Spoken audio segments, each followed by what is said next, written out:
What's up? Monster Hunter Rise. Rise? Wait, no, that's right. Rise. I don't know why, but I guess I thought I said World. Sunbreak. Sunbreak.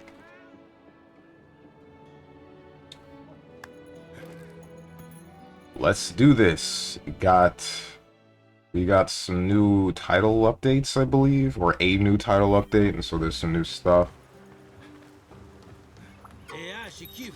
Seething Bagel. Ooh. Seething Bagel should give me, at least what I assume it should give me, is some better armor for the gun lance. Anomaly research level. Oh my god.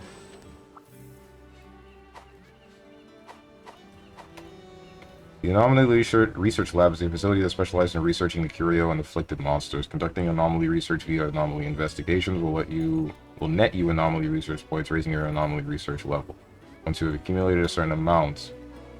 Alright. Yeah, that's that. Seething Bagel. Here's a question. Did you add any weapons? Or am I... No, I'm still using the best I possibly can. Well, there's a couple of new trees, but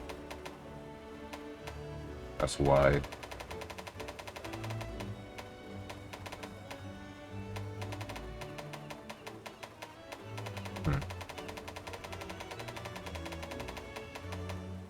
What's up, Violet Bolster? Alright, it's time Steve on. There's an O in there. That is not how you spell my name. But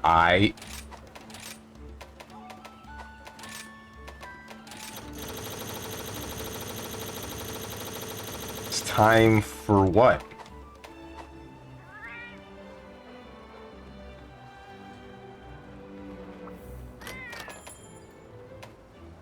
Wait, I'm talking to the wrong cat.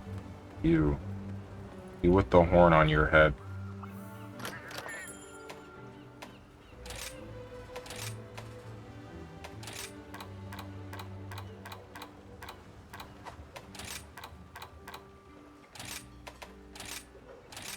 Alright, there.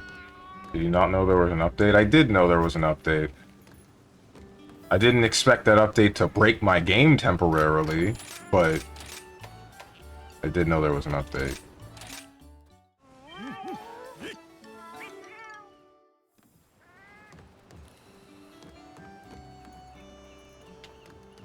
Seething Bagel. Anomaly research quests come in two varieties: anomaly investigations and anomaly quests. Both quest types can be accessed under the anomaly research quest option, and either Chiche, I have no idea how to say your name, or Minoto's respective quest counters. Following content is randomly generated in anomaly investigations. Monsters to encounter, quest level, locale, time limit, feints allowed, and participants. The heck? Anomaly investigations have a set level, with the minimum level being the same as your anomaly research level. By raising your research level, you can take on more difficult quests and gain better rewards. As your level increases, you'll unlock various content for curios crafting, among other things. Curious crafting. Anomaly quests require you to slay a specific afflicted monster. Unlike anomaly investigations, the quest details are not generated randomly. Only monsters you've hunted on Master Rank quests will appear as afflicted monsters. More will also appear when you reach a certain Master Rank, etc. Okay. So these are the roguelike kind of anomaly quests. These are the ones that are entirely random or something, right?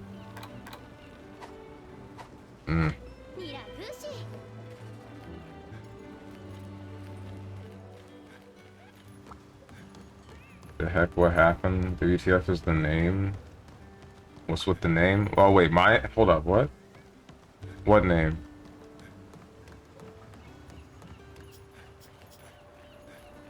You mean my title in Monster Hunter? I must have pressed that button by accident. Yeah, okay. Yeah, my title in Monster Hunter. Jet black and throbbing. Don't think about it. Or do think about it. I don't... I mean, you do you. It doesn't really matter to me.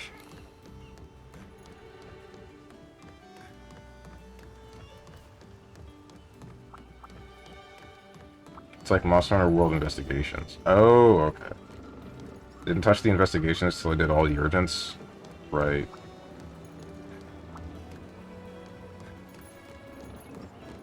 Okay, so I guess the only thing to do is seeding bagel. Oh, this is gonna be fun, and I can't wait to farm you because you're probably going to have better armor for me than what I currently have. Did they add the rainbow pigment yet? Please tell me yes.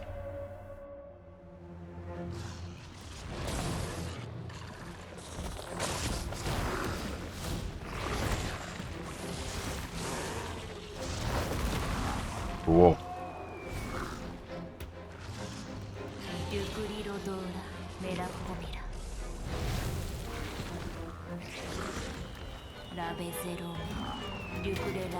Oh.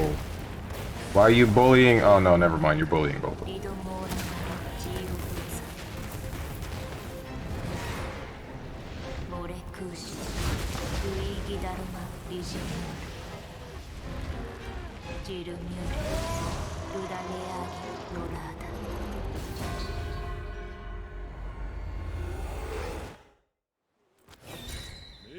So what I wonder about the seething bagel is what makes it seething. Or more so, what makes it seethe? What is different about it? Like, why... There's an explanation for why certain variants of other monsters exist because of, like, say, a different environment that it lives in, or something that it consumed. Like, I think the special Devil Joe, like, ate its own tail or something like that, and then or ate another Devil Joe, and then just got too much dragon power. What makes a seething bagel just, like, it's seething? What's up, Botenjin? He's seething, coping, and molding at the same time, just like you going to tomorrow playing T4AU. Shoot you right.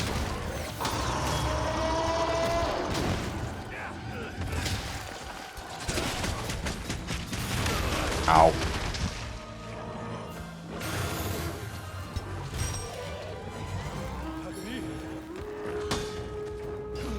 Also strong to have a request. What might that be? I might have, what's the word I'm looking for? What's up, Munchin Lex? How you doing? I might have a fulfillment? I think that's the word. Ow. Q and Strong saying, oh no. Oh no. Ouch. Okay. Wasn't quite expecting that attack to deal half of my current health. Or not current, half of my maximum health.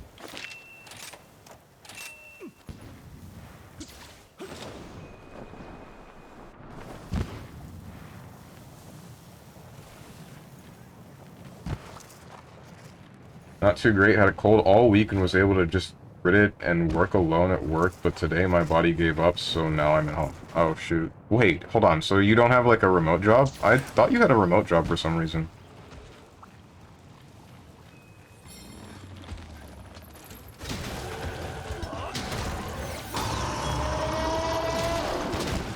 But, damn, that kind of sucks that you're sick. Hope you feel better soon. When did you drop an exploding turd?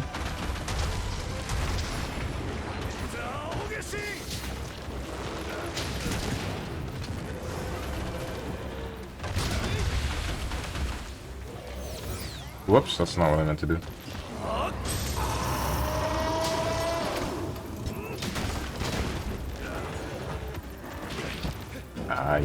Ay, I'm getting hit by nothing. And that one was something, though.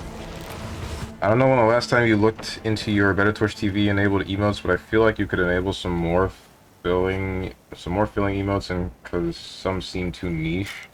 Maybe. I'm gonna restart this quest, by the way.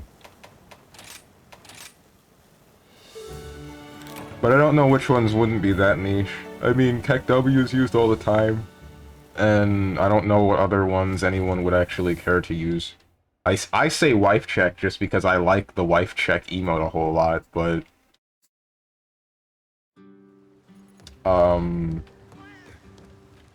Sag, Madge, and I think Smudge. Did I enable Smudge? I don't think I did. They're all in there. I don't like what they did with the new skills, which implies I have to try fast weapons. Wait, what? Which I don't like. Doesn't like fast weapons in Monster Hunter. Oh. I don't know why I find that funny, I just do. I guess because I don't either. But every weapon has gotten progressively faster.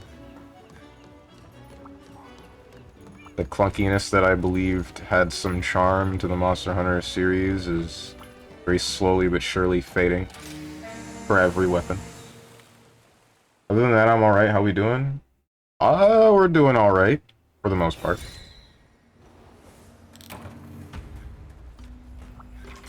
I would say my mental health off-stream has taken a little bit of a dive, but it's slowly getting back up there. I'm also doing some other stuff that's, like, not strictly streaming, so... You know. I started this, this course online to get a certification for something. And... once that should happen, hopefully I would be able to get a job that can sustain me for a while. And not have to stop streaming. I might have to cut down on it, but I would hope that I don't have to just completely stop.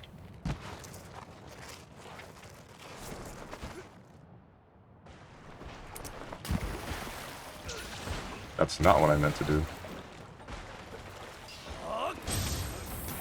Also the clap emote. Oh yeah, I forgot about clap.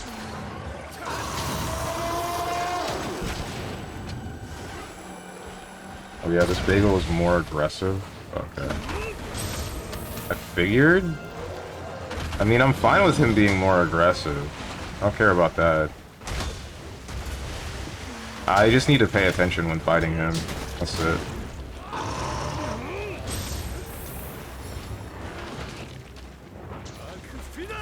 That's not quite what I meant to do.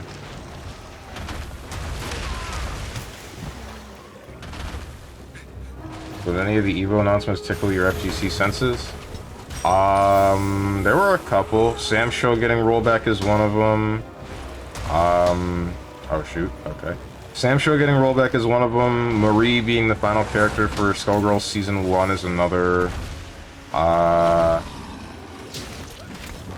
KOF getting the Sam Show DLC pack is another. Considering the fact that they're adding Darlie Dagger and assuming she plays the way I want her to, she's gonna be my third. On Hell, E. Janet, and Darlie Dagger should be what's up. Which, I kind of wanted to run Team Blonde White Women, even though On Hell isn't blonde, but like, you know, it's fine. Actually, On Hell is like Mexican, right?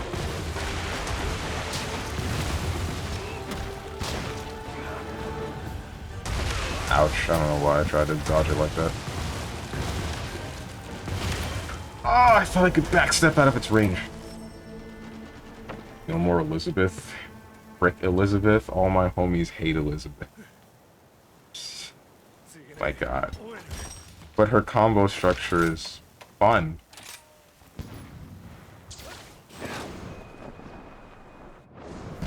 What happened? Were you bullied about your dent? Wait, what? Bullied when? By who? By what? What happened when?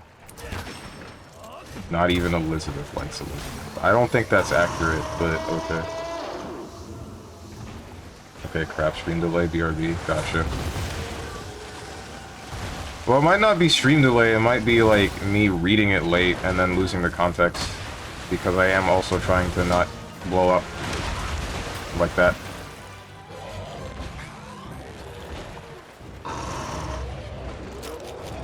Don't touch me! Oh, I did not realize that was a leaping attack. If I had, then I would have done something differently.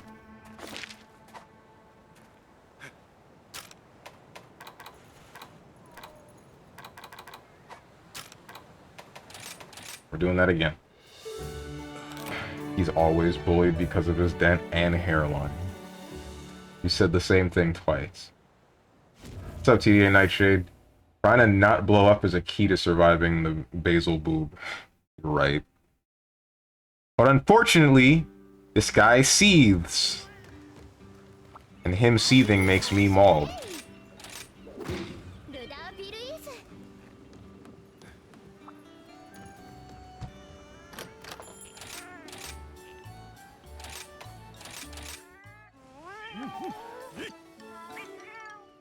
I'm really glad that they kinda did something about the glow from the seething basil guys. Because back in World, that glow on his neck and tail would give me an itch if he had dropped all the bombs. Like, it would make my skin crawl. I don't know how many of you guys feel the same about that, but it really bothered me. I feel like this is a me-specific issue. Right, because somehow you got Frodent showing up before your hairline is. Yeah. Yeah, dude. And I assure you... Are you sure how you did that? I am unsure how you did that. God damn, I can't read. Truly a mystery. It's called not having a barber.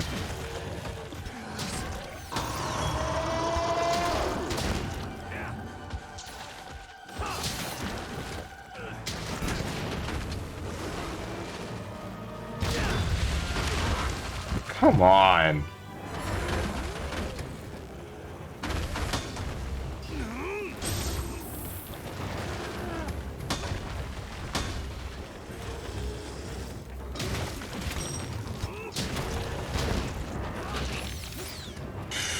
You bit me. You didn't stagger me. I lost the wire bug. I'm getting blown up. And then you jump at me. This isn't funny anymore. I would like to not block anymore, please. Looking just like a Saturday. The only thing I get to do is block.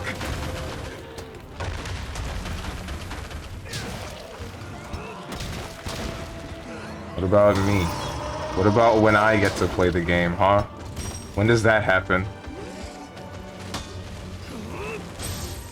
Oh, fool. We're doing the flying thing.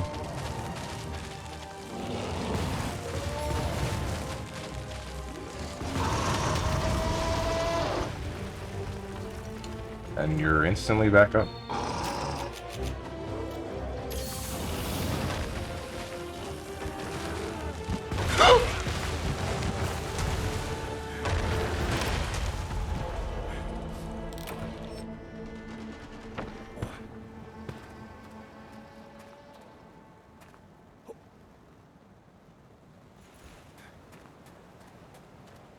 That gas spool out, yeah.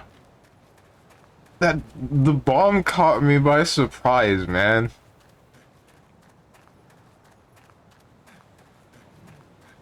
Somehow I really don't like monster design. Something about the crystals or whatever on his neck makes him look extremely gross to me. I hate stuff like that. That's very understandable. It didn't affect me back with the normal basil, the normal bagel, but like the seething one, it's like the glow makes it significantly worse, right? Whenever I see people play Monster Hunter, I see all these glowing setups and armors with badass Buster swords, then there's Steve. Hey, okay, you should respect the armor that I have. Look at the shoes! Look at the shoes. You see this entire theme going on? If I were wearing the hat, you'd probably like it more. You of all people should understand me.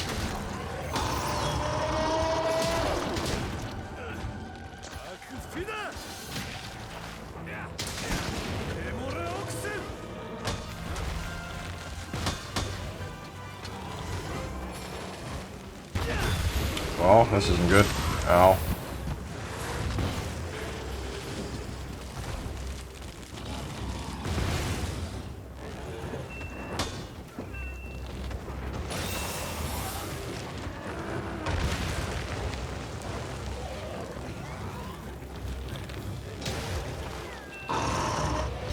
And they're also really glowing. Yeah, they didn't glow this much in World. They definitely glow more here for some reason. Don't ask me why. Oh, cool.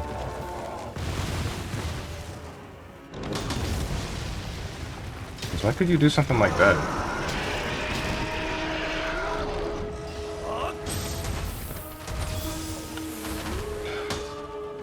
It looks like the cheapest RP skin option in League of Bagel? Wait, what?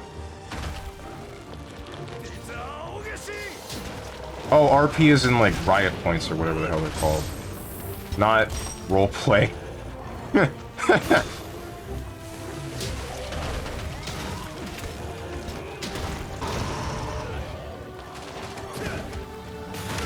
That didn't hit me. It didn't.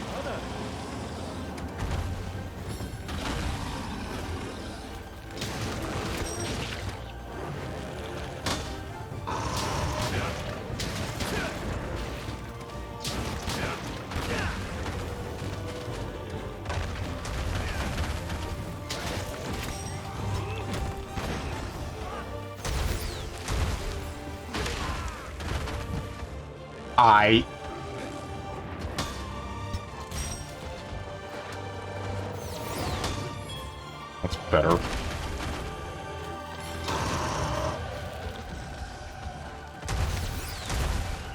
I suck, dude. Ooh. I feel uncomfortable looking at this thing because of that, and I've seen some actually gross things. Something about neck and stuff done to necks. Yeah, I wholeheartedly agree with what you're saying. For some reason, like, the bagel doesn't affect me, but I do know what you mean about, like, necks. Every time I would say, like, go to the doctor and they gotta check my neck for something, I get extremely uncomfortable when anything is around my neck, at the very least. I'm entirely sure why. You leaving? You are leaving because you don't care about me anymore. Looking just like my ex-wife. He took the kids, guys. He took the kids.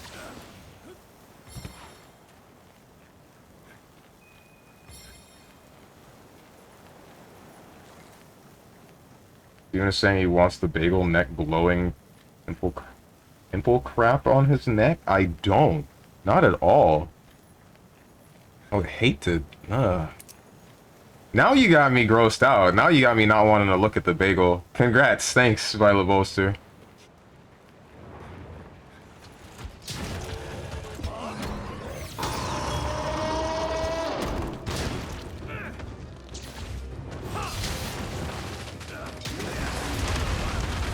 Ow. Basil left you. Damn wife check. You see, that's why I added the emote.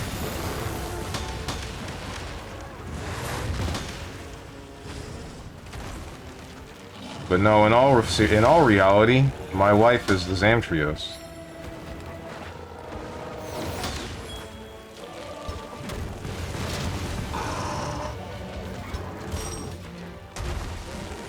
What the heck was that? What are you doing?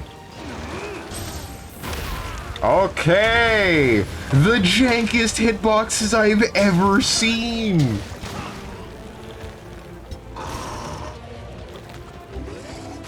Basil's wings out here looking like Sho Minazuki's swords.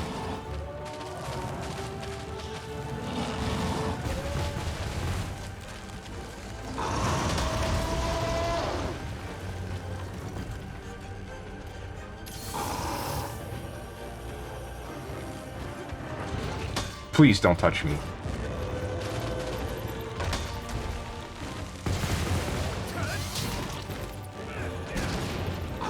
This sucks, man. I can't find like a decent opportunity to deal damage. That isn't just what I just did. Because, like, constantly I'm dealing with, if not him, then his explosions.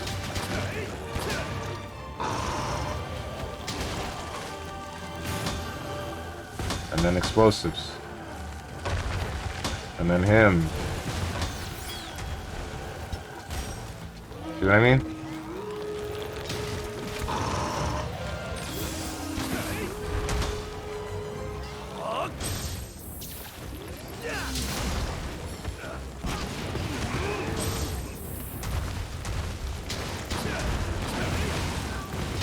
Guess I have to fight him the old-fashioned way, which kinda sucks. Oh, never mind. I might have lied. I kinda lied. Sorry, guys. I am a compulsive liar, but you already knew that. You guys have been around here for long enough.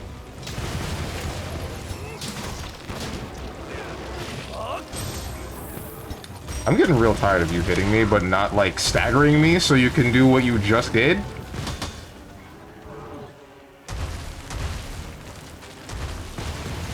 This isn't funny anymore. The jokes stopped being hilarious.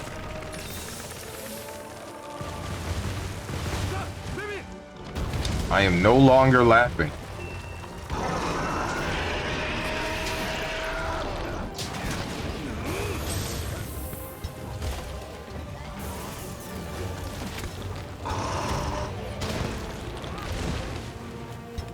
He's leaving. Okay. Something like Pepega credit is pretty nice per se. It's pretty niche, not nice. Yeah, Pepega credit is especially niche. Okay, don't worry though, because like, that one is just me being ahead of the game, you see? So if you remember a while back, I was going on about that one Kingdom Hearts mobile game that's coming out soon. The one that looks like it uses the engine of Kingdom Hearts 3. And I'm sure that's gonna have some sort of gacha. And you see now, when I hit it big with that game, and then everybody is just giving me money so that I can wail for that, then they can start hitting me with the Pepega credit card. It's just the long game for that one.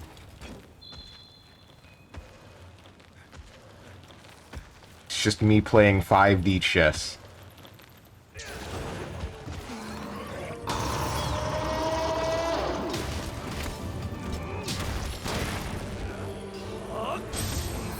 Just super armor everything when I was fighting this thing. I can hear the squishy damage-taking noises stacking up and almost dying. Wait, what? Oh, you mean for when you were armoring things. Okay. So you would hear...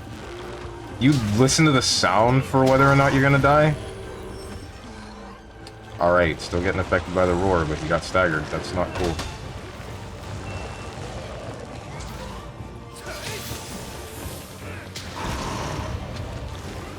That's one way to keep track of that, but I don't think I'm good enough to do that at the moment. I'm good. I'm so good at this video game. Like, it's crazy.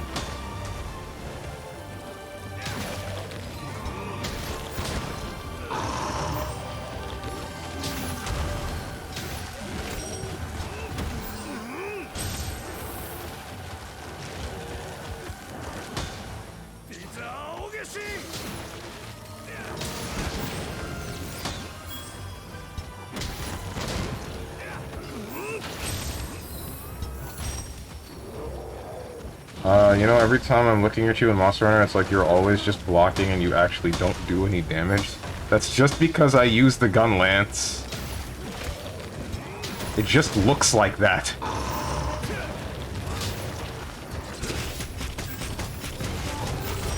But you see, now when we got stuff like this, it's a little bit of a different story.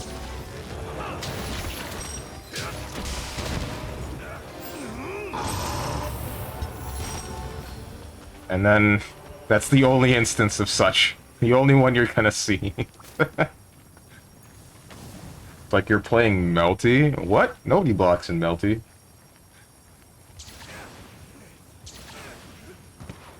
Now we need the clap and Streamer doesn't know, even though it's for real, for real. I don't know about Streamer doesn't know. I don't think I've ever seen that one. Clap I can agree with, but I have never seen Streamer doesn't know. At least maybe I haven't seen it. I can't wait for the whole joke to be like, that's not a real emote and you just got me. This would be like the time that you would be able to hit me with the emote because the streamer doesn't know.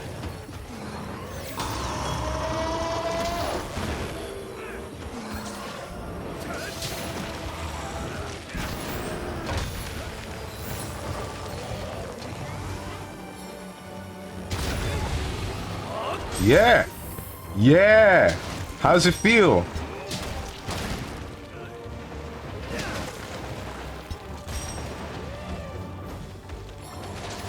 Oh, that's bad. Never mind. We good. We good-ish. Still burning.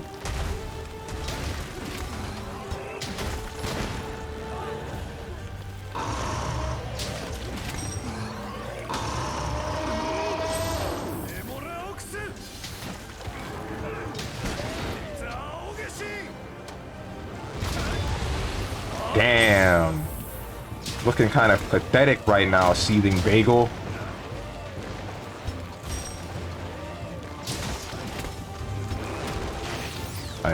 Yeah, so am I, apparently.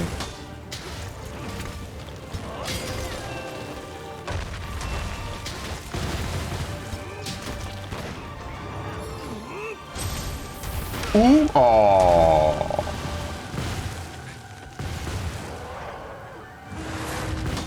Okay, this isn't funny. This is nowhere near funny.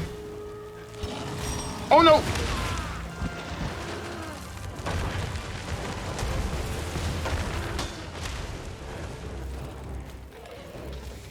Where the heck is it? There it is.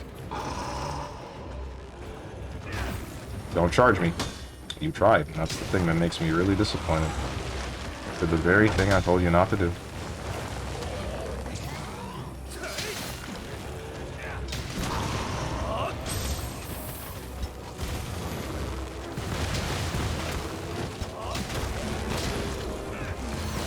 Why did I do that?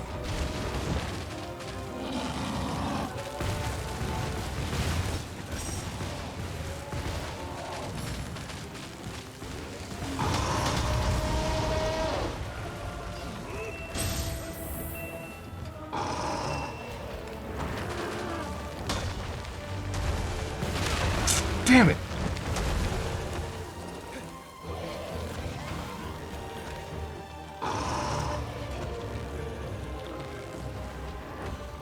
Where are the bubbles? There's one. There's the other. That's not funny. Stringer doesn't know perfectly works for this stream because that's a common thing.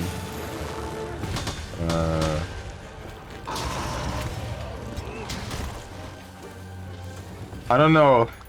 I feel like if I were to add something that, like, portrays me as stupid, I feel like I would have my chat end up tilting me into oblivion.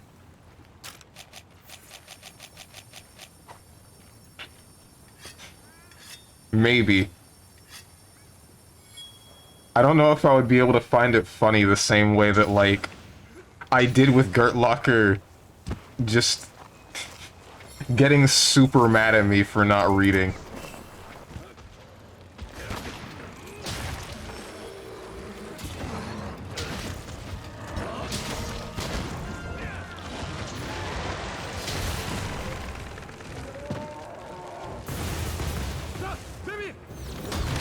Oh, that does hit twice, and I made a mistake.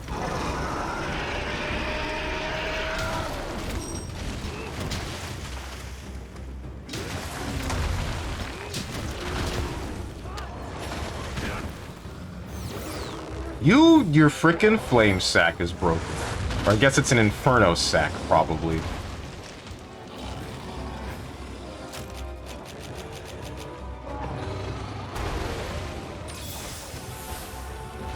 You almost dead yet? I want to put you in a cage.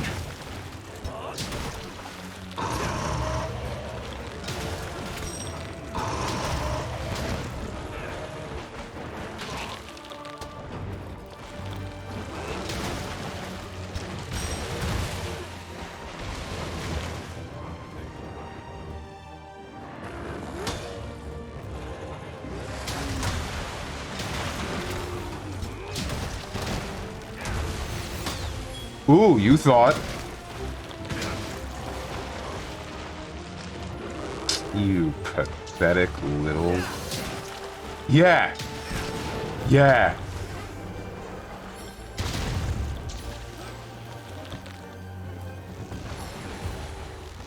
Why the hell does... Oh, okay, I think I get it now. It's ground slash that is able to cause, like, a mounted attack for some reason. I don't really get why.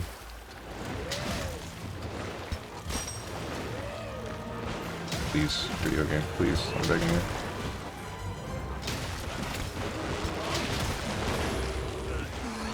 So, that's... Wait, so then really, what is the reason for using frickin' Hail Cutter? Why would I want to? Other than getting the cooldown on my Wyvern Fire.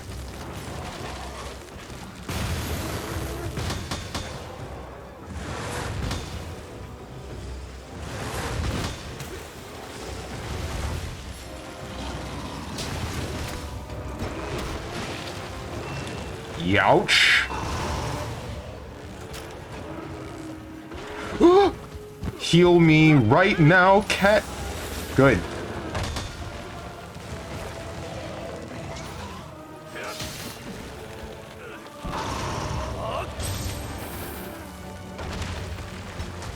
I wonder if with Title Update 1, if they fixed the whole game hanging when someone joins the room thing. That was really annoying. Still is, if it's still there. Fall out of the sky, damn it. Get it away from me. Get it away from me. We're good. Oh, okay, that's a third. I don't remember you doing a third before, but you did it now, and that's what matters, because it hurt. Not like this. Thank you, Evade Extender 3.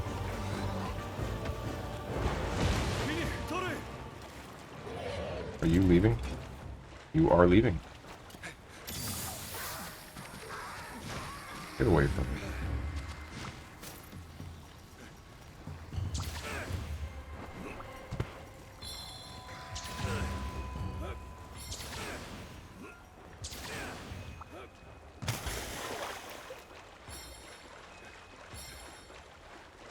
You're not even tired yet. I hate how they swapped regular mounting for Wyvern riding. Me too. I thought regular mounting was like the coolest thing. And I thought it was kind of interesting. Honestly, the first instance of it being added, I believe that it was the best. Where it's like, you get the chance to forcibly knock down the monster, but your teammates, if they're hitting it, can knock you off of it. So they have to stop and then just recuperate or do whatever the hell else until you're done. And then you can just deal a bunch of damage. I thought that was great. But it makes sense for them to do what they did for other games, where they just made it so that your teammates can keep attacking if they want. That's still fine. Because then you don't have to be constantly paying attention to whether or not your teammate has mounted the monster. But now we're here, where it's like, let's replace mounting entirely with Wyvern riding. Let's make it so that aerial attacks will constantly build to that value. But let's also make it so that if there's another monster that gets within a certain vicinity of the main monster that you're fighting, the main monster that you're fighting will now leave and not fight you anymore, and then I'll get blown up. That was part of the patch notes too. Read them. He'll leave, not fight you anymore, go attack the monster that just entered the area instead, and then after that, one of the two will be able to be ridden. And then you'll be able to attack the main monster. Best of all, after that's finished, the one that gets... The one that... At least one of the monsters will just leave the area. So there's just little to no danger to having two monsters in one area anymore. It just doesn't happen. Which I think is... not... I think that's just bad. Like, because there aren't any instances where I'm thinking... well, shoot, this just got a lot more complicated and I should have been prepared for this. No, it's like, okay, I only really need to fight the main monster, and then another monster coming in is a good thing. And it's almost entirely a good thing. It's never going to hinder me, ever.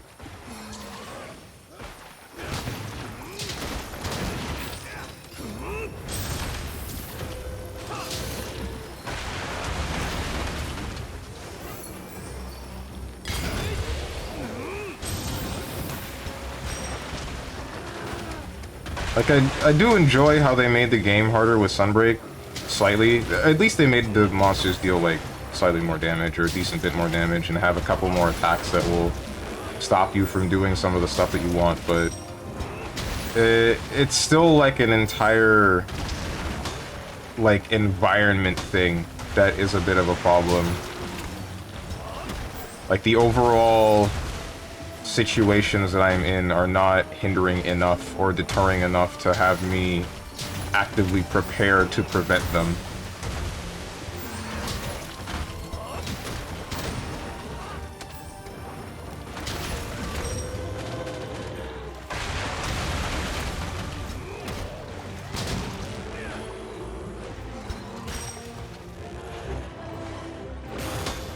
Oh, now your flame sack's not broken.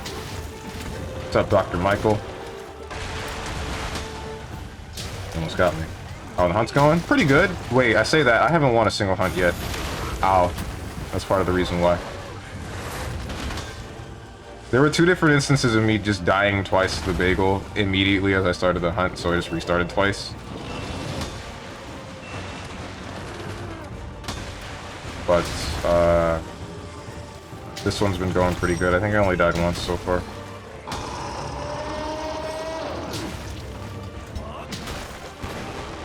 Well, shoot. It's fine. It's okay. Not coping. It's okay. It actually is okay. Cool. I'm not coping.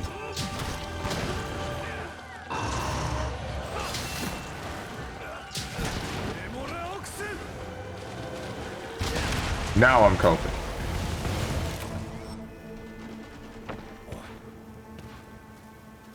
You carding is all part of the plan, right? Yeah, yeah, well, let's pretend I got the fortified jewel. Wait, pretend? I mean, I have the fortified jewel.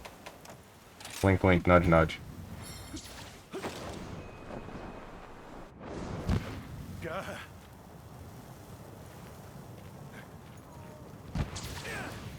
I think I might actually have fortified. No, wait, no, I took it off. I took it off. Can you get out of the sky, please? That'd be cool. Not like this! Okay, good.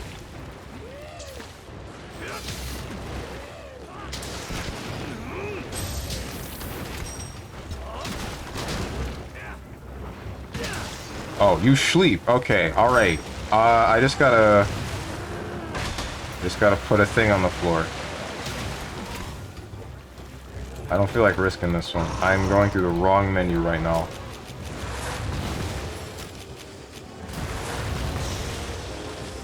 I didn't restock on the traps. Oh no.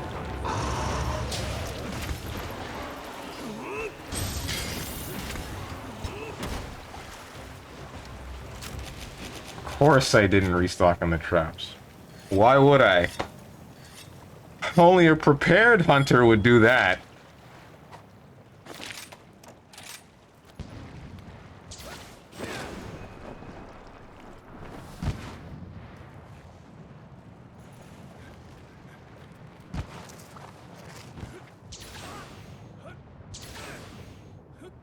Oh, come on. Thanks, invisible walls.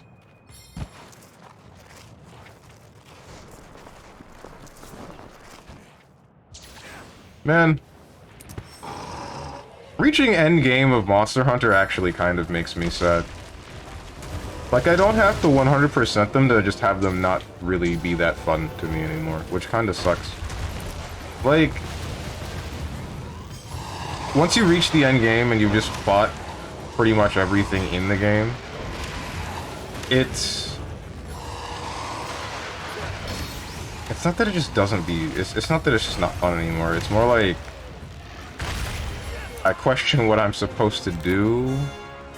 I guess that does make it not fun anymore, because I don't really have anything new that I want to fight.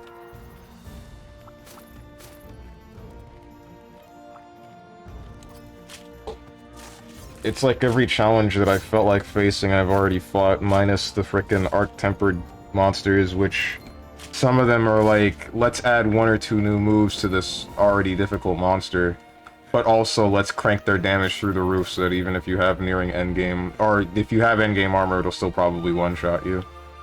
Which, As much as I like a low margin for error, I don't like it when it's that ridiculous, I guess you could say. Maybe I just don't like it for Monster Hunter. It doesn't feel right. That's just me. I guess I understand in a way. Yeah. It's the thing that stopped me from playing Monster Hunter Generations Ultimate and Monster Hunter World. It's like, once you get to the end game of Monster Hunter Generations Ultimate, and you've made all the sets that you might care about, and you've, like, killed just about every monster in the guild and in the main story, and then now all you have left are the deviant monsters, and then you've gotten through most of them, or you just see that the entire thing is just a massive slog of fighting the same monster over and over and over again for at least 15 hunts, and in some of those cases you fight 2 of the same monster. You just look at it and you're like, I know your moveset. You maybe get one new one in the G rank for a form of whatever you are, and then I don't feel like doing this anymore. I just don't want to hit you anymore, because I know what your moveset is gonna do. All you're doing now is one-shotting me, or making sure that the hunt lasts so long that I might run out of resources. And it's okay in some instances. It's okay to do a couple of times, but not like 20. And then World is like, once I got past the Fatalis and got the thing, the like big wispy thing that I could put on the end of my weapon, I was done. I fought what do you call it? I fought the... What the hell was it called? I just got like 6 achievements, by the way. Oh, make that 9. What the heck is happening?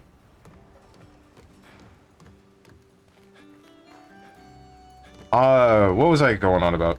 Like, once I got the wispy thing that I could attach to my weapon, I didn't really feel like playing the game anymore. I killed the Fatalis, I killed the Volcana, I killed the Sharashvalda, I killed the one frickin' monster that has all the elements. I don't remember what the hell it's called, and I don't really know why, because I've seen it in multiple games.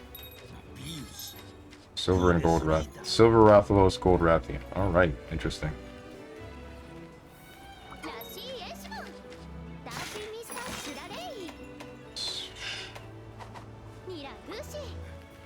Can't wait for that one. But once I fought those, I'm just thinking, I don't really care anymore. That's it for me. Elatrion, thank you. Like, I didn't feel like fighting those same monsters, but in arc-tempered form, if they existed, because why would I?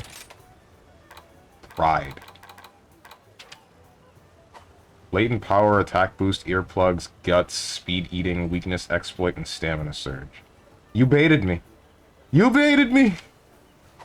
I really thought that this would be better for my gun lance, but the seething bagel armor is in fact worse for my gun lance. The normal bagel armor is still better.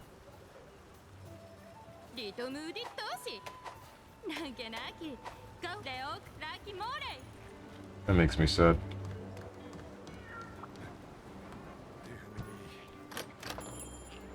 Once I finish a Monhun, I try all the other weapons and do multi-stuff.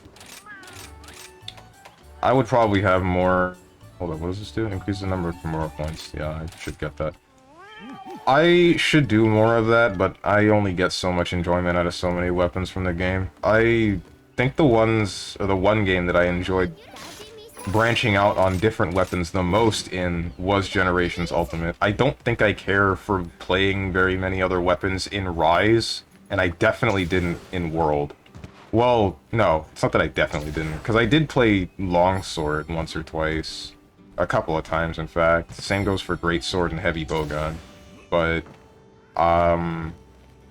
every other set that I made involving other weapons, I just kind of did it because I didn't have anything else to do.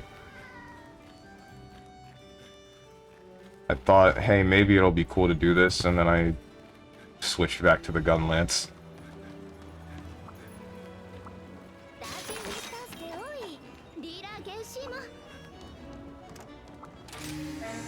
Mind if I join for a few hunts? Sure, go ahead.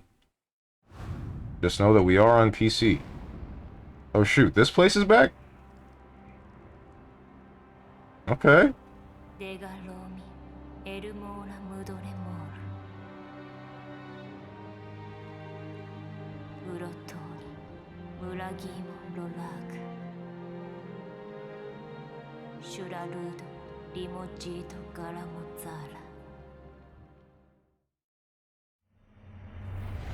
Oh, you're just gonna give me 2.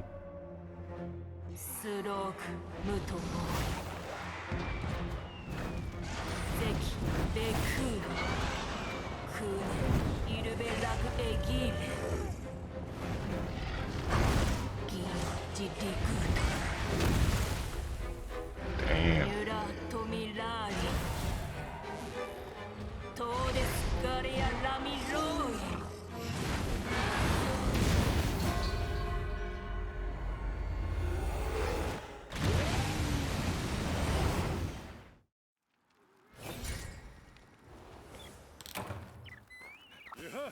Oh boy, here we go. He's on a Mac. Play on the Game Boy? Oh, nice. Guys, I don't know why, but seeing that cutscene made me want to play Ashura's Wrath. I guess, seeing the Silver Rathalos slam the bagel into the ground made me think of the one scene in the demo of, what do you call it, of Ashura's Wrath, where Ashura's, like, fighting something on the moon, fighting someone on the moon, and then the guy just stabs Ashura, and then the sword goes through the moon. Something like that I thought was super hype. I always wanted to play Ashura's Wrath, but I just never got the game. I should, like, emulate it or something. I wonder how hard that would be. I'm pretty sure they have a working PlayStation 3 emulators now. My left hand smells like my niece. Pilot, do we need to call someone?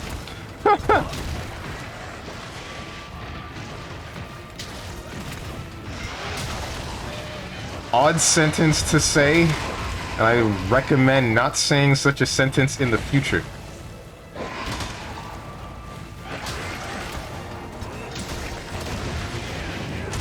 Ouch.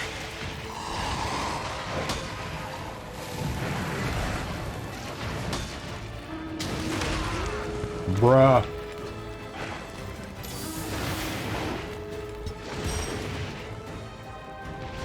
Lila Mao was babysitting her earlier. She's a cute, chunky baby. Alright.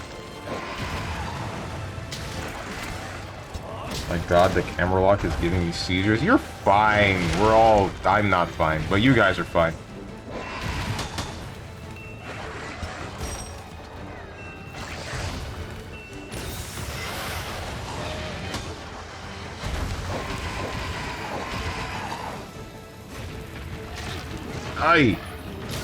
Oh wait, you did the exclamation ID. I should have done this earlier.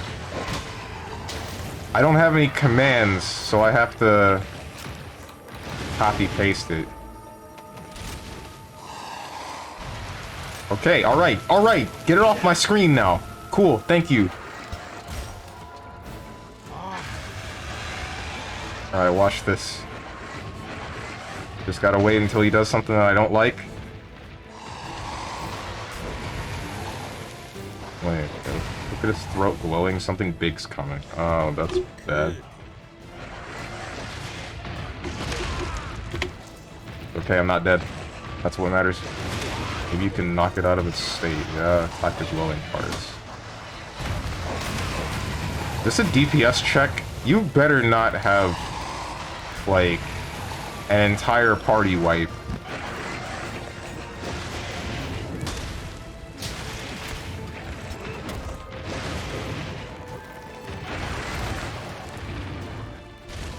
If you have a party wipe, I'm gonna be pissed.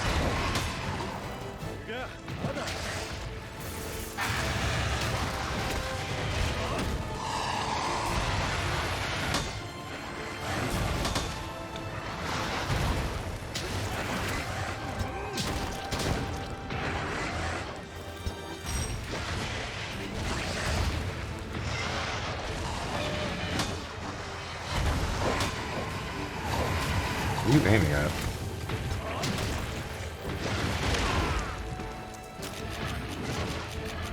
I didn't open the box. Hey, cat, can you, like, fix me? Because I'm dying a little bit. That's good. It's a good one. It's a really good one, in fact.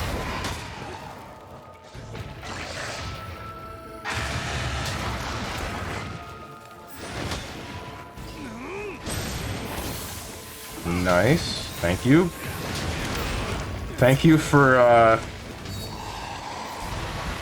just kind of reinforcing my greed.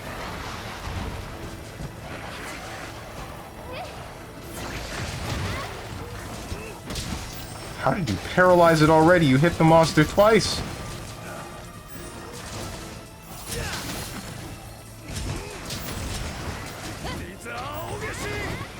Oh boy. You're using the weapon that's noise that I hate. The dual swords.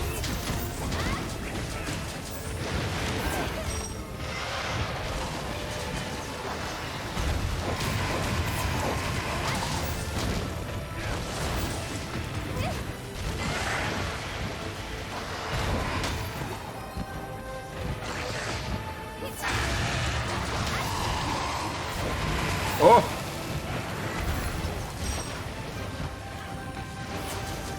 When are you gonna do the thing that we don't like? There's another paralysis.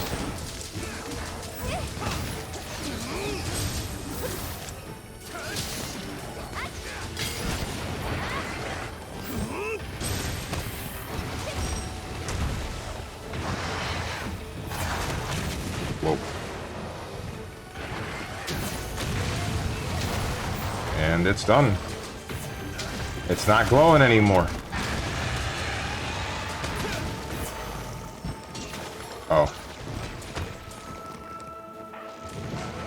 28 stab wounds. Oh, not this game.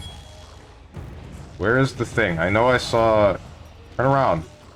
Turn around, you...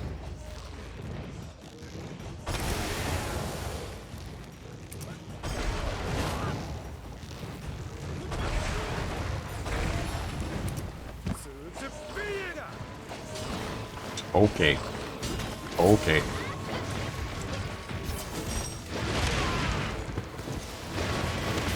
Where's a mind's eye jewel when you need one?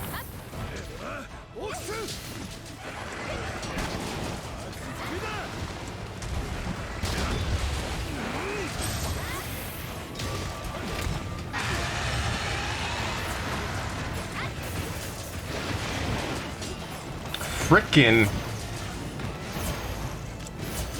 Actually an improvement of a fight compared to Iceborne's Silver Raffi? Wait, why? In Iceborne, the head is hard even in that mode. Oh, what the heck?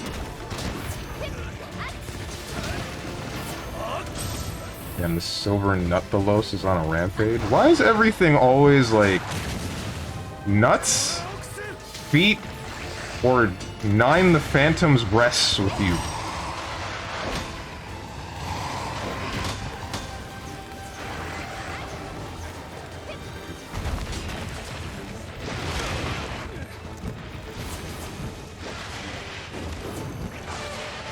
Let's go back to talking about Sonic. I think that one was more wholesome. Maybe.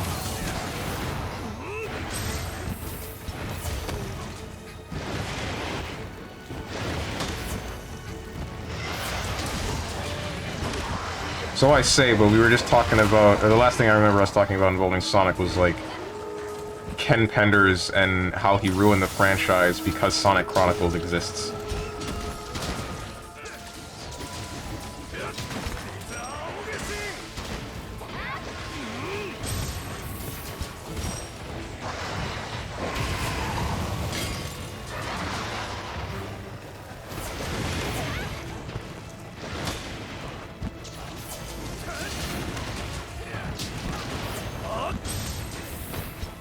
Steven's fault, shoot.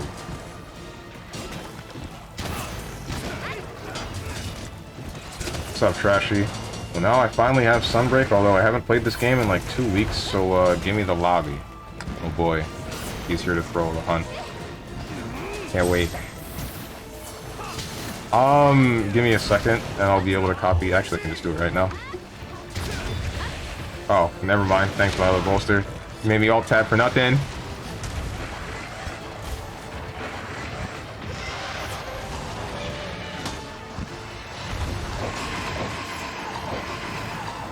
How are you gonna shoot 3 nothings? Fix your flame sack. What are you doing, son? Come on, you're better than this. What the heck is that? Is that a wire bug skill that just attaches your sword to the wire bug and then just swings it around wildly? Because that's pretty cool. I like stuff like that, even though I think it would be highly dangerous for the wielder. I don't know how exactly you would control a weapon like that.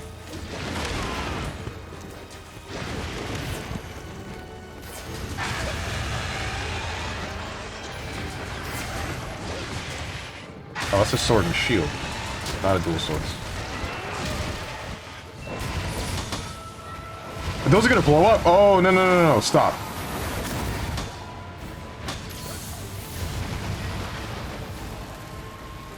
This is a potion, not alcohol, I promise.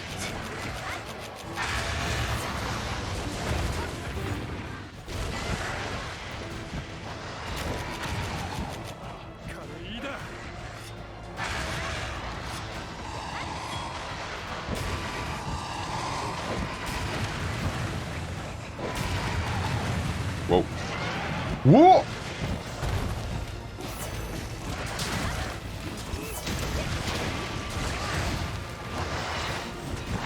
What the heck?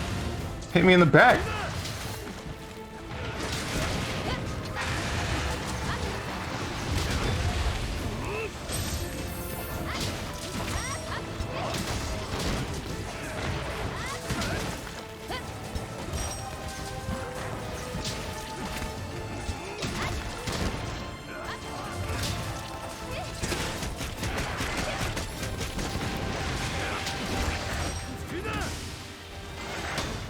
You tried?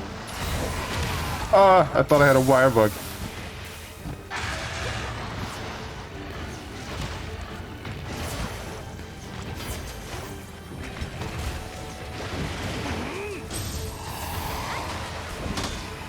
Cool.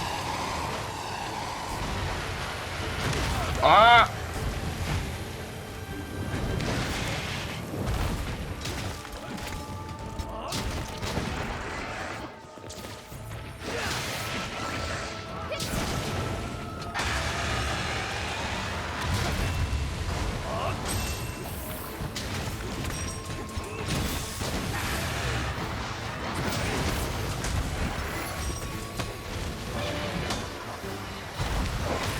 Nah, you tried?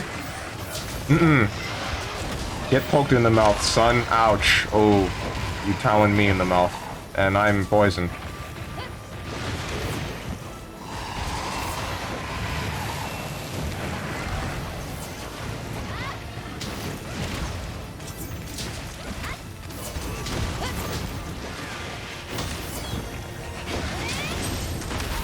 Damn, thought I could dodge that. If this were Dark Souls, I would have dodged that perfectly. Or if I had an evade window instead of evade extender. Debatably better, but I like sidestepping really far.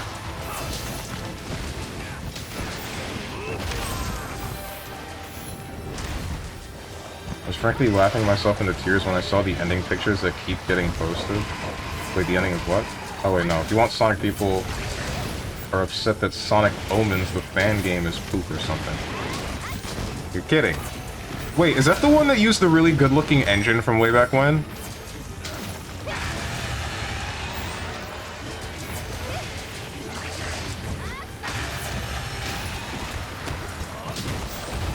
Like the super good-looking engine?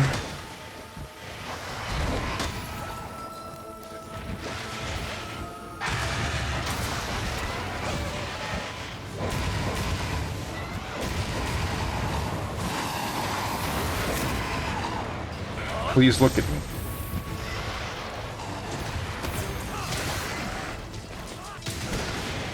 Think so, I don't really know what it is. I just always thought it looked like ass and never paid it any attention. Well, shoot.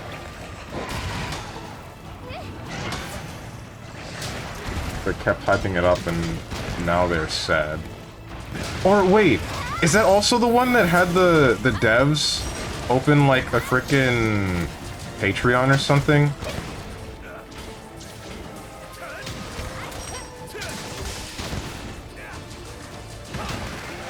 Yeah, that one? Okay. And that's the questionable act because Sega says, yeah, you're allowed to make fan games, just don't try to sell them.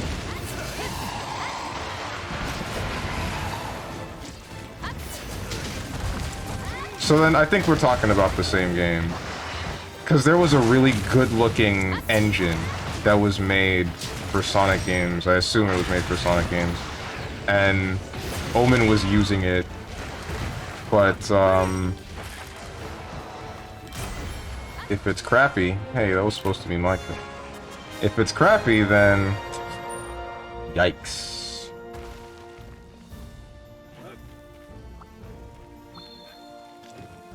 Thought you were gonna say the devs opened an OnlyFans account. Honestly, what's the difference? No one says you need to use OnlyFans for porn, right?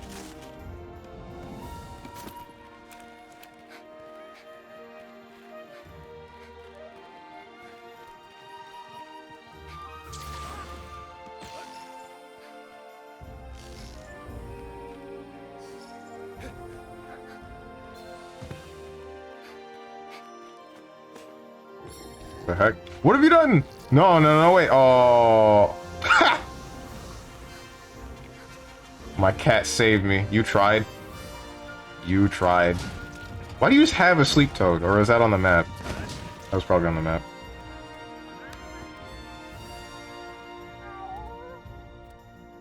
There's a clip of one of the actors they got for the game to play it, and he ended up raging so badly because of how ass the game's level design is that the devs in chat just laughing going, skill issue? Oh my god.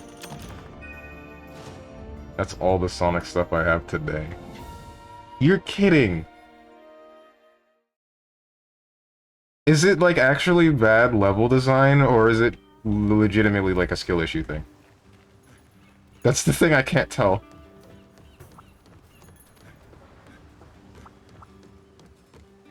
Like, I find that entire situation funny, but that's only funny if the game that was made is actually legitimate, and it's a legitimate skill issue. But because it's a fan game, the likelihood that it's a good game is kind of low, from my perspective. No, that's not entirely true. It's like, you can be more worried about it being a good game. No, hold on. That's a lie. Shoot. If it were a game made by Sonic Team, it would be just as bad. I would be just as worried. Huh.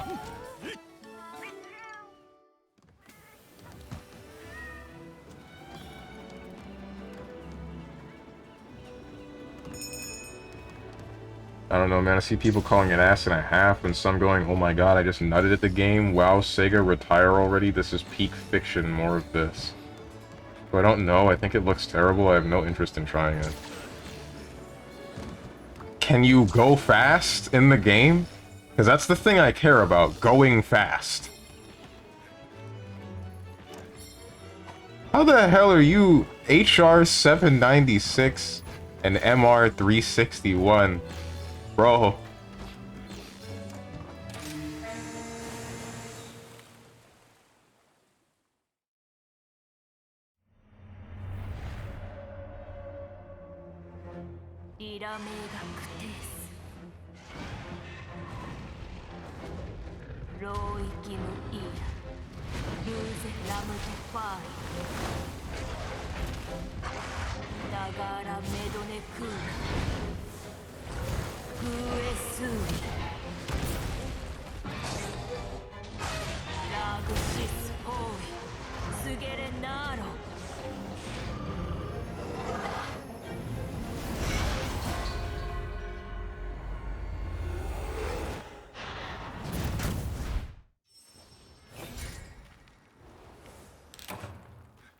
Oh boy.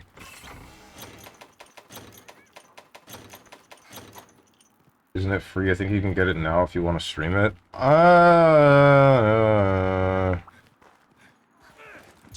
Maybe. I kind of don't trust like that, in all honesty.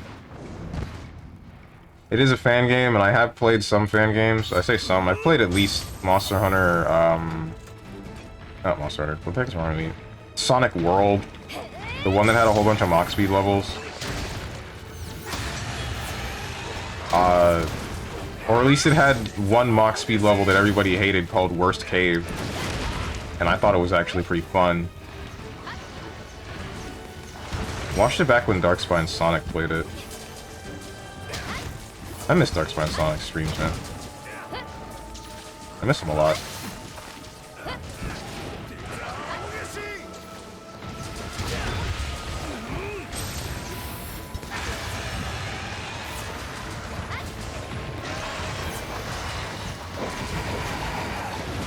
Oh, that's new.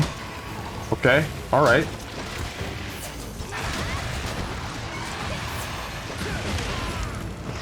I've been tailed.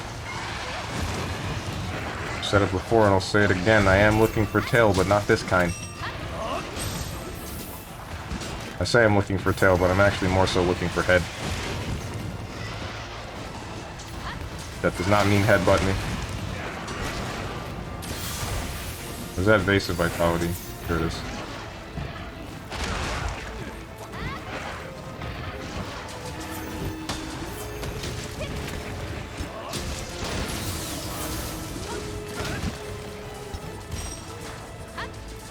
What the heck weapon are you using that causes paralysis this consistently?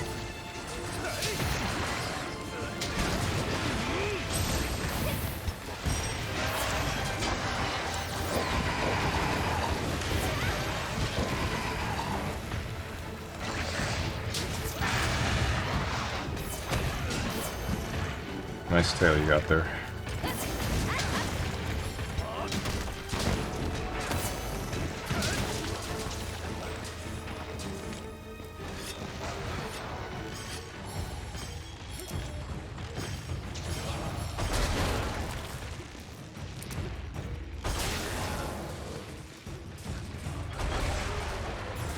What are the things that I've just slammed him into?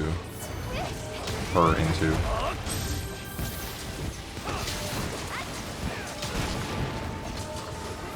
I feel like one is damage, and I think the other one caused Thunder Blight.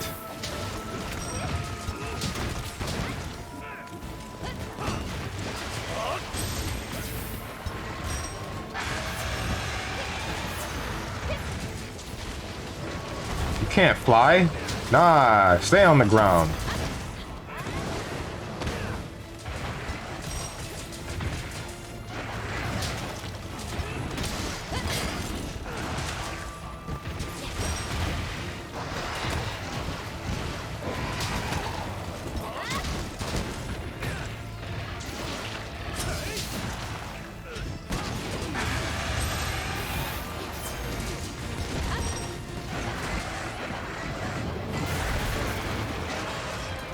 Wait, you have a move from the Dread Queen Rathalos? Okay, not Rathalos, Rathian? I swear to God. That sound really makes me hate the Sword and Shield.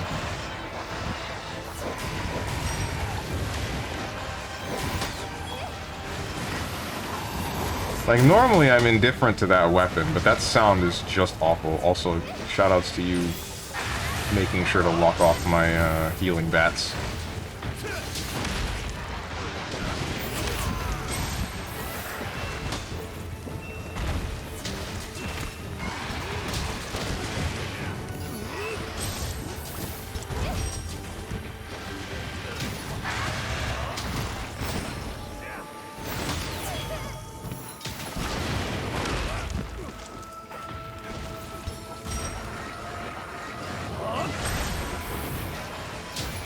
You almost got me.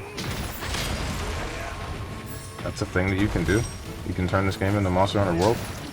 Why? That seems kind of busted, don't it?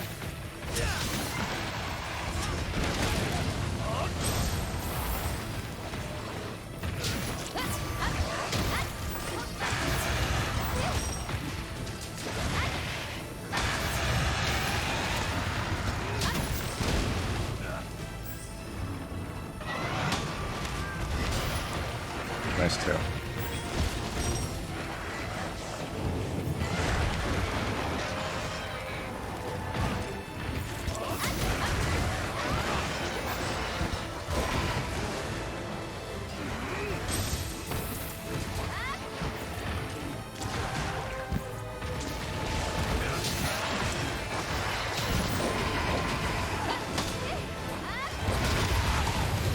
Well, shoot.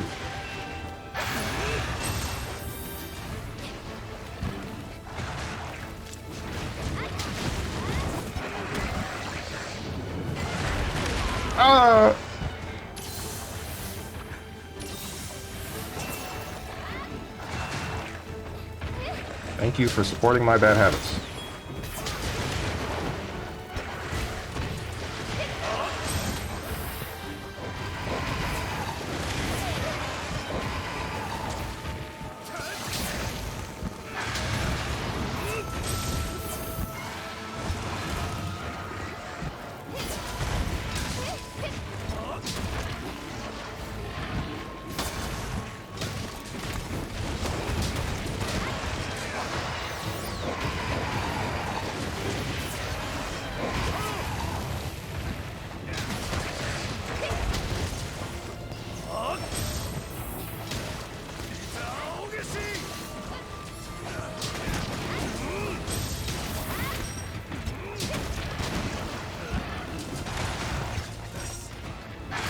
Ah, okay, you just did that. Now start up. It's like armor piercer. Do this every time. Every time.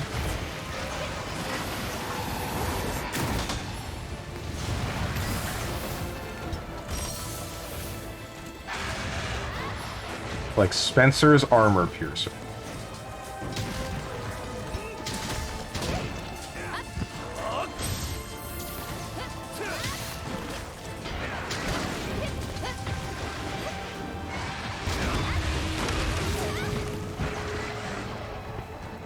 Oh, don't kill me. Thank you for that.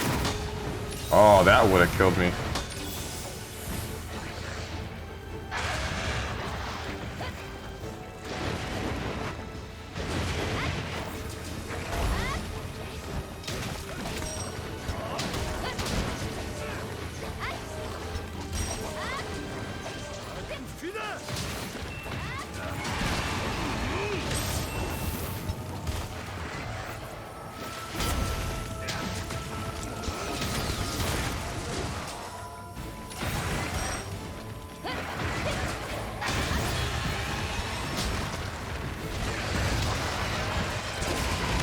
What the hell? Someone is calling me. That is a spam risk call.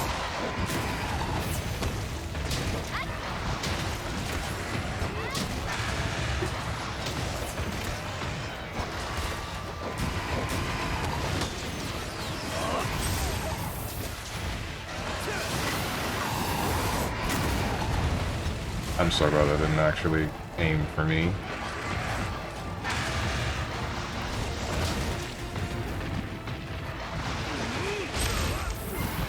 I don't know what I expected.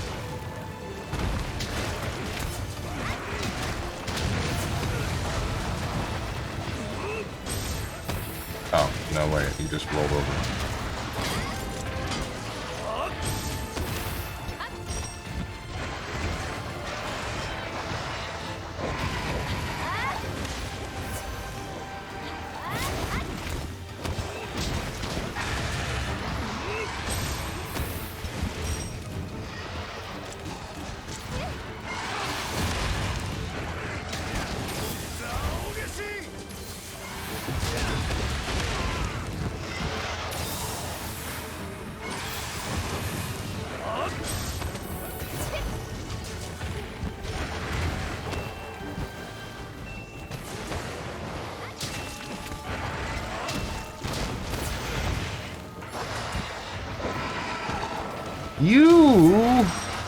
You never hit me when I want you to. I'm glad I didn't use what's it called. I don't have a blast blade. 'Cause why would I?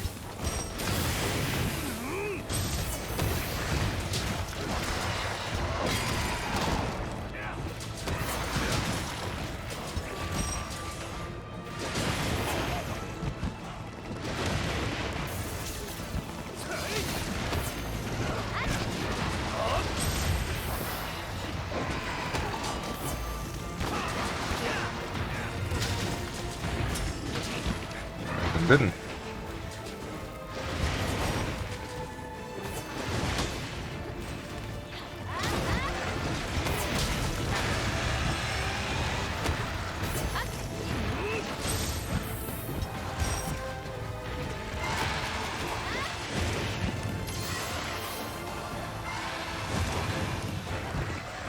Now, I'm only just now thinking about this. Trashy asked for the room code and then just didn't join the room, huh?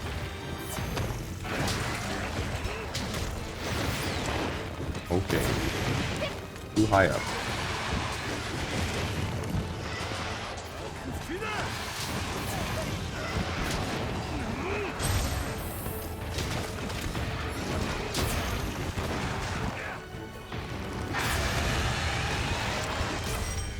Oh, it's dead.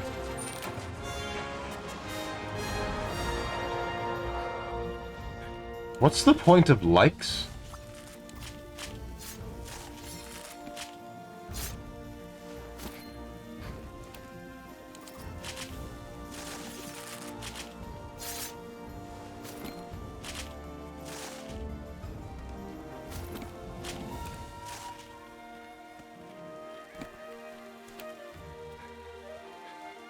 Nothing.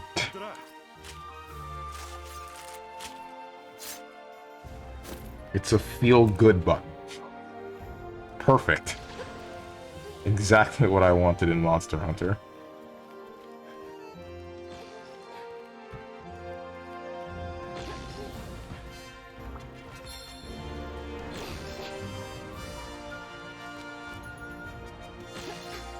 Used up 2 of the 3 carts. 3 of the 4, I mean, if there was insurance. Constantly needed to be healed with like powders and dusts of life. Still ends up getting a like. Because nobody thinks to not use the like button.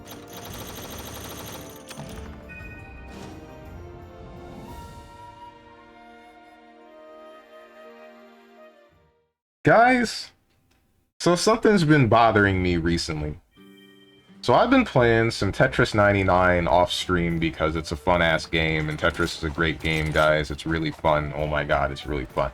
And then, when they made it a Battle Royale, that was a fire idea. That was great. It's perfect. It's beautiful. It's a great game.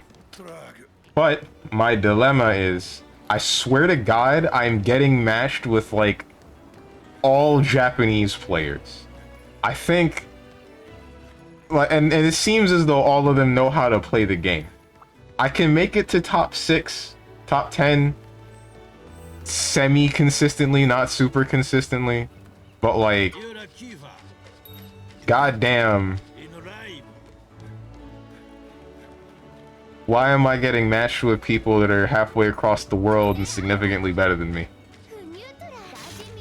No, not even halfway, fully way across the world. Lucent Nargacuga. What is this one? Anything like the Silver Wind? Well, you're just that good at Tetris? I guess so.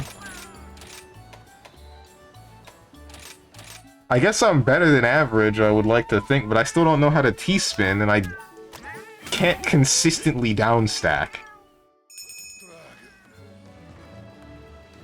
I have no idea how to T-spin at all. Badge of Heroes. Proof of those who have bravely overcome countless conflicts displayed next to your hunter name. When in a lobby, displayed icons can be set or toggled on or off in options. Cool.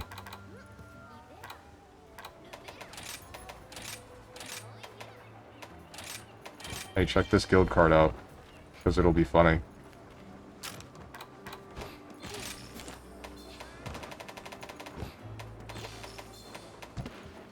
A Basil Guy's variant whose body seems to smolder like it could go critical at any moment.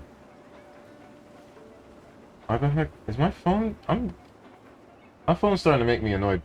They could go critical at any moment. The heat of their explosive scales have grown. Their pale blue glow worthy of the seething moniker. Their scales are blisteringly hot in this state, capable of scorching the very earth with their volatile force. Nefarious flying wyvern that travels the world in search of prey. It scatters its own explosive scales over a wide area to prey on whatever gets caught in the blast. In some places, this has earned it the nickname Bomber Wyvern. Badge of Heroes. Yeah, I already read that. Okay, that pick is pretty good. Thank you.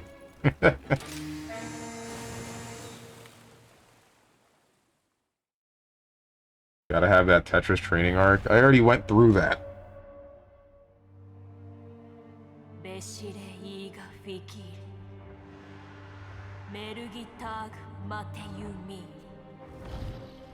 Oh, you're kidding. You wouldn't dare make an invisible Nargacuga.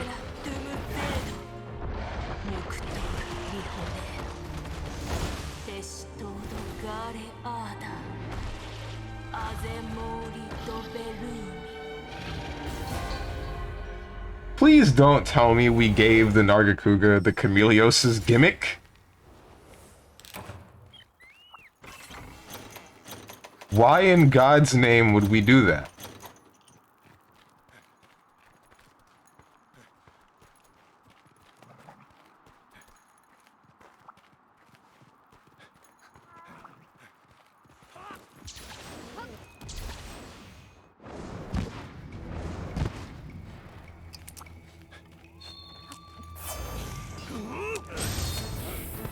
You did. Okay. That's nice.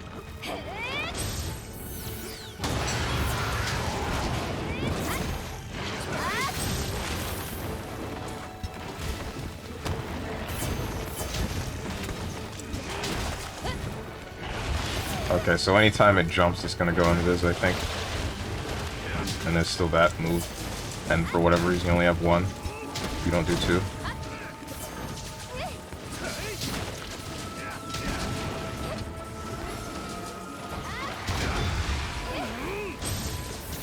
Don't hit me.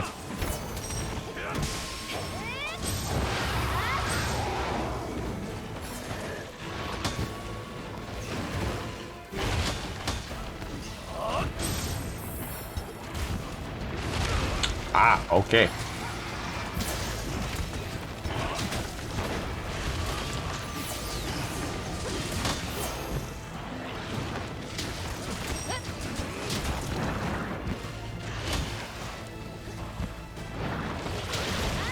Ooh.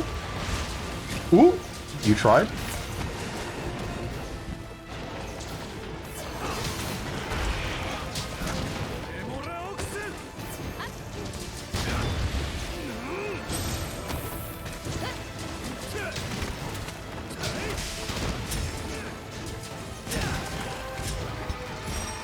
How much do I have to pay you to stop using that weapon? I am willing to give you all of the money that is currently in my wallet to never use the sword and shield again, because I never want to hear that scraping sound ever again. What is that like poison rain? Don't tell me you have poison rain.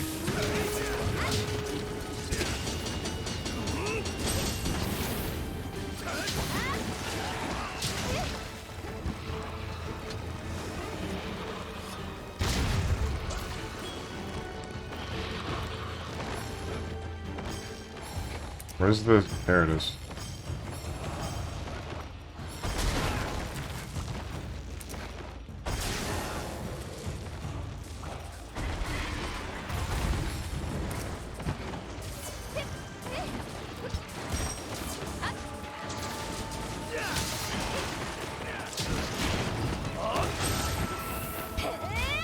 Did it just get yanked back because of the wire bugs when it tried to do a jumping attack?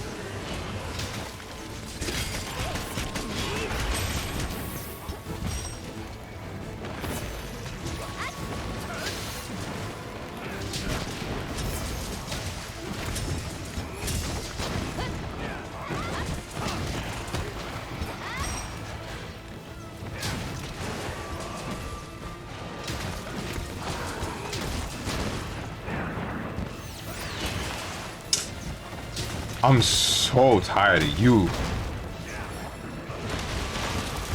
Never hit me when I want you to.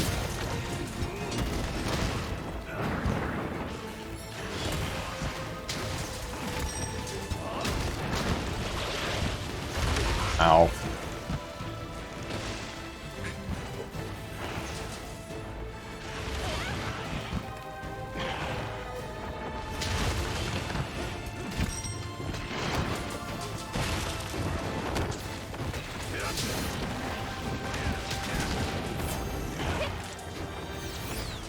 Whoops.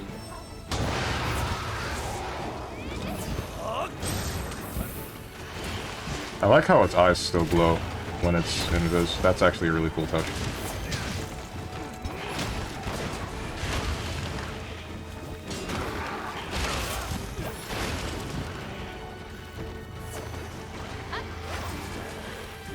I really figured you would have the Silver Wind attacks, but you just don't.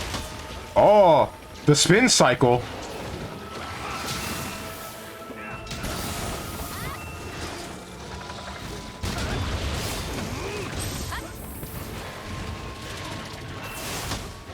That's not cool. Don't do that again.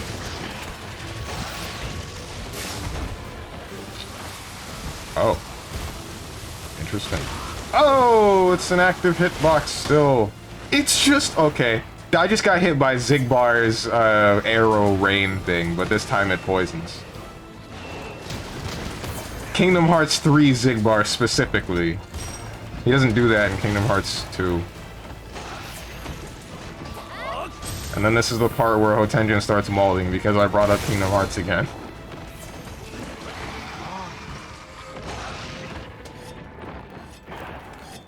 A clever trick. You gotta keep your eyes peeled. Why are you deafening me too? Ow? Okay. Scared the heck out of me.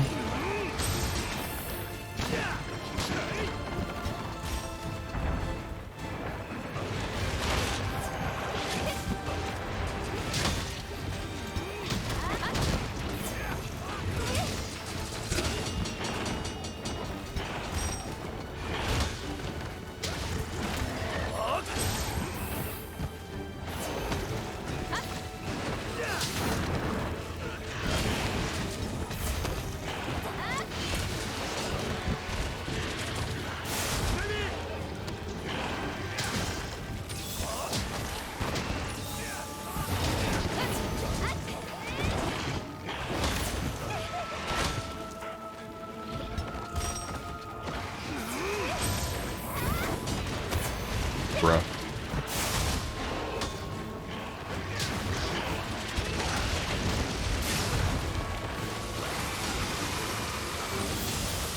I just want to hit the monster, please.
You just do.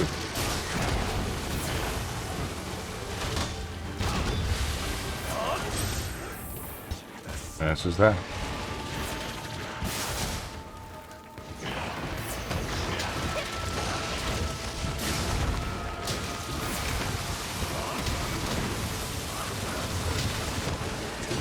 I'm not gonna lie, as long as you just stay next to him, he doesn't seem to be that much of a threat.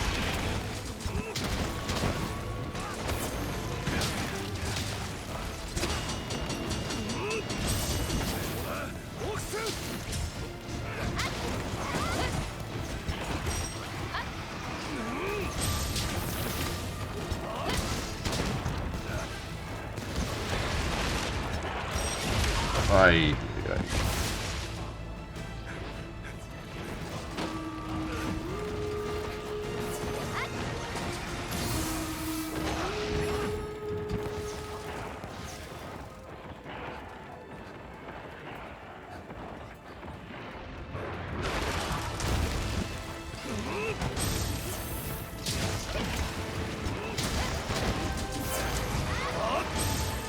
am I doing?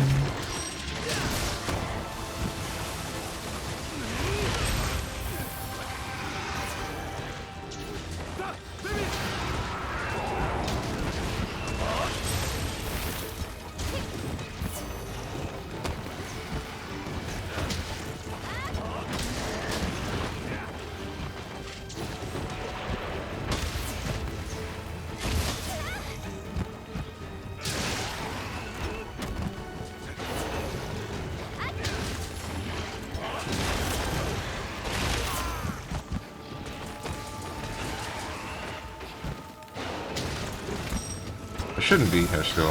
Thank you. Yeah, that's why I was still here, because I knew you were going to do that.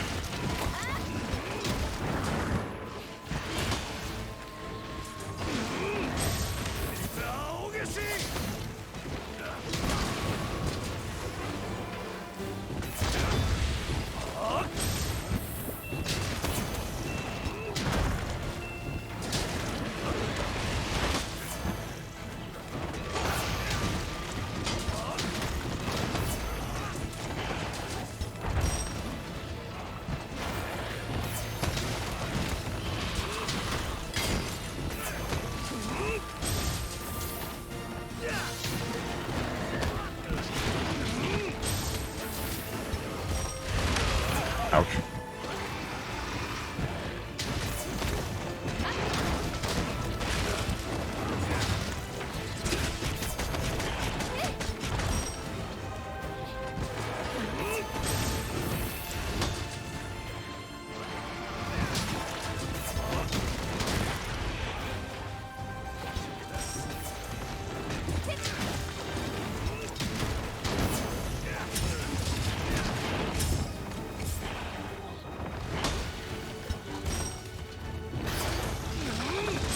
What am I doing? That's not what I wanted.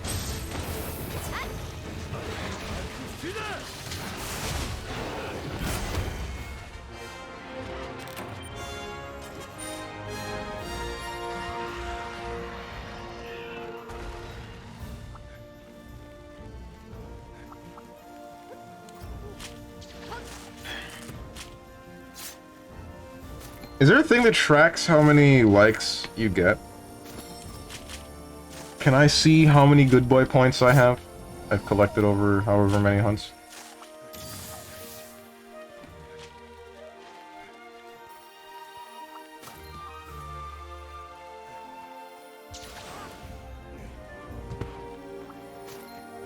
Cloudy Moon Shard, the moonlike blade bling of the Lucent Nargacuga, crafted and control the night.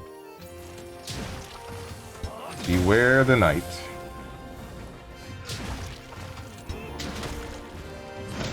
For Celimene and the Dark Moon. Your guild card shows that? Yeah, okay, cool.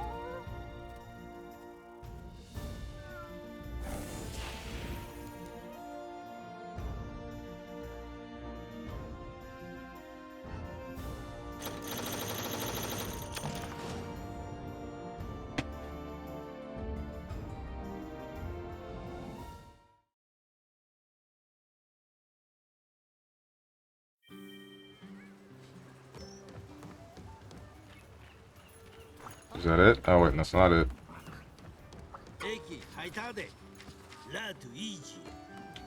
Is that it? Bruh.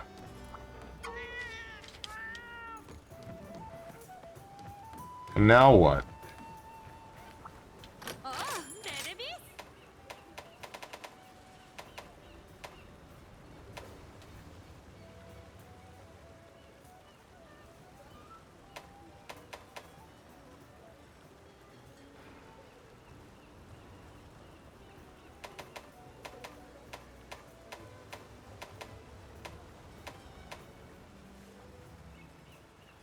Oh, is this Seregi? No, it's Nanola, never mind.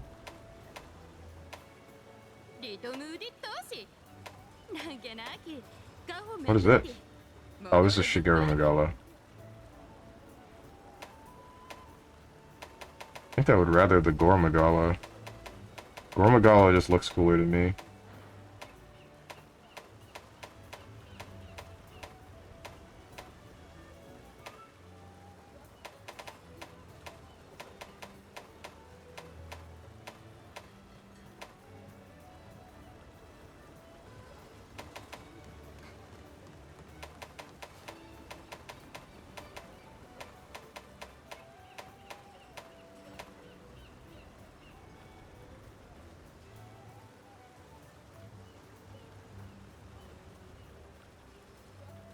Wide shelling. I sleep.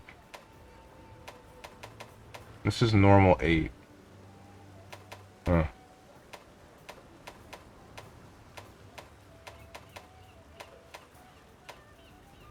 What is this?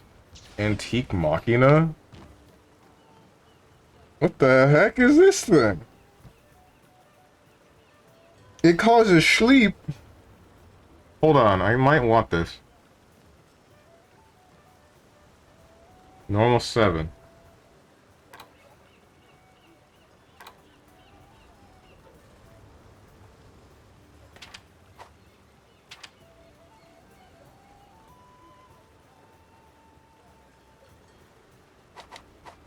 It doesn't have any gem slots though.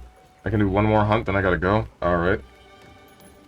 I don't know what to hunt is the thing.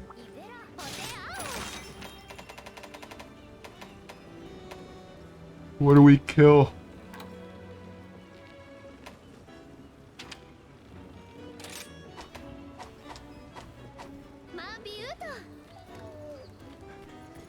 I hope you got something.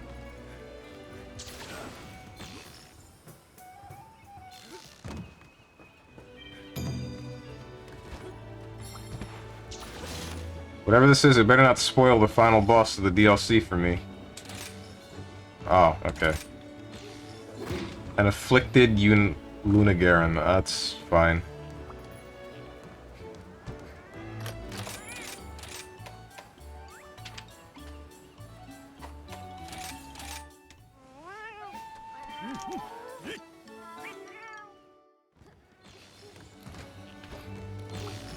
Whew.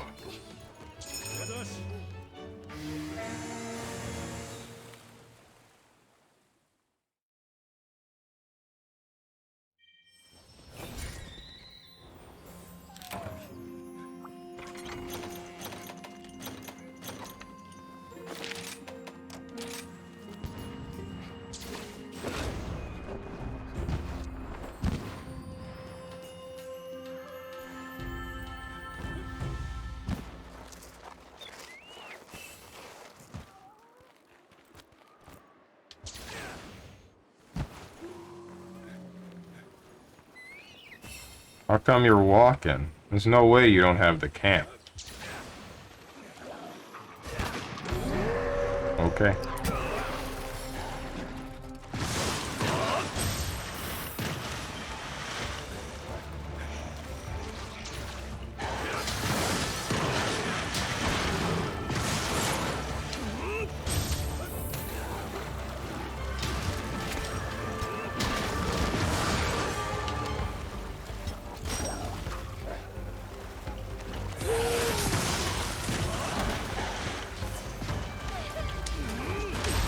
Alright.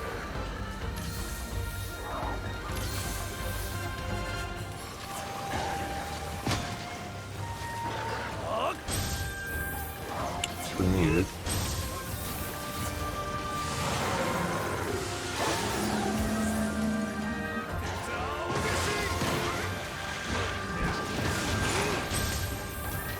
That hurt really bad. But I didn't take any stagger.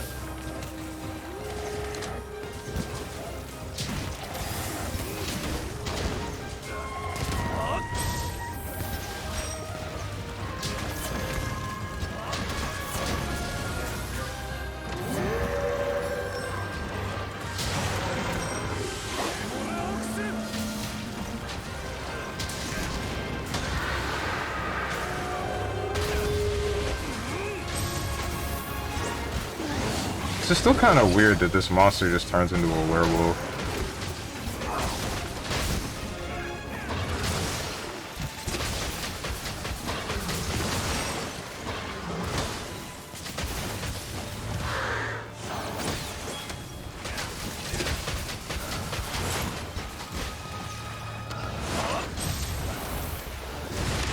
Ah! I got hit with the Azrael 2C.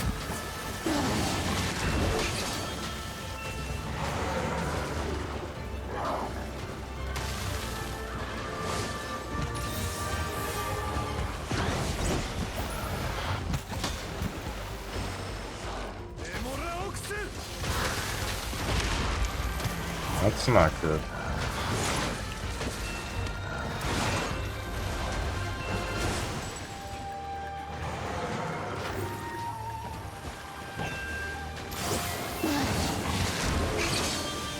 Yeah, sure, I can be greedy. Why not?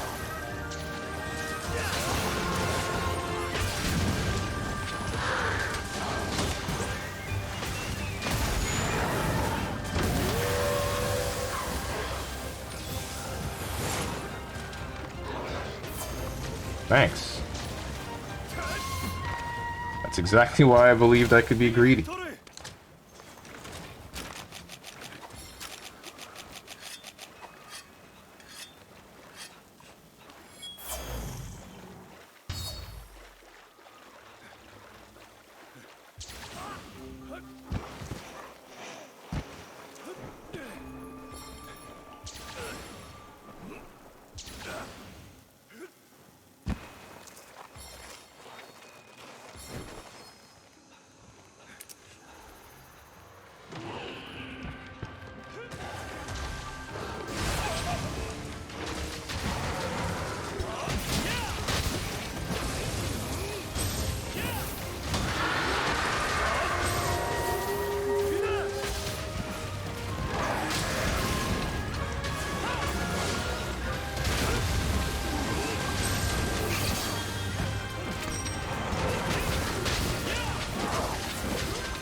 Whoa.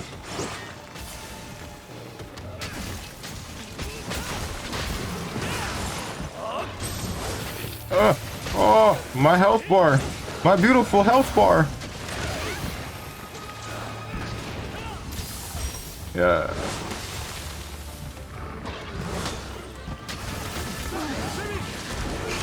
Ow.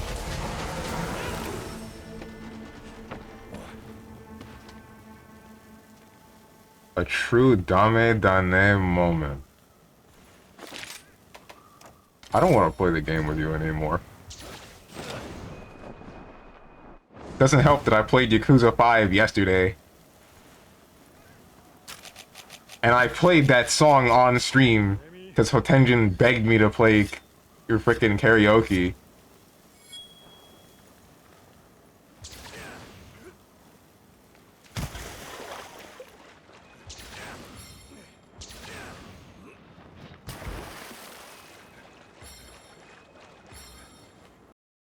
Hey, okay.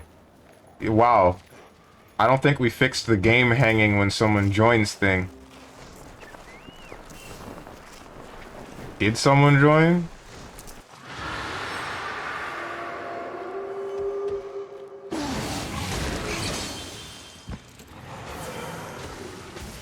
Someone did join.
So, like, here's a question. Why are you cosplaying the handler, but with a gun? It's not a bad thing, I just want to know. Like, that's the one thing the handler didn't have. A gun. Probably would have made her life a lot easier.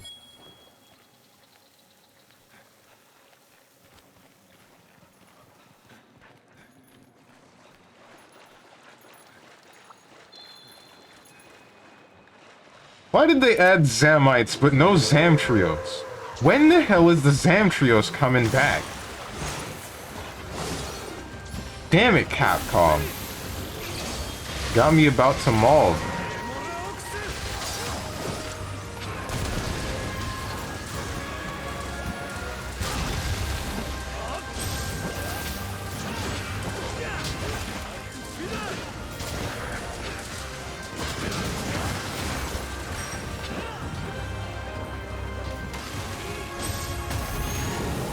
This is a mistake. It's okay, I think.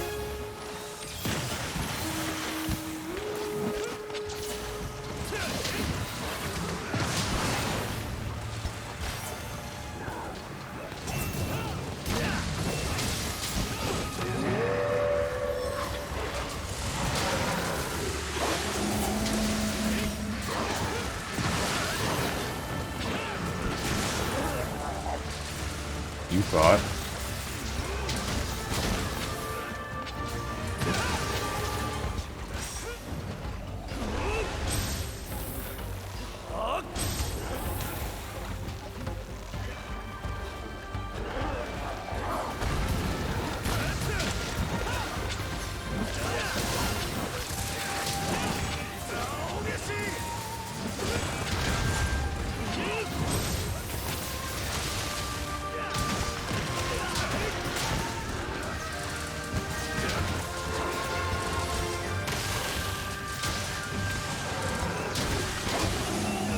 You just do nothing when you're like this, Lunagarin?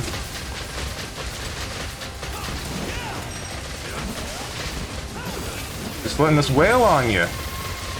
Come on! Fight back!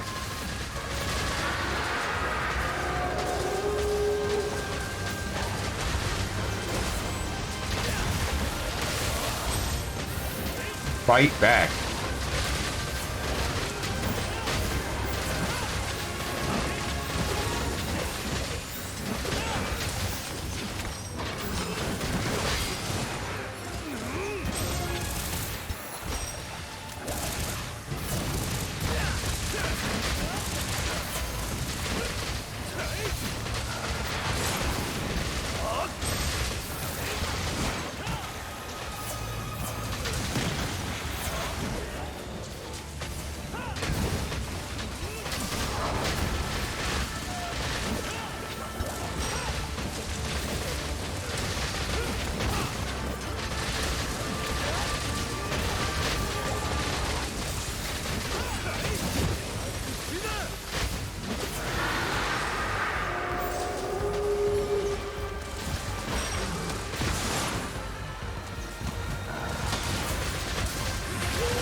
Oof.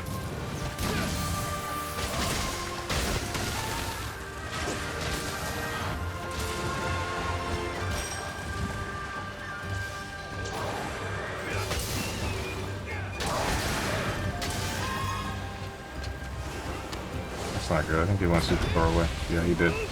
He did because the frickin' Gostarog takes priority over the 4 people that are already killing him.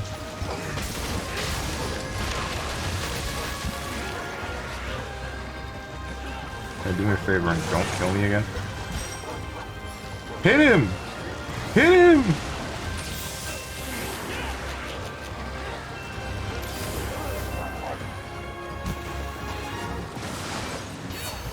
Hit him! You have control over the Gostarog. Just... there you go.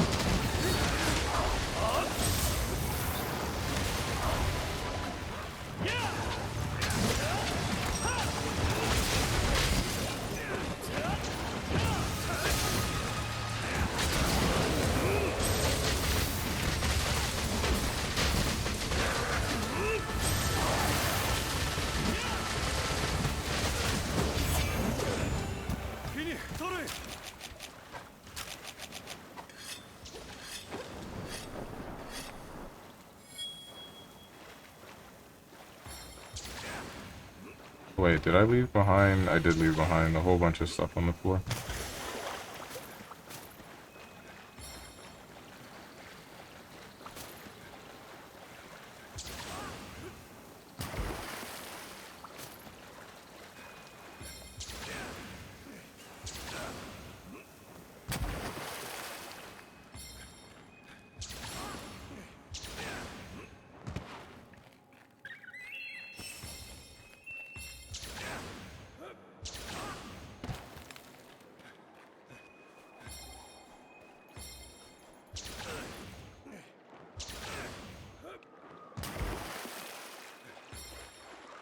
Don't you dare kill it without me.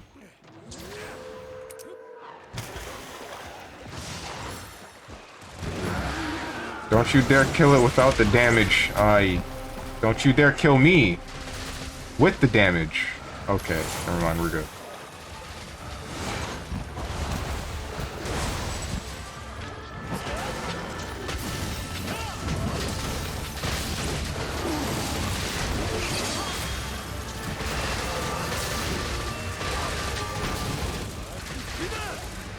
Oh, come on. Never mind, I still hit.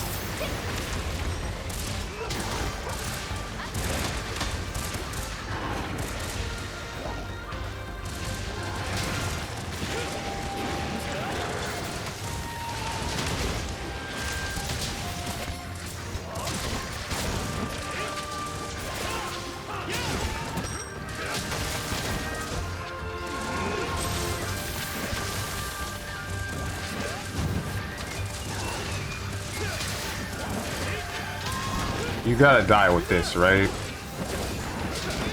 That didn't kill you.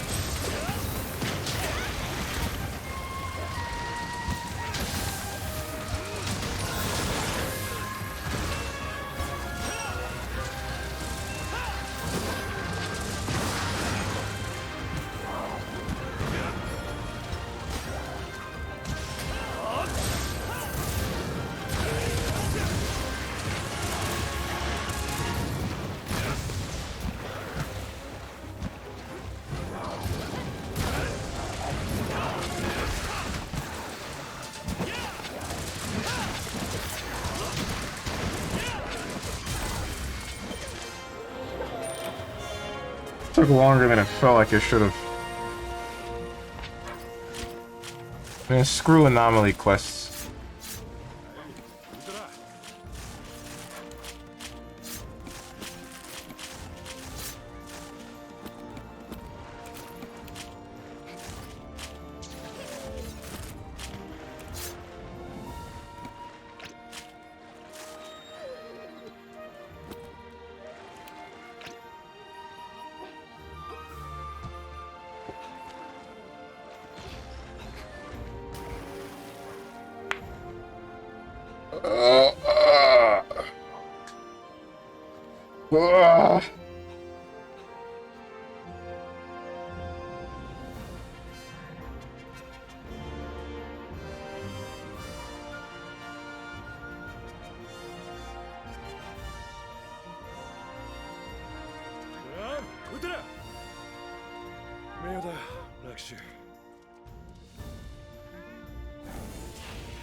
Thanks for the hunts. No prob.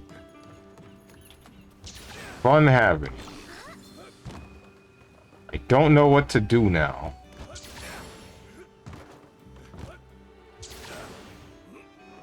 Maybe I want to make that sleep gun lance.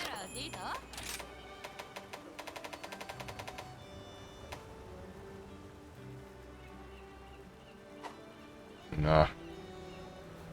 Tetris, obviously. I'm not against the idea,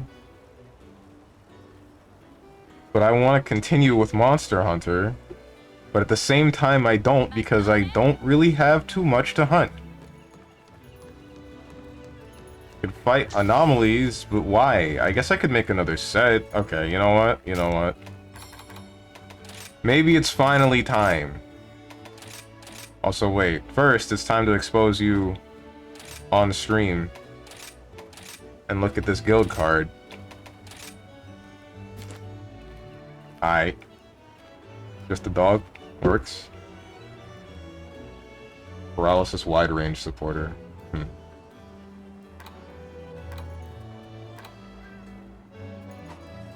I forgot you can curio things. Absolute Pedalus? How do I get an absolute Pedalus? Or do I already have that? How do I get better Pedaluses? Monhun Tetris when? It would be really cool if Tetris 99 got a Monster Hunter theme. Currently I'm rocking the Xenoblade Chronicles Definitive Edition theme. Because I think that that's the closest to what I have, what I want. They don't have anything better. Do I have Absolute Pedalus?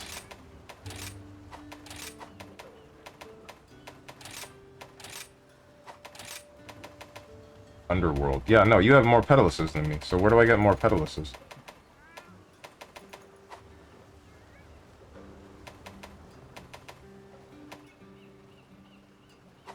I guess that's the focus?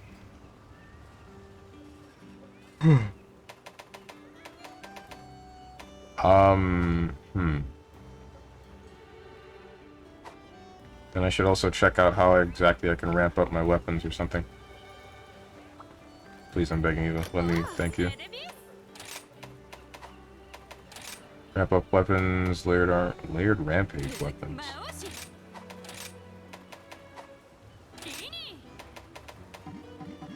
This cannot be done with this weapon. Why?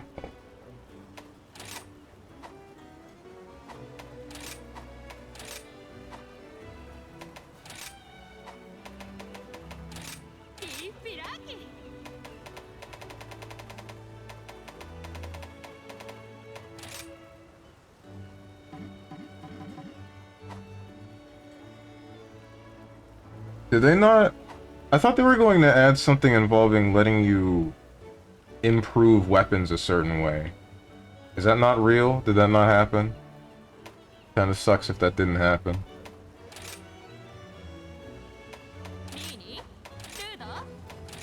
Or maybe I have to be a higher HR. MR.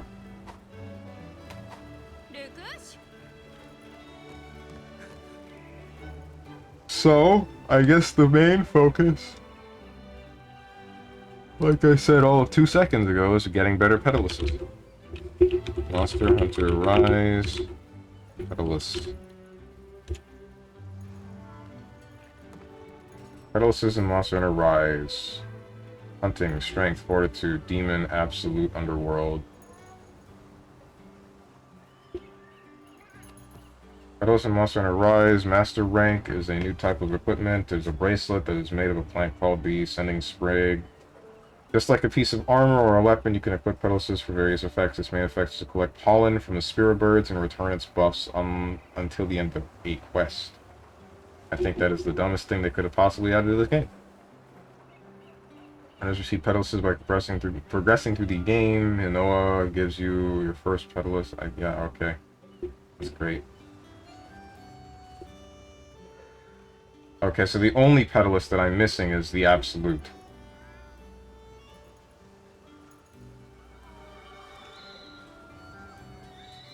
A 100 health up, 10 health gain, 70 stamina.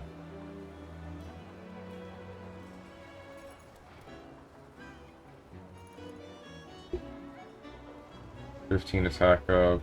Okay, how do we get this thing? Absolute Pedalus is one of the Pedaluses in Monster Hunter. Yeah, okay, great, that's cool. How to get. This Pedalus can be unlocked by completing the quest A Blaze Among Beasts.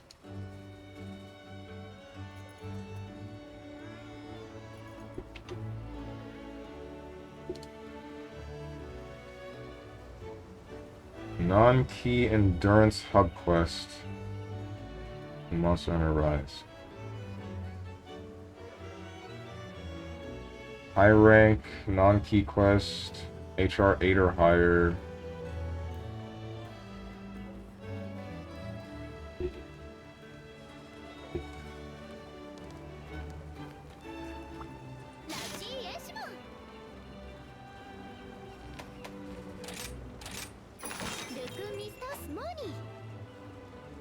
The 7-star.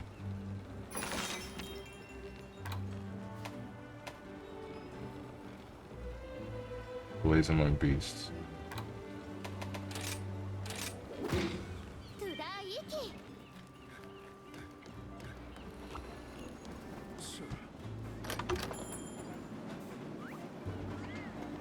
So are these all of the Petalises in the game?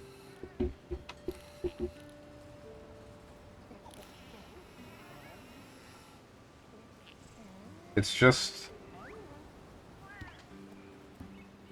the Hunting Petalist 2, Strength Petalist 2, Fortitude Petalist 2, Demon Petalist 2, and then those same Petalists to version 3, and Absolute Petalists, as well as Underworld. That's it. It's just those? Why?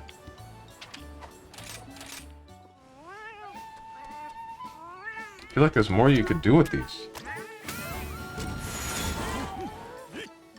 Oh, WTF, you did all the urgents? Involving the Silver Rathalos, Gold Rathian, and, the Moon Nargacuga thing? Yeah, those are done.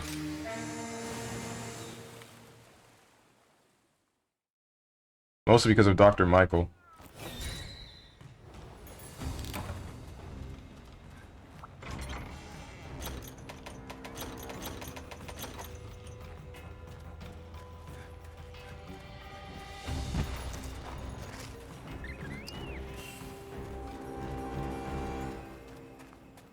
You got anything you want to hunt? Or are you able to hunt, Violet Bolster? Because I don't have anything in particular that I feel for killing. Nor do I have any weapons that I feel for crafting. I was going to look into that, but I just kind of didn't yet. I'm gonna feel real bad taking off Evade Extender.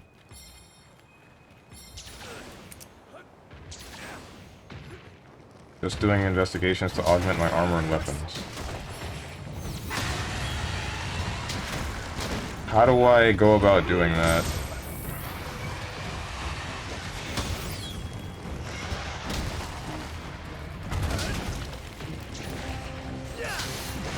Is there something I have to do to unlock the ability to do that?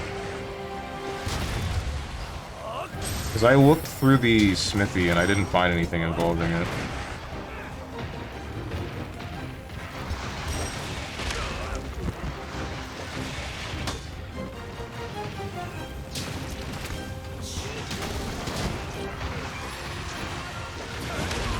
Ow. It's just Iceborne. You load up whenever in whatever investigations. I think you need to talk to someone.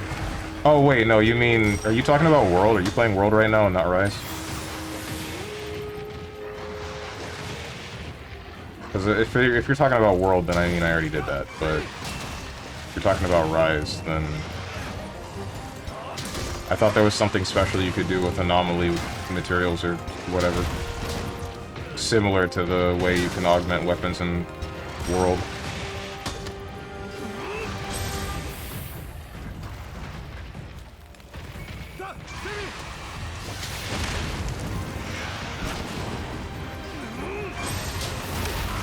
You dick! Touch the floor already!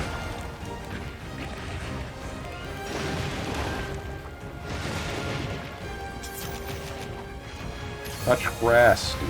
Touch grass.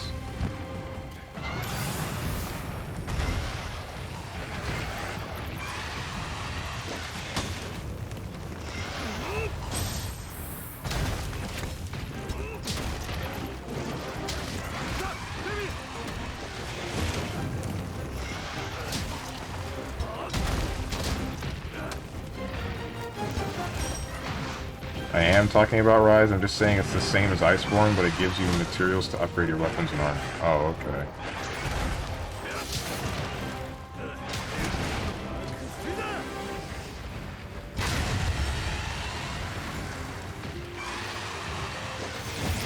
You missed me!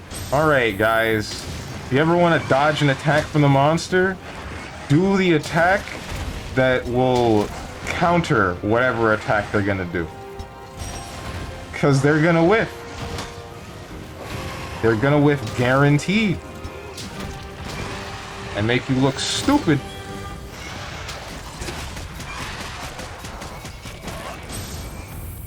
You still haven't fallen. I'm kind of amazed.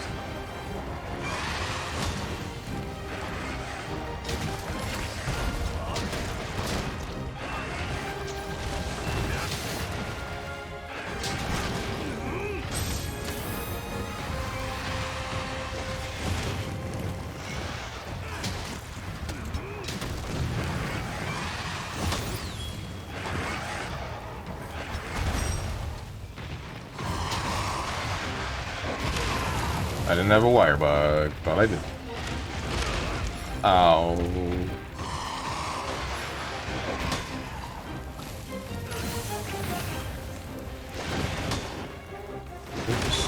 Oh wait, you are dying. Never mind. I can cap you right now if I wanted to.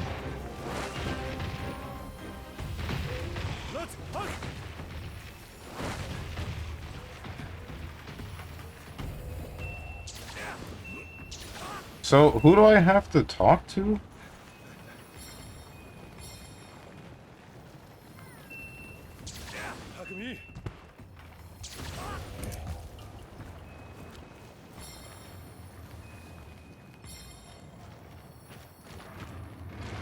Hey, T-Rex. Hey, can you do me a favor and not do what I feel like you're going to do right now? Oh, there it is. Cool. No, we're not doing this one today, Chief. You piece of trash. Alright. Wanna know what just happened there? Apparently, if a monster is in wyvern riding state, it can't get trapped.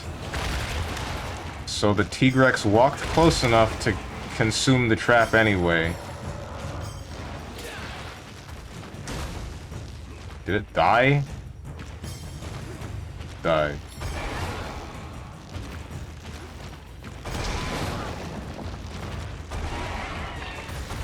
It died and I didn't realize I needed to hunt more than just the Rathalos.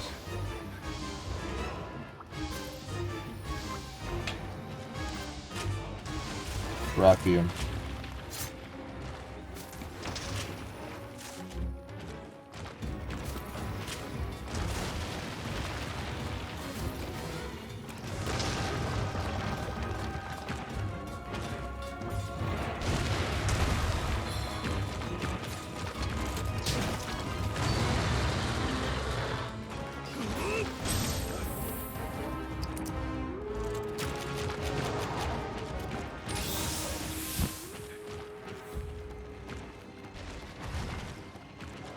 Get back over here, T-Rex.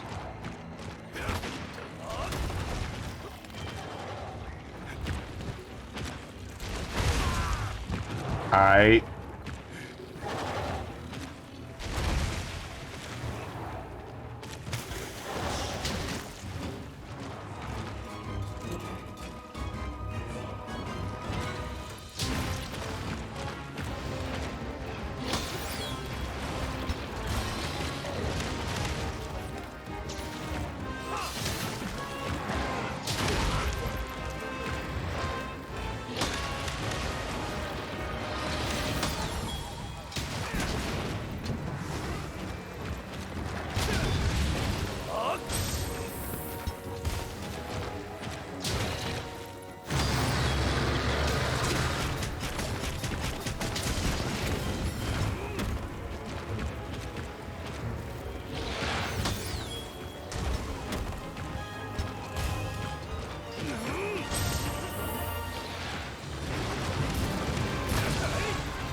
I'd really appreciate it if you stopped running around.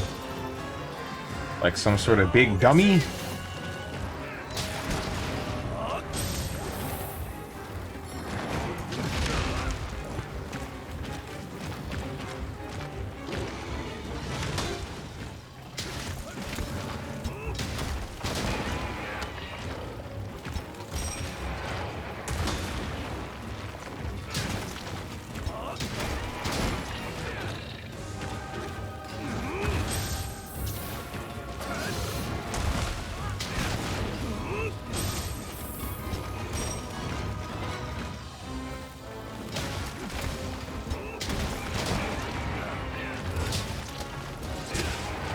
I missed the blast blade. And then I got hit by the jank-ass hitboxes.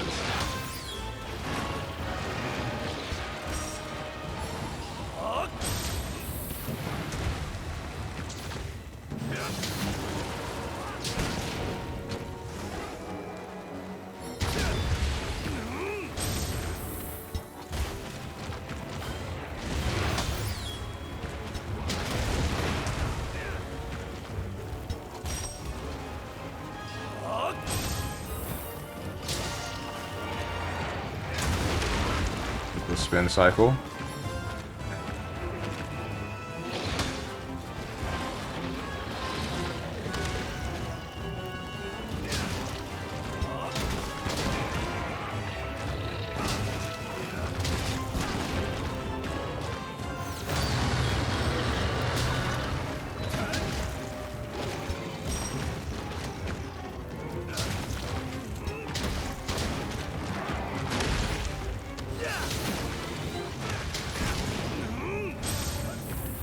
Low effort, low skill, low risk, and stupid amounts of damage. Wait, what is? Oh, I hate ranged users. Oh, okay. I wouldn't say low risk. Well, alright, no. Hey, maybe it is low risk in the newer games, but...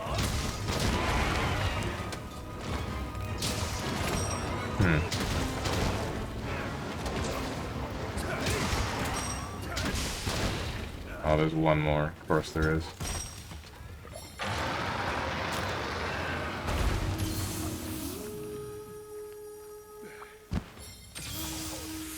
I guess there is lower risk to using ranged weapons in the newer games, even though I think you do take extra damage for using a ranged weapon.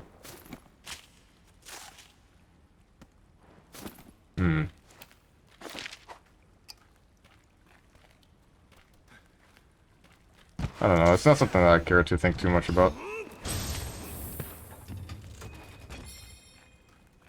Doesn't matter if the monster flinches like 100% of the time.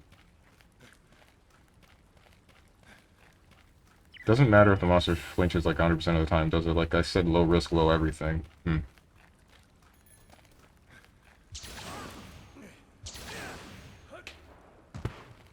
It doesn't flinch. Okay, hold on. Are you saying that, like, the ranged user will make it flinch consistently and then it does matter? Or are you saying, like, the monsters usually don't flinch that much and then it doesn't matter that much for range users or something like that? I think I'm misinterpreting what you said. They make it flinch forever. Okay, yeah.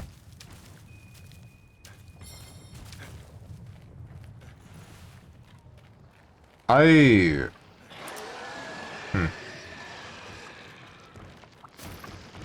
can see what you mean.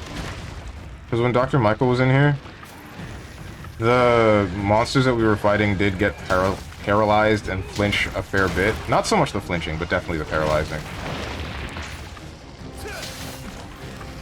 But,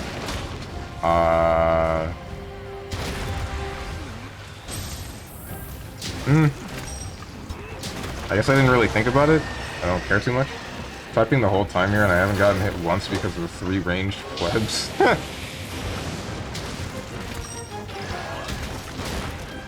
What weapon are you using?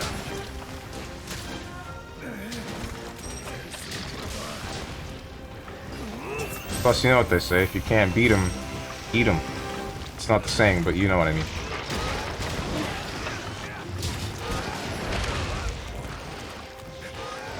Great sword? Oh. By the way, Violet, who am I supposed to hit? Who am I supposed to talk to get the ability to upgrade my weapons?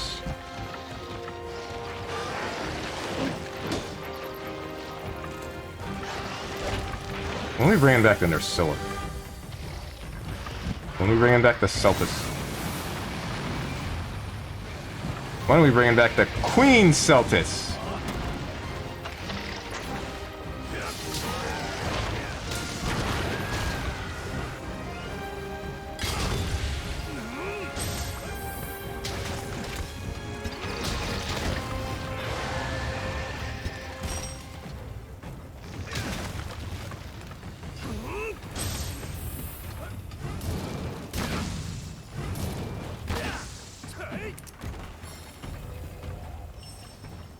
You have to do the first investigation to unlock both armor and weapon augs. Oh.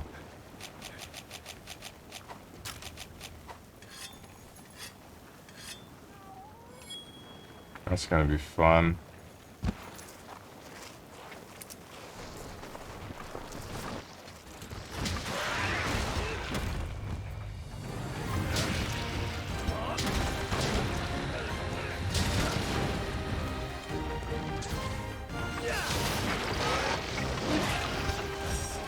Get frickin' stepped, kiddo. Ah, that has 2 hitboxes apparently. I've been nutted on by a spider. I don't quite like that.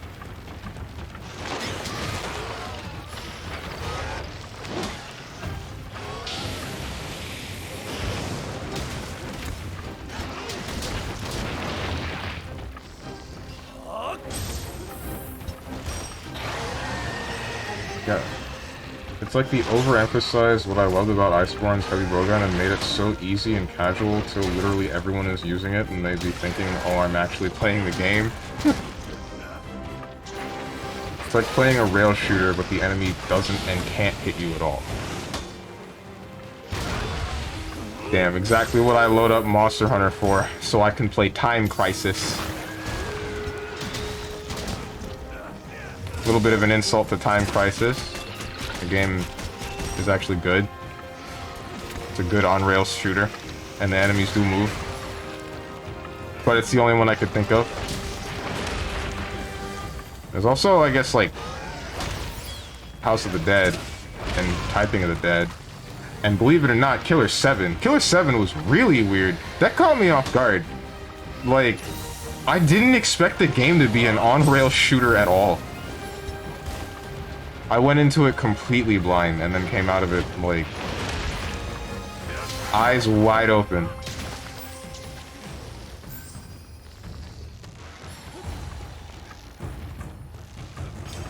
Came out of it woke as all hell.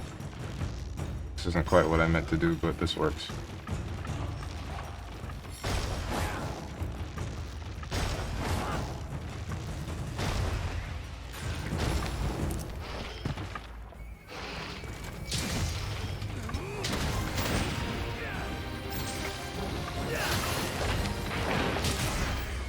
And there she goes.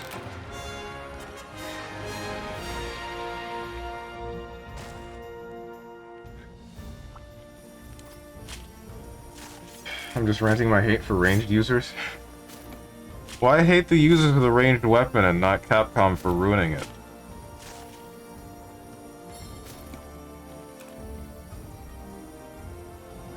Don't blame he who succumbs to the low-hanging fruit. Blame he who placed the fruit so low.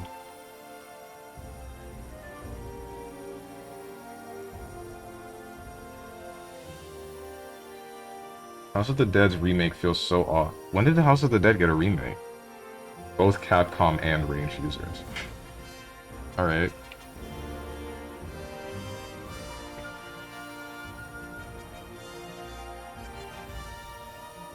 A few months ago on the Switch. Oh. I should get Typing of the Dead and increase my, like, typing speed. I can't type that fast.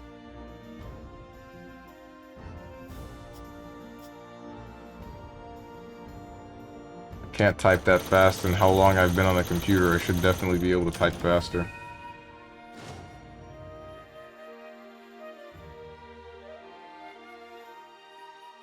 Why did I get so many achievements? Did they add achievements with title update?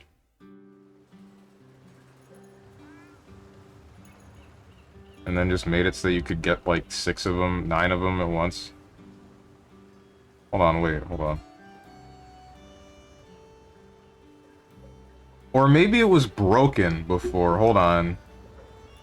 Anomaly Hunt Silver Trophy awarded for slaying your first afflicted monster. I definitely did that before and it didn't give me. Jewel Grass Planter awarded those who rode various monsters with the power of the morphed wire bugs. I did that too. Ignore wind as you whip through the world, awarded by performing many switch skill swaps. Okay, yeah, these achievements were broken until now. That is like 100% what happened.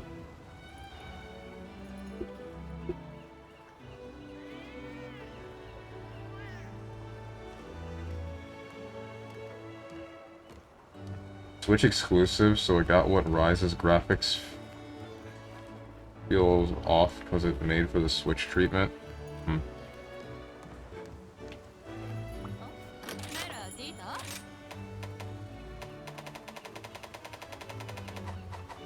Too bad we still don't have a Switch Pro.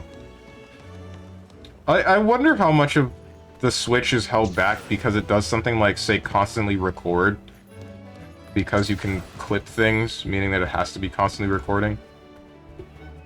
Or the fact that the controllers are meant to have like this super accurate vibration function for reasons unknown. Not even that many games utilize it, I don't think. Maybe WarioWare does, but I didn't check.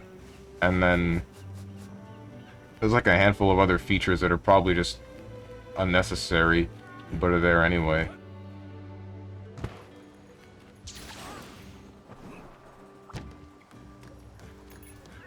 I just don't get why we don't have a Switch Pro yet. When the heck is that happening? Please. Oh my god. Nintendo, what are you doing, son? Real quick, I am going to go grab something to drink. I will return. And when I do, we are going to do some investigations, and then I will hopefully look at what I want to upgrade with my weapons. But 1 sec, I'm going to get some cranberry juice.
I have returned.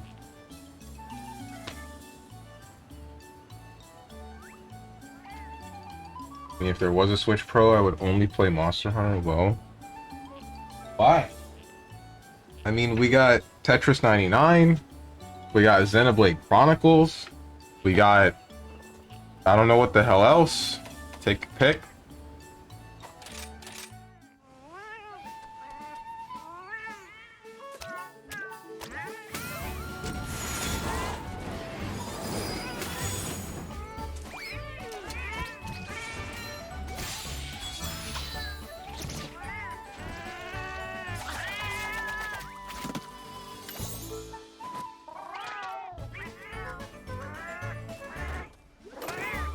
Bring back the other chick. The song was significantly cuter. Isn't everything else like $1 billion, even the digital versions? That's if you're buying a Nintendo game, because those prices stay at 60 and just never go down. But I think the Switch eShop has sales sometimes on some products. So... like, there's a lot of shovelware, I use for lack of a better term. There are a whole lot of games you wouldn't expect that are on, say, PC and Steam and whatnot that somehow end up on, what do you call it? On the Switch. And I'd imagine a lot of those games, and various other games that aren't Nintendo games specifically, will end up being prices that are a lot more reasonable. But I don't check the eShop too often, so I couldn't fully tell you. I'm like, take that with a grain of salt.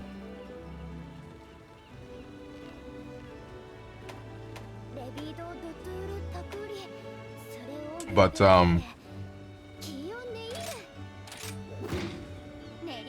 what was I gonna say? I guess if you wanted a physical copy of the games, the price probably wouldn't go down.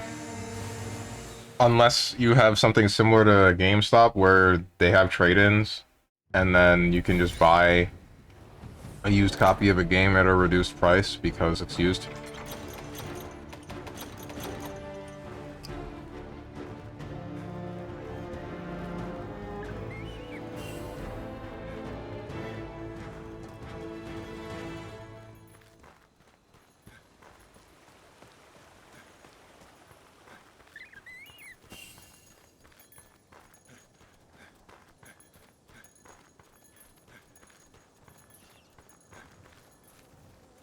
But yeah, I think it's just a matter of the ones, the Nintendo games that you hear about on the Switch are just...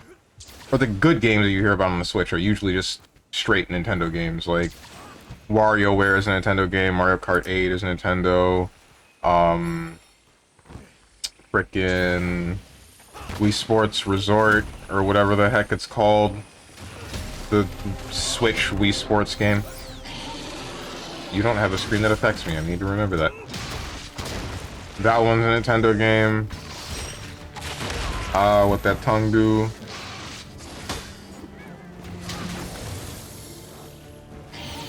You still don't have a screen that affects me. Alright.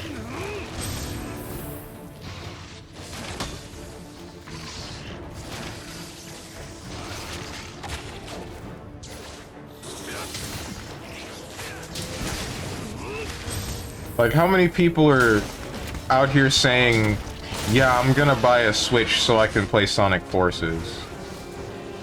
Like, you're not gonna hear very much of that. And if you do, then that person doesn't understand how machines work. I've been paralyzed. I've been clapped.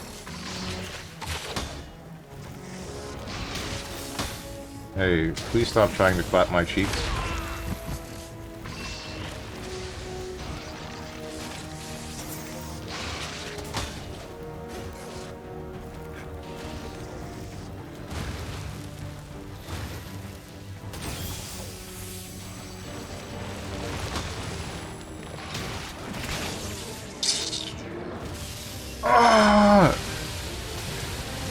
Not even farting in the right direction, you... What's up, Gurlocker? I mean, I've heard I'm gonna buy a Switch so I can play Live Alive? Live Alive? How the hell do you say that name? That's the Square Enix game that, is like a JRPG, but what's it about exactly? And that one makes sense, right? Isn't Live Alive only on the Switch? Or is it? I don't remember.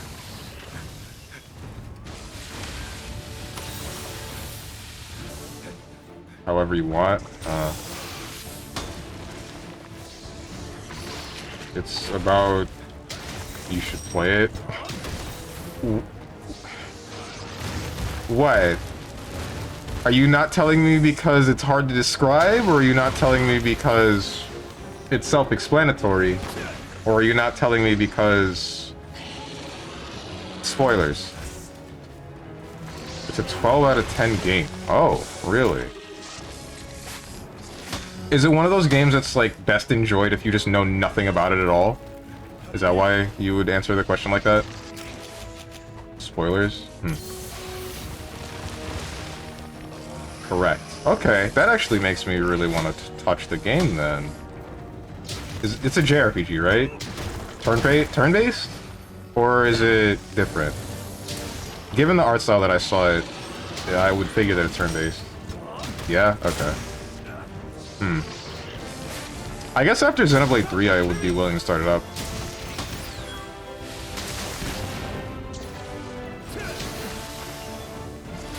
That would be the next JRPG.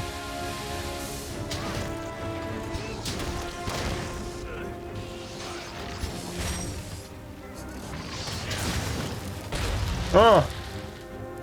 Don't roll on me.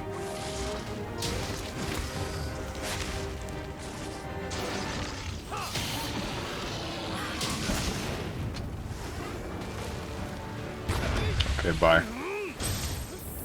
Bye, Felicia.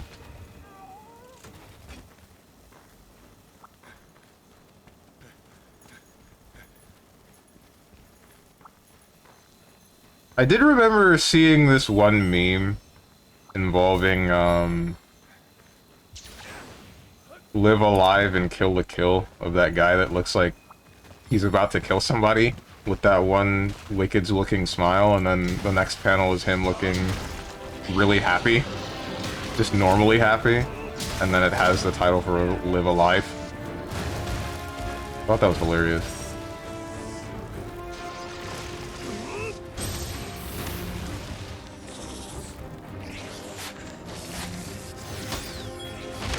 I always talk about these memes like you guys have just seen the same images that I have over the internet, but that's not a guarantee.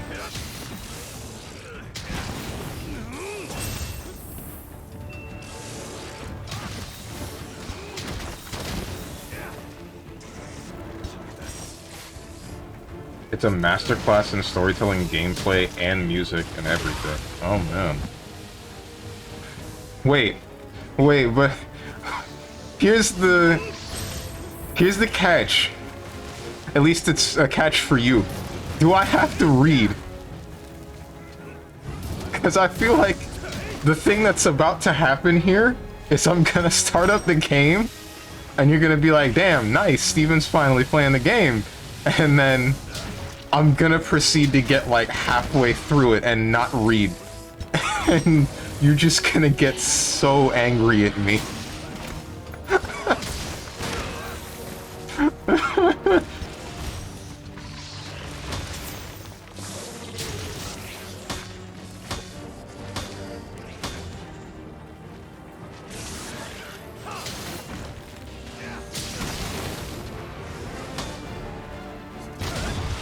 It's my best challenger for my favorite game of all time. Oh, damn. It's not very much. It's like 89% voice acted. But does this include tutorials? Because that's the part that would matter. I don't... whether or not things are voiced during, like, character dialogue, I don't care. If I need to read it out myself, I will. Oh my god, I got wombo comboed! Paralysis into stun into farted on. Damn it.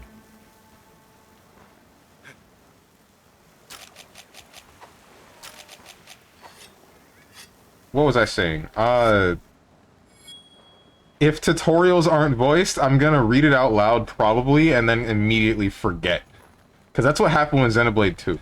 It would tell me that I could do X or Y, but I would immediately forget after it did it. Or I just wouldn't be able to apply the knowledge. I didn't know how. Yeah, there are not that many mechanics that you could just straight up ignore. Okay.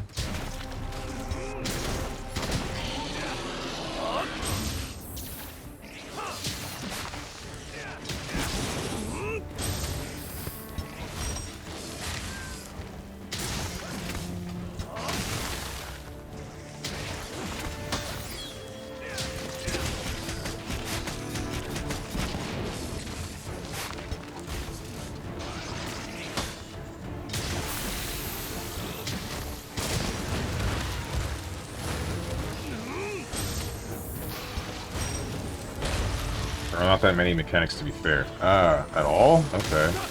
Wait, then what makes it... I'm wondering what makes it so much better than any other turn-based JRPG.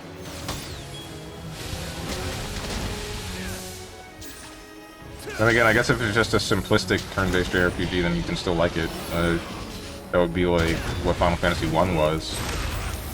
Nothing's too specific about its mechanics, no unique stuff like, say, Final Fantasy VII's Limit, or Final Fantasy IX's Trance.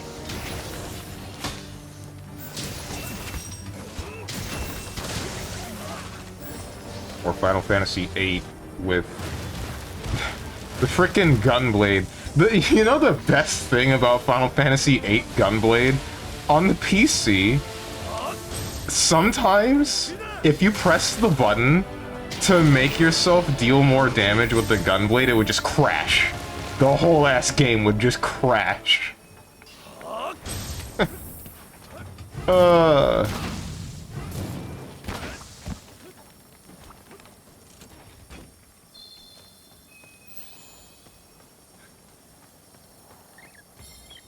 It has to be experienced. Okay. I feel like I should bring back the suggestions channel in my Discord, but at the same time, I feel like nobody would use it since nobody really talks in it all that much anyway, in the first place.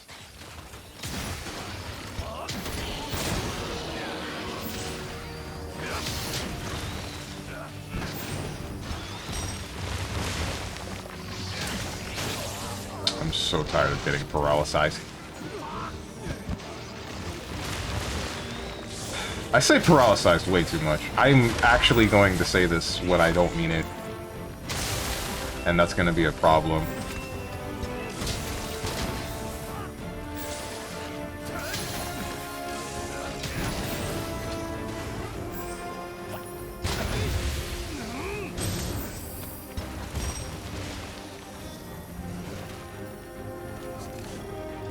Looking kind of tired there, buddy boy. Get a move on, Slick. Ooh, paralyzed sack is broken. That sucks, don't it?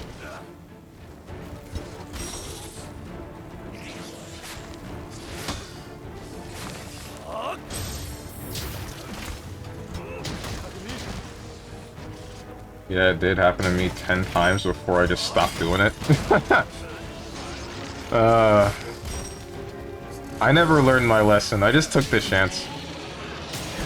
I figured, hey, if it didn't crash the first time I used it in this fight, it's not gonna crash the 20th time I use it in this fight. And then sometimes I was wrong. Sometimes. Gertlocker, what's your opinion on Final Fantasy VIII? I didn't like it that much. I feel like it was paced really poorly in comparison to a lot of the other Final Fantasy games. Or some of the other Final Fantasy games. Like, nothing can...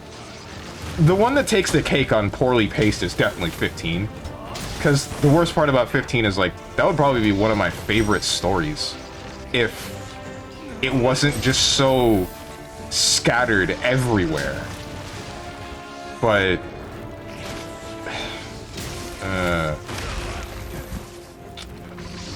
things happen to characters, but they happen off-screen, and that thing that happens off-screen you experience within a DLC pack, so that's really cool. But there are 4 different characters that this happens to, and there were gonna be like 5 or 6, maybe. God damn. And then... Then there's the ending of the game, which just seems like it just happens. This was a poor decision.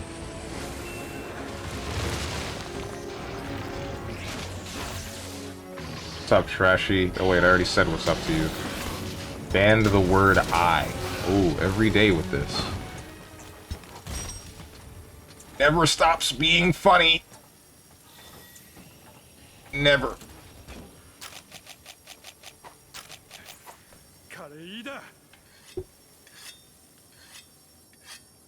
Make me say something. I love Monster Hunter Rise. Okay, cool. That's great. FF8 is not too bad for the first disc. I don't remember how long the first disc is, but I think I agree with you. Story-wise, or gameplay-wise, I thought Final Fantasy VIII was pretty good. But... what's it called? Story-wise, I didn't think that it... I don't think it worked, man. It just had so many pacing issues. Well, anything involving Laguna seemed to be fine for the most part, but a lot of the things involving Squall and his friends made me just almost livid, man. Like, everybody just has to dick ride Squall and can't think for themselves.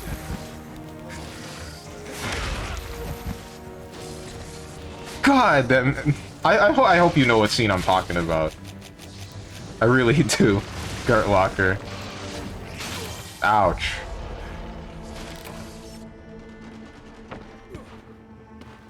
After that, it gets all over the place, right? Oh my god, I finally got my hands on augmenting the armor I want to. Oh, nice. What I'm saying, Strom, stop saying I. That's already 17 push-ups. That's crazy. I should just start refunding you, honestly.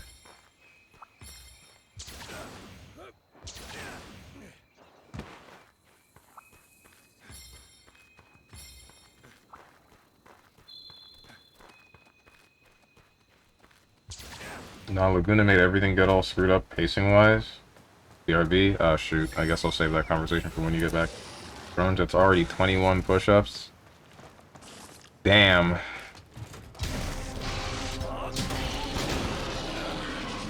That's crazy. But did I ask?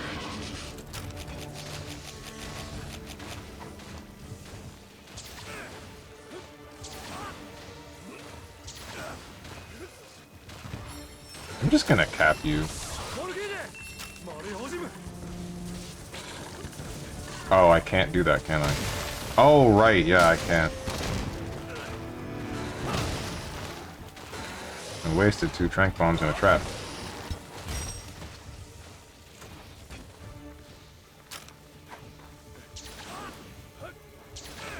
Not gonna lie, pretty cringe.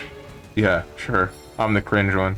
When all you ever do is, join the chat, call whatever game I'm playing cringe, then proceed to spend 1,000 channel points to stop me from saying the word I, which is a very large portion of my vocabulary.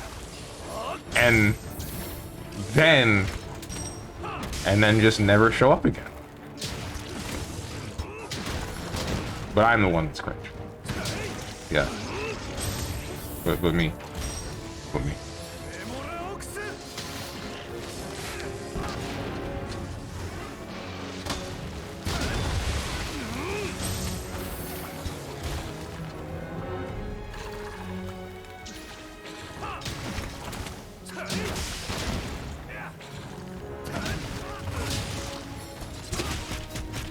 Okay, so trying to augment rare 10 stuff is a bad idea. Wait, why?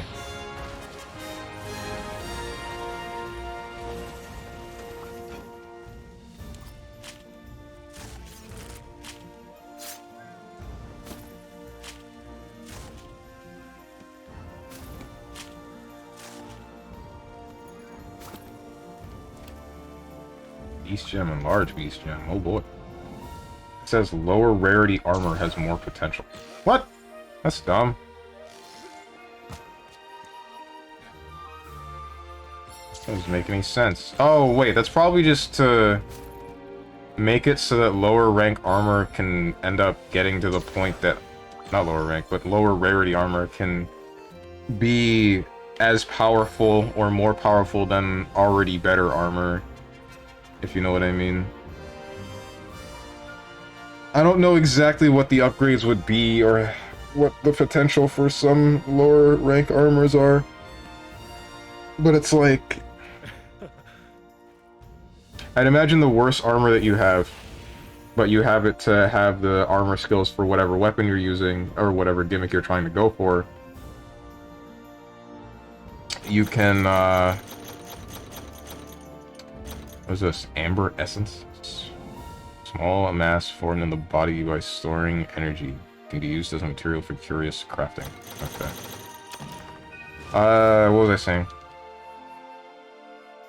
If you're using like a worse armor set than something else, but in master rank, then... Or just because you're trying to get the skills for it to enhance whatever gimmick you're trying with whatever weapon, then it would make sense to have it have a better ability to be upgraded than some other things. Completing anomaly investigations will reward you with afflicted materials. These materials can be used to further enhance your gear via curious crafting.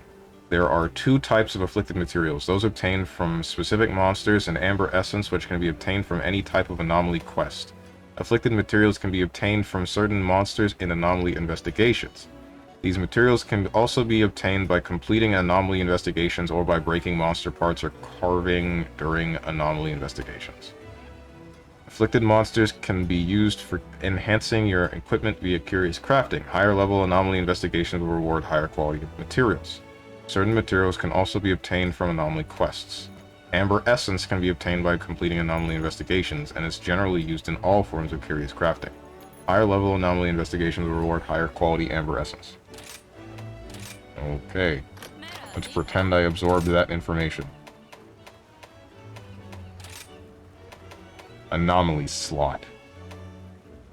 Attack slot. Attack boost, affinity boost, elemental boost, sharpness boost. Oh, and then I need to use materials to enable its augmentation.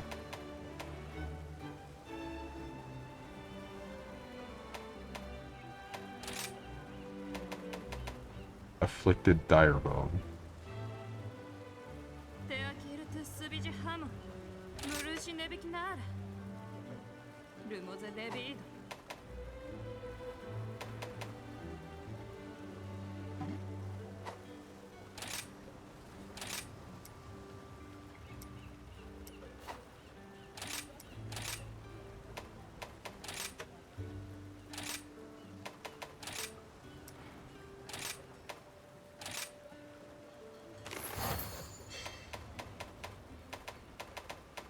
Increases weapons attack, affinity, elemental properties, sharpness gauge.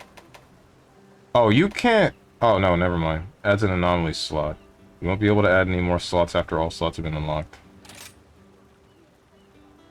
Oh, okay, alright.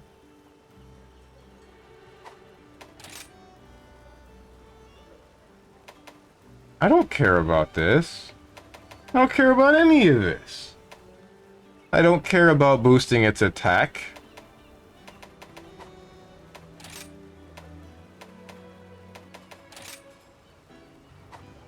I care about adding gem slots, you... Oh! Ah. Use materials and money to augment armor via curious crafting. Reset augmentation. Oh, I need Amber Essence Plus.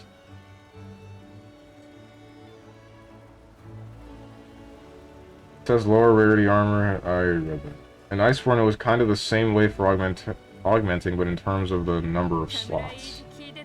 In this one, it's random-ass stat for either higher or lower defense / resist. The big thing is the armor skill. Wait for the Sunbreak equivalent of Safijiva. Ah! The super customizable gun lens. Whoa! This drained me of all desire to, like... work for this.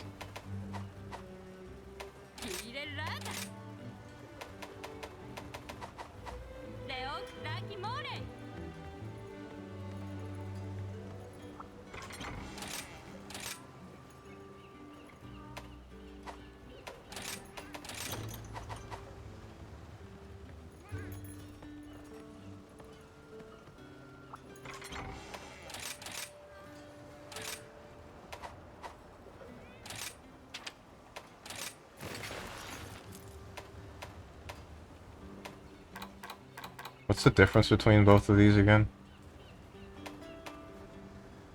Maximize defense boost, agitator, guard, razor sharp, guard up, artillery, evade extender, part breaker. Hunger resist, wirebug whisper, load shells. Guard, razor sharp, guard up, offensive guard, quick sheath, artillery, evade extender, part breaker, load shells, muck resistance, and diversion.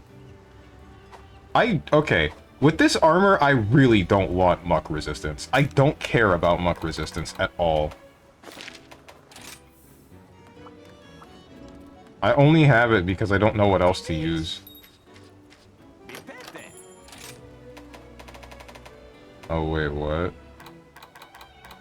Will you let me just buy a whole bunch of these things? Cool.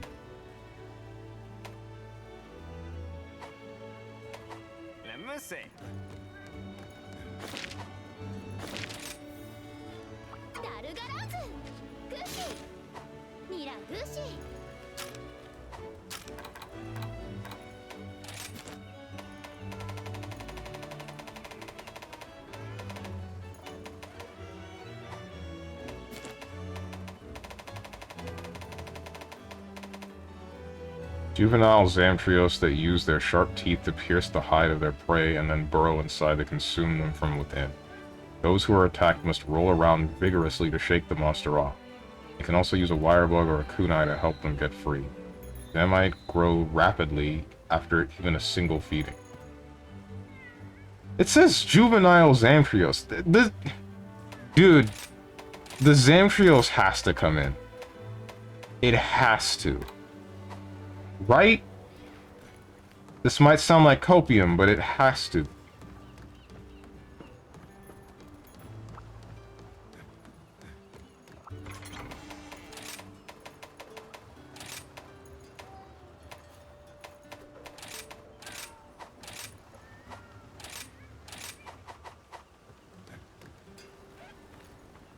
Probably gonna be on par or stronger than Lucent Narga. The Zamtrios? Maybe. I wonder what gimmick Zamtrios they would add in, and if it would be my favorite. Like, I feel it might end up being. Counter Duel? Oh. Crisis, Sheath, Charged Artillery, True Shot, Magazine, Quick Shot. No, Quick Switch. Hard Sniper. I need 1-slot jewels. What do I care about more than muck resistance? Duration of sleep.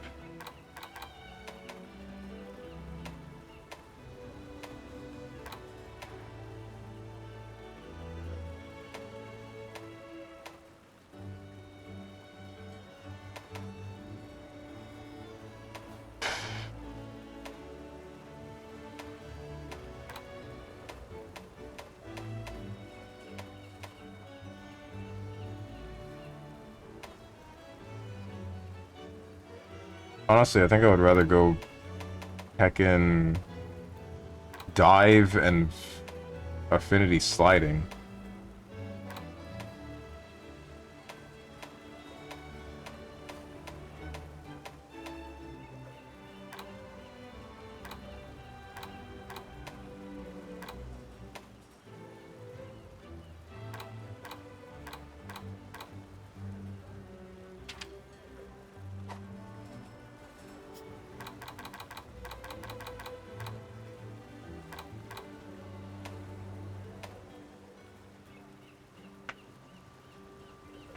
Because usually that's how they release new monsters, something stronger all the time.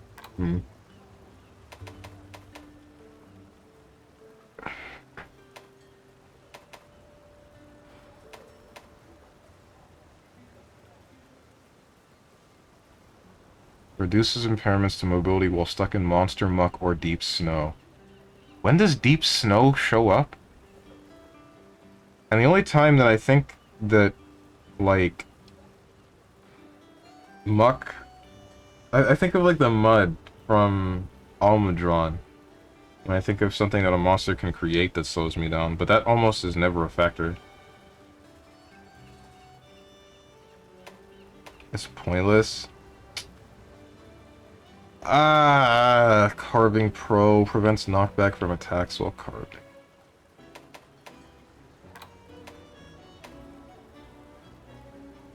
Saw more clips of Sonic Omens out of sheer morbid curiosity. I want to try it out today. Oh no. Oh no, no, no, no, no, no. He fell for it. Alright, Affinity Sliding I guess I'll use. But what the heck else? There's just Carving Pro. And... there was like one other 1-gem slot. Or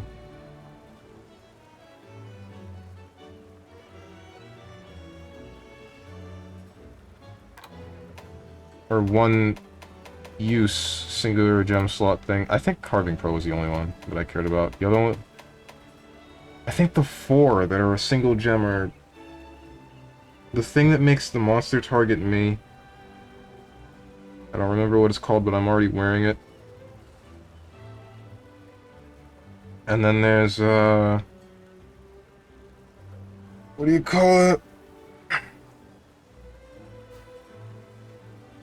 The thing that makes the monster target me, there's the Carving Pro, there's the one I just made, Affinity Sliding, and then there's Horn Maestro. And I think those are the only ones. I don't use a horn, so Horn Maestro doesn't mean anything to me. But, Carving Pro, I guess, could be usable, but, I mean, nothing's gonna really usually bother me when I carve. That's not usually a problem.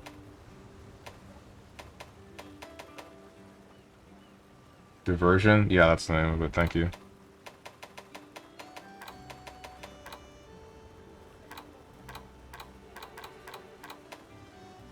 Wall runner boost. Wirebug gauge recovers faster while wall running. I mean, I could also use this, but, like, why?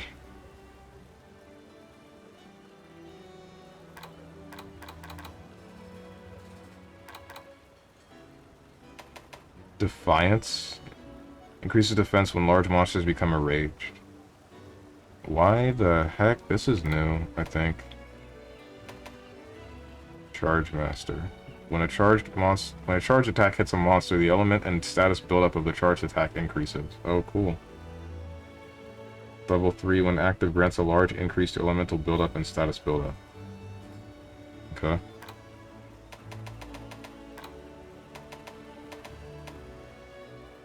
I can't actually believe what I'm seeing. Wait. What do you mean, why? Is it, like, an actually bad game? Like, it looks like it's poorly put together, or... Can't believe what you're seeing in... what light?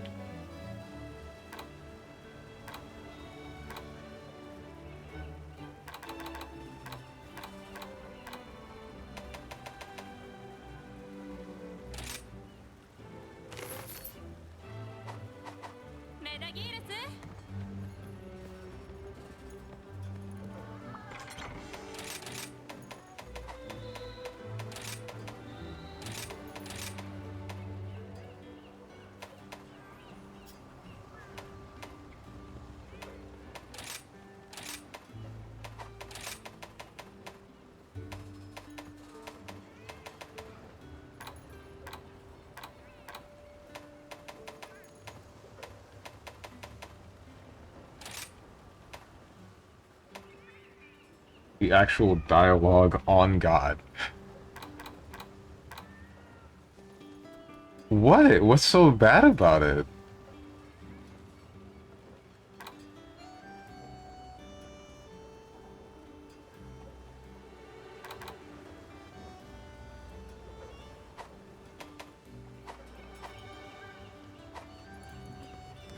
Let's try this for a while.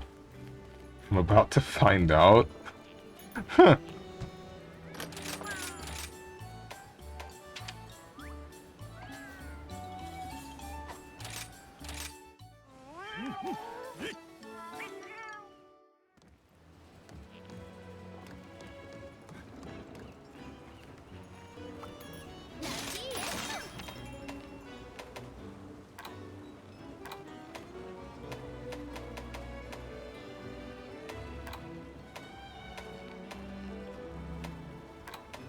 What do I not hate fighting? What do I actually want to fight? Nothing. The answer is nothing.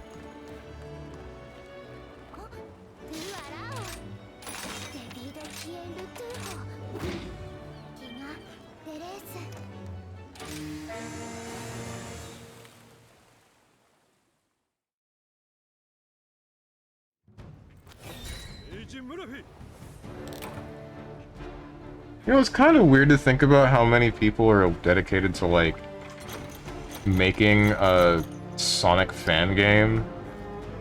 But then there's that one Sonic fan game that was just a virus. It was disguised as a Sonic fan game, but it was really just a virus. And then there's this one where it's like you play the game and you can very clearly, or at least I imagine some people can very clearly see design flaws in how the game plays. And then the dev is watching this, probably hearing said criticism and just saying Lamal skill issue. Meanwhile, they also do the one thing that not a lot of other devs involving Sonic fan games do, of starting up a Patreon or something.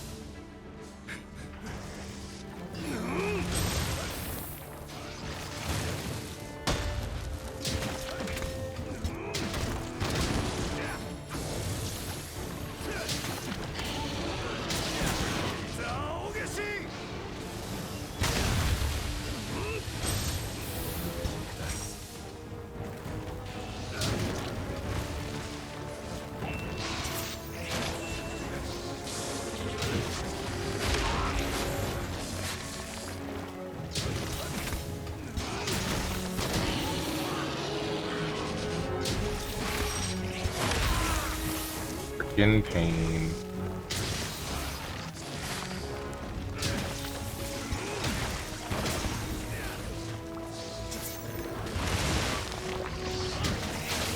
Getting so tired of being spit on, dude.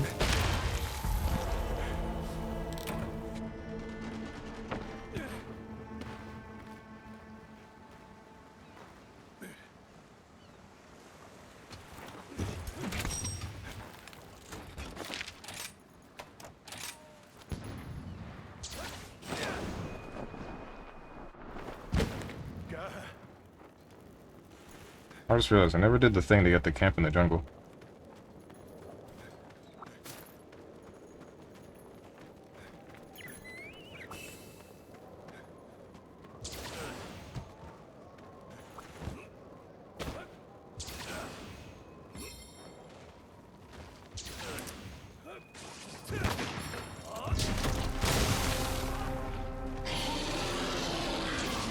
Whoops.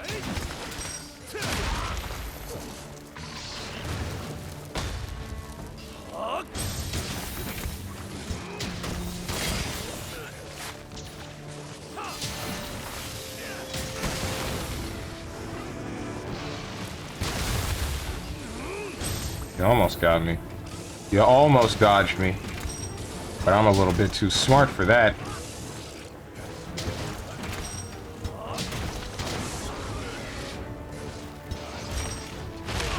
Ow. Oh wow, okay. So the other gun lance actually helped a fair bit with, like, the wire bug recovery timer. Having those jewels is... it almost feels essential now.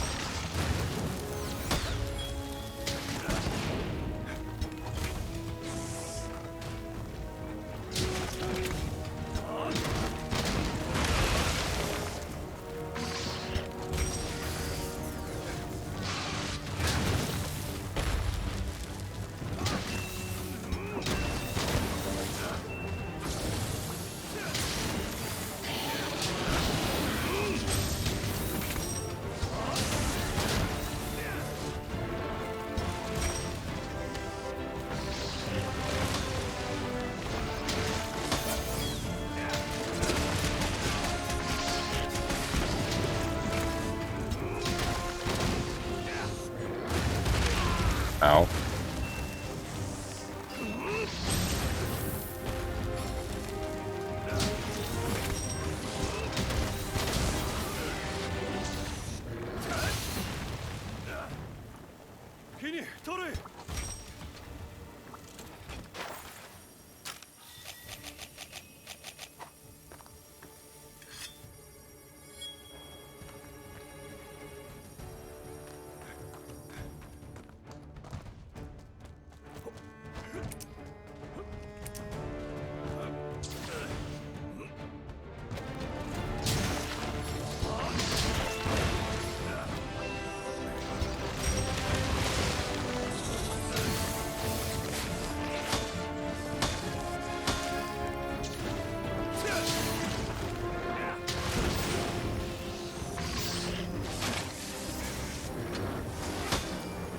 Good one.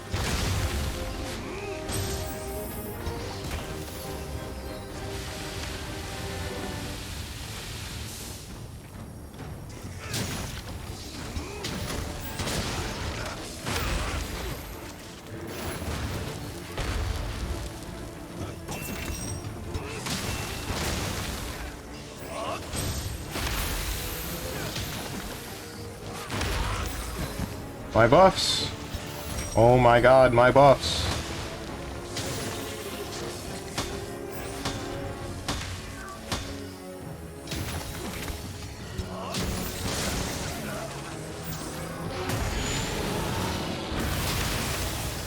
That hurt.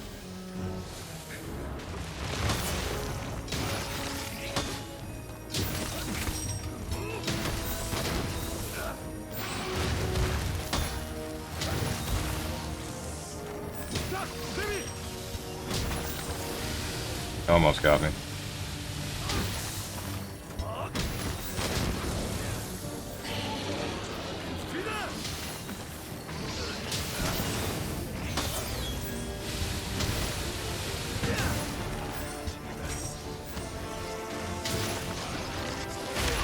I didn't have a wire bug because I'm a little bit brain no work too good.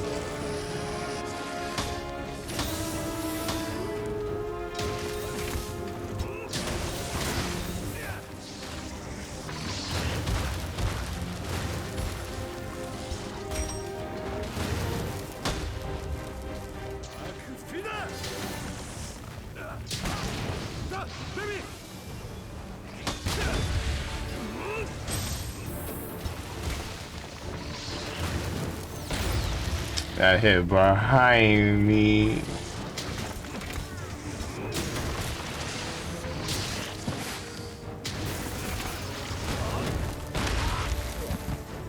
That hurt a lot.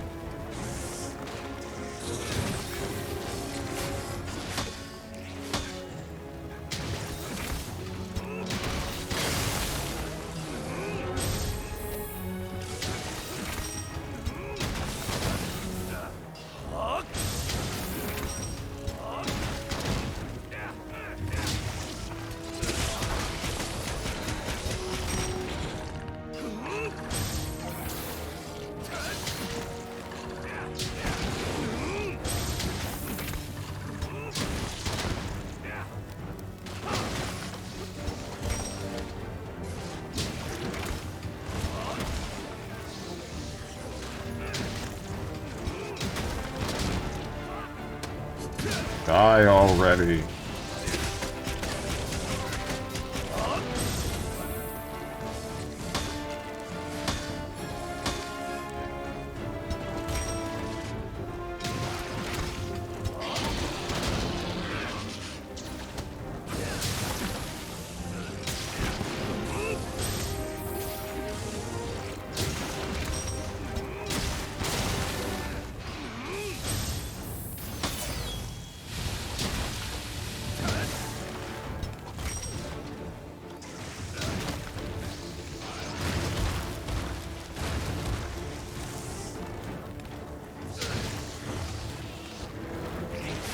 Am I the only person that plays Monster Hunter World and Rise with damage numbers off? Like I think I am.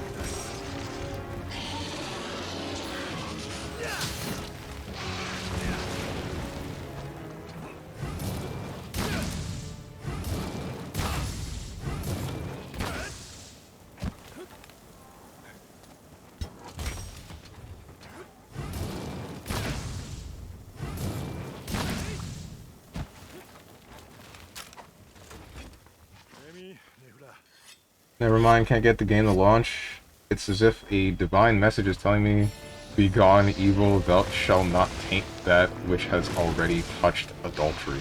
What? Huh? I didn't take you for an adulterer.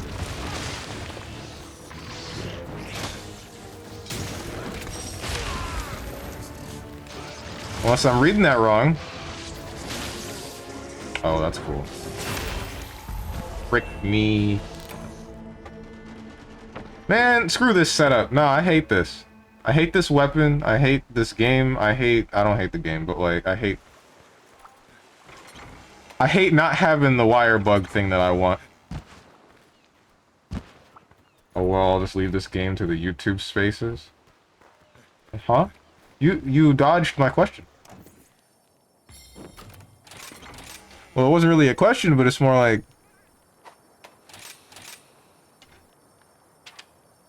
Just didn't even acknowledge it.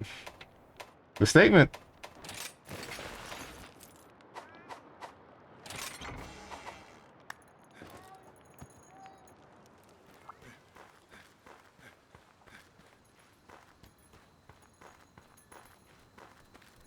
I just realized the other one had offensive guard. Why the hell would I use offensive guard when I have the wire bug thing? When I think about it. Offensive guard makes sense for, like...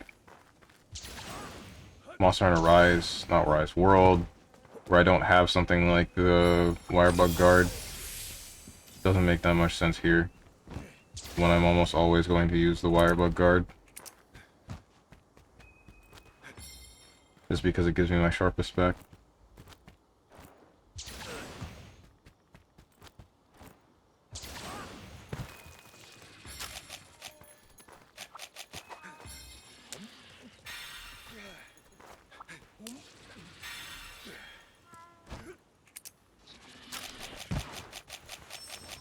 Okay, it's time to make some crazy money. Are you ready? Here we go.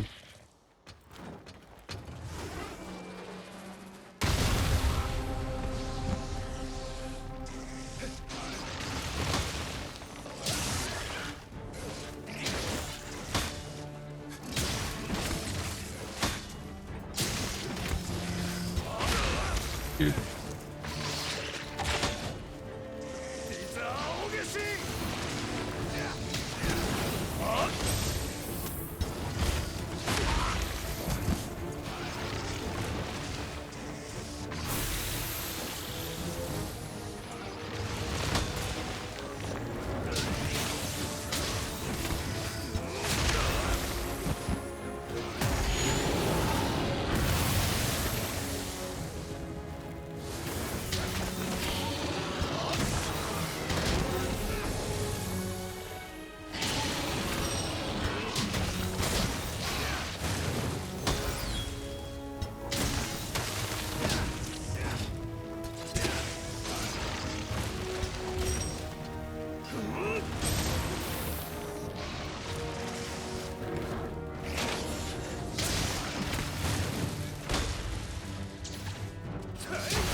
Baited.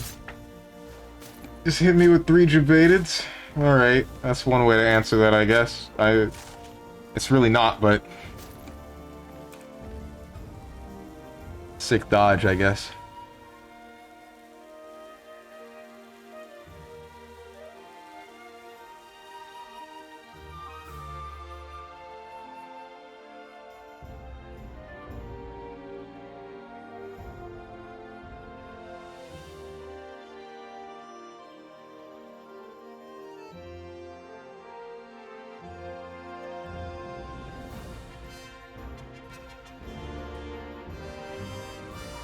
Damn, dude. What is there to do in this game? It's not just me, right? It's not just me. It can't just be me. Even Rarity is like, man, I don't know what to do. I would like for there to be some more event quests. So I can get some random ass whatever the hell armor sets and not just only use this Sonic themed armor set anymore. But...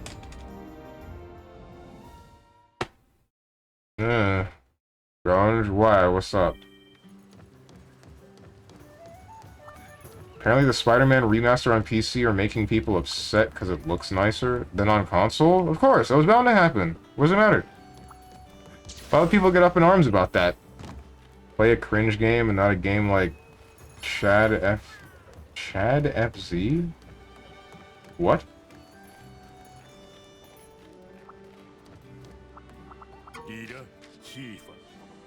Why?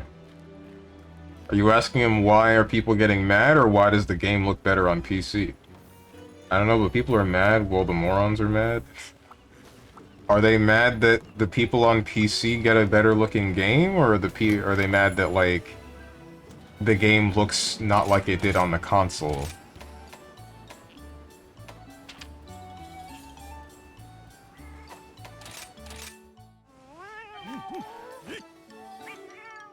I've been playing it for 2 hours now, and 2 hours now about, and it's amazing. Honestly, the combat and remaster is honestly better. The smart people are happy. They're mad that the PC looks nicer and it's like a threat or something? Huh? Threat to what? Too bad my 2060 doesn't support the game too well. Look at you, big man on campus with a 2060. I wonder what that feels like.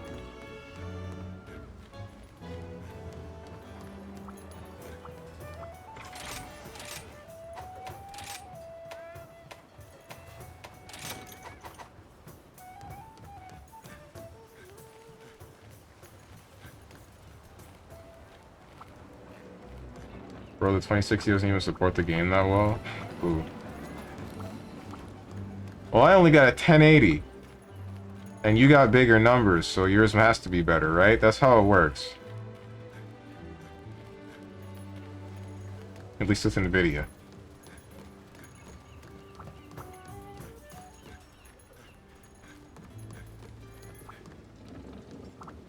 What do you have? A 1080, I just told you.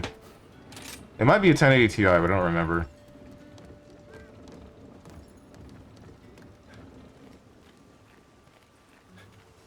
I'm considering upgrading soon, though.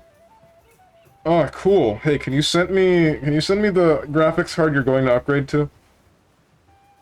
I mean, like, buy it and then mail it to me, not like send me the link.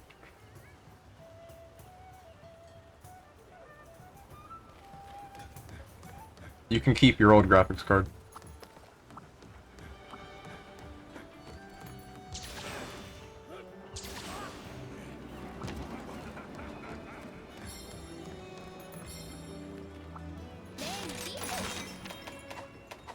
Are there any... What I'm, like, amazed about is that there are low and high rank event quests and rampage event quests, but there's no... There are no master rank event quests. Why?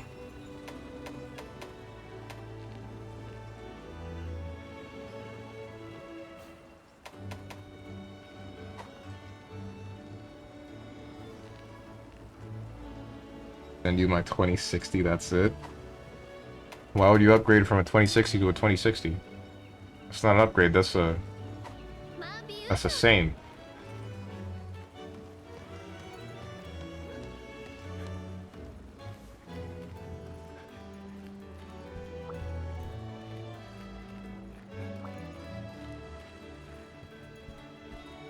You're trying to rob me of damn near $1,200.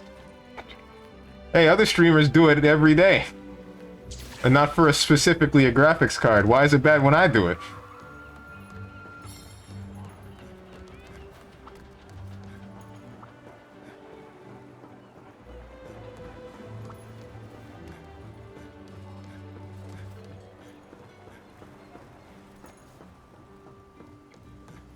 $3090 is expensive, dude.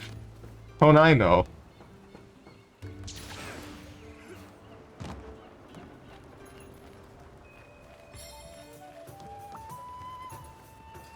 Good question.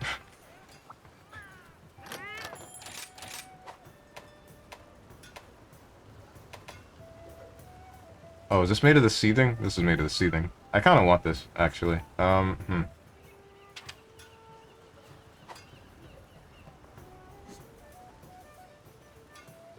actually kind of want this.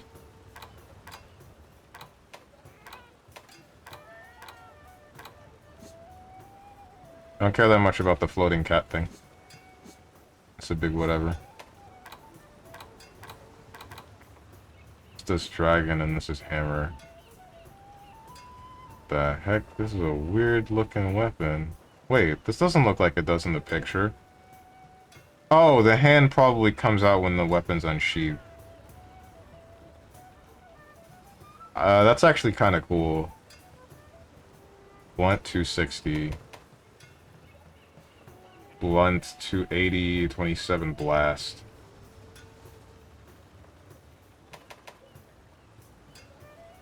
So this is the same damage but with 6 dragon.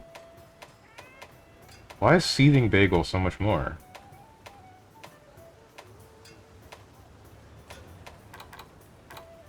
This is Teostra, Emilios. What the heck?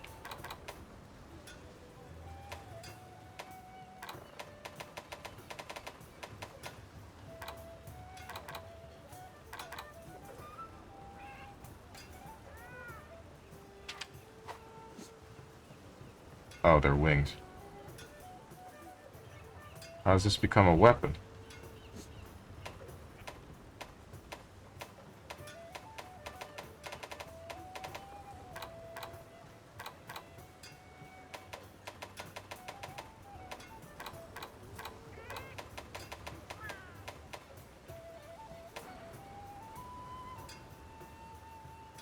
I don't feel like giving you my graphics card. However, I will give you these nuts on your face. I'll take it. Wasn't there some guy in chat at one point that was crying about his GPU, but then said he had a 3090 under his bed? That was Violet, and okay, this one's a little bit justified, because the whole point is that it wasn't their graphics card. Like, their card was starting to fail, and their brother had that graphics card, but had it under their bed, and then was just too lazy to put it in his own computer. So it's not like they could just take it, and even if they could, I don't think the parts are compatible or something like that. I don't remember that part. I don't care, you lost all of my sympathy. Bruh, come on. Don't be like that. Have it right here. I still can't use it. Haha, oh my god. Why are you laughing about not being able to use it? Alright, so Violet, here's the strat. One night, just like walk into your brother's room while his computer's running, take the graphics card out, crack it in half, and then shove the other graphics card in his face. And then he has to replace it.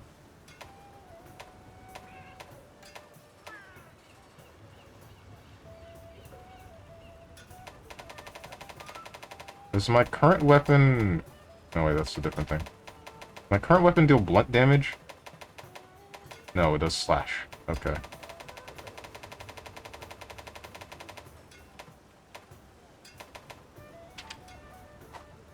I'm debating making this because it's cool looking. But this is 27 blast.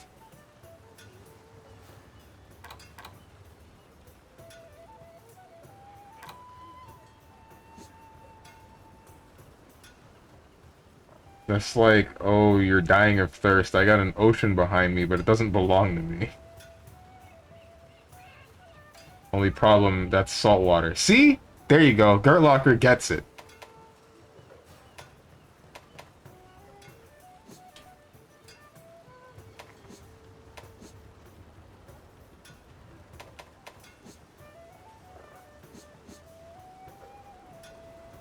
Gertlocker, I wanted to continue talking to you about FF8.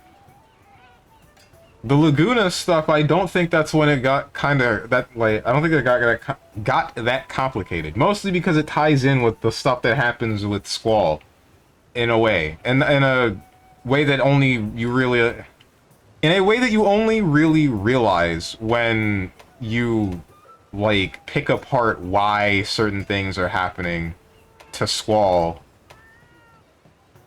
In some instances. And I thought that was a really solid, like a nice touch. It has a lot of attention to detail with things like that. But with specifically Squall and his group, that was just aggravating. That was just awful.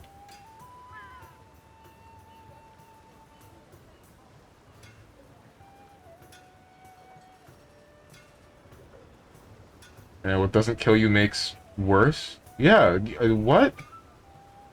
What are we supposed to take from that?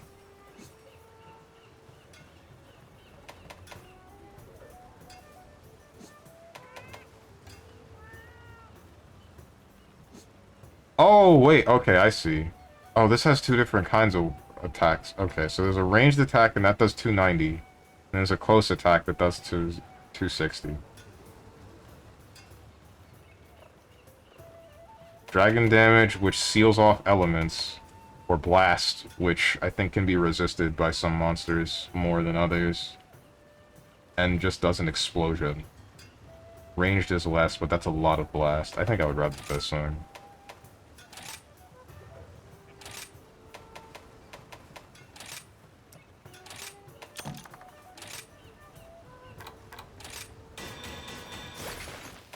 Mostly just because it looks like a cat paw, and I can only assume that it comes out the end of the staff, which is pretty cool.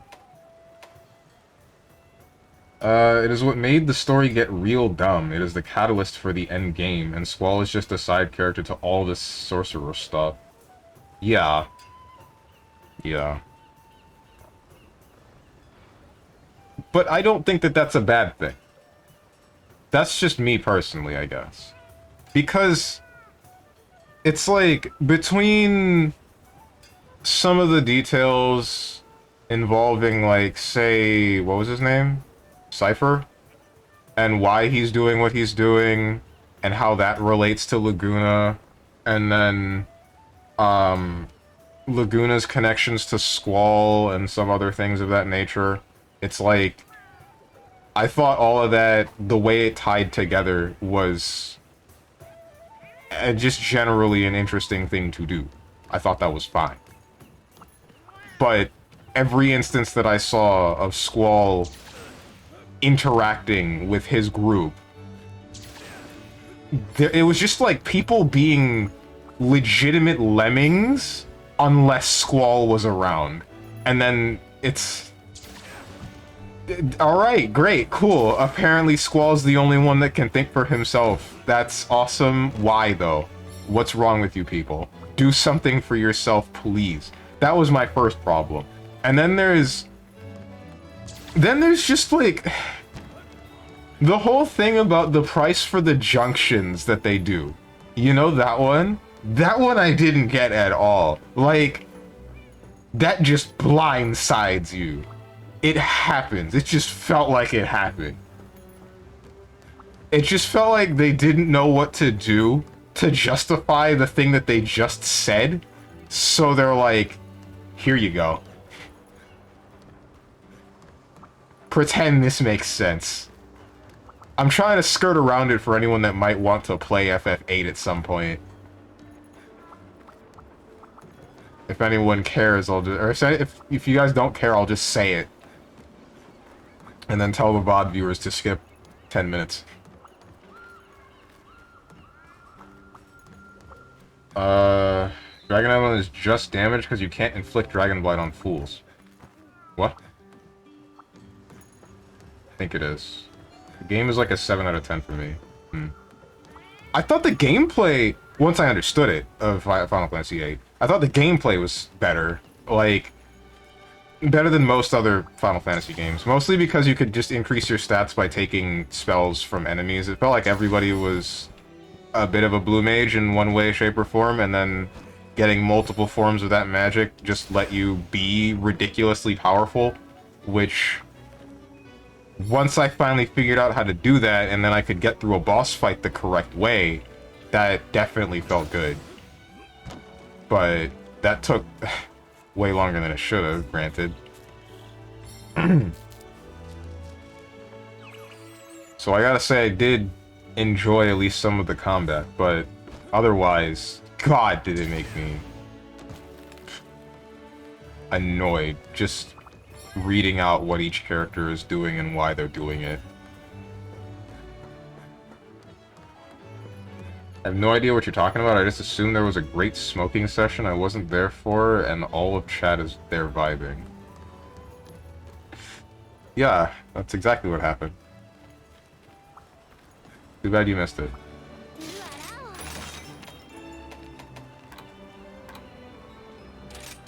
Or let's fight a Volvidon again. This totally isn't getting old. Yeah, but that doesn't start until the second disc. Orphans, Keck W. I don't care if they were all orphans. That's fine. Who cares? My problem is just... Alright, yeah, nah. Anyone who cares about Final Fantasy VIII, either mute, or if you're a VOD viewer, skip like 10 minutes. I don't care if they were all orphans. That's fine. If you're gonna do that, do that. Who cares? Don't make them all forget about it because they junction spirits and summons. That's dumb. That's really dumb. Like... Ooh. Everyone just so happens to forget. At the same orphanage. Yeah, I don't know. I don't know. Like, I don't know, man. I don't know.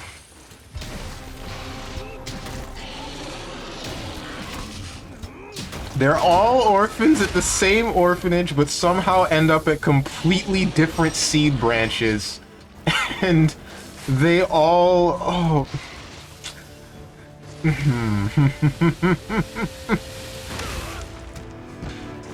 I don't get it, man. Irvin is the only one that remembers and just doesn't say anything. Yeah, I bruh. It's like, why would the specification for the price of junctioning a summons not be already laid out by somebody? Like, that should be being taught to them by Seed, considering it exists, to tell them how to fight! You junction things in Seed! So, why would they not tell you, hey, you will experience memory loss? There is a price for doing this, and that price is in important memories. Like, that's one thing. But making the price the memory of your childhood with all of these other people that also went to Seed with you, it's like they felt like taking all the characters and putting them together and then giving them some reason why they knew each other in the past to connect like some of the memories that they decided to show them. But they're like, how do we justify this really quickly? Oh, they lost it. They forgot. They forgot. We now no longer have to build up any exposition for anyone, anywhere. It's just like, they just know. They just know now, and they knew the entire time. They just needed to remember. You're welcome. Yeah. You can crack the game open from right after the opening. What the life junction and refine life magic? Wait, what? I'm not. I don't think I'm reading that one right. All I know is there's some guy named Squall that has something about junction with some sorcerer, and then Laguna, whoever the hell that is also there, but he's the best part. And then there's someone's seat or whatever. You're kind of right. It's like,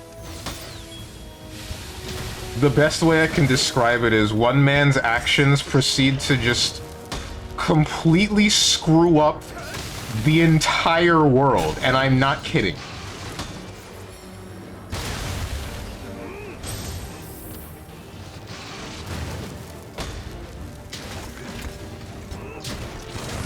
A singular man's actions mess up literally everything going on. And then the events that follow some of these people make sense, and the events that follow the main characters don't.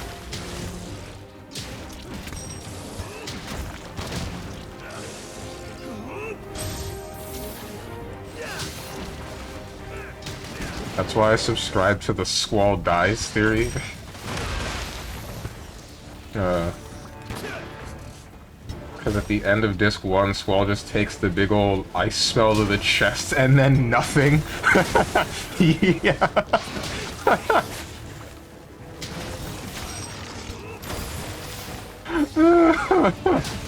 That's basically it. What? Okay, so... Anybody who cares about Final Fantasy VIII might have to skip like a freaking hour, actually. Maybe not just 10 minutes. So basically, Munch and Lax, if you care about the story, I feel like you don't. Or do you? Do you want me to explain this or no?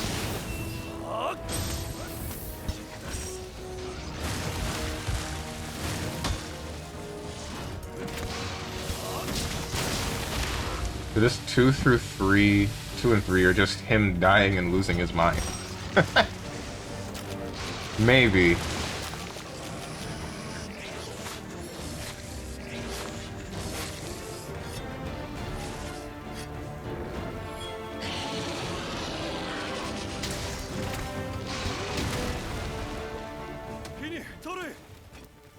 I really don't actually care, man. Truly, I don't. It's just not my cup of tea. Okay, so then I'll explain it to you. Or I assume you mean like you don't care about it being spoiled. You find joy in it, bless you.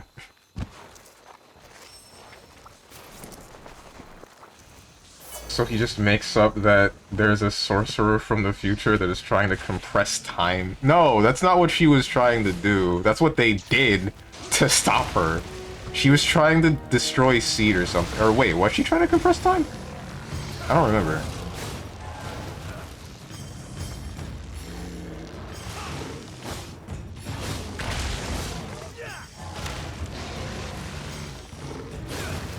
I thought that's what they did to catch up to her.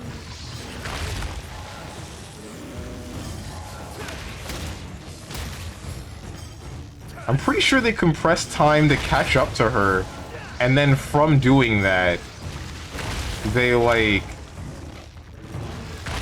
needed to find a way to undo that so that they could get back to where they were supposed to be in time. Like, I finished FF13 and I was like, I get none of this, but the pink-haired lady is pretty, so I like this. Don't jump off the edge. Okay, wait, no, never mind. No! Okay. Frickin'... Thank you. Oh, okay. Okay, so basically, massive spoilers for this game. I'm just gonna tell you what happens in the endgame, basically.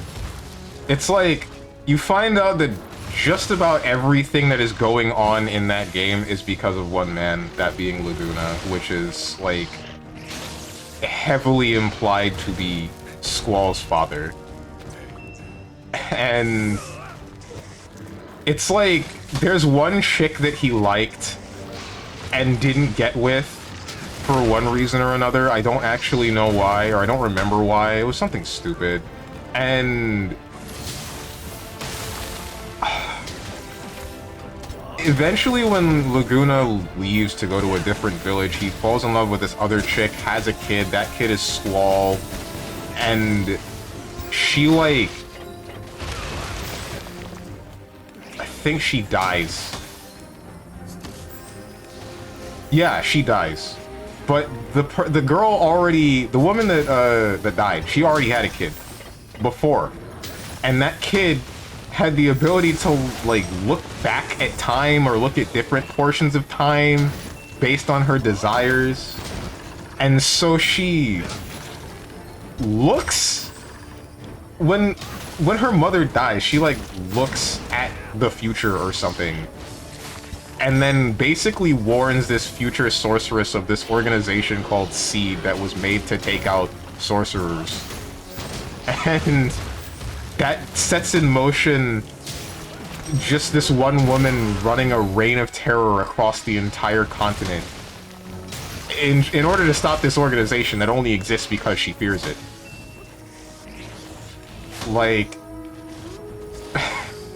But that's not the important part, or that's like part of the important part. It's like, because Squall goes out to look for, not Squall, because Laguna goes out to look for something because his, like, girlfriend died, he ends up putting Squall in an orphanage, and then that causes her, the girl, to look into the future. So, he messed up in that way. Laguna messed up in that way.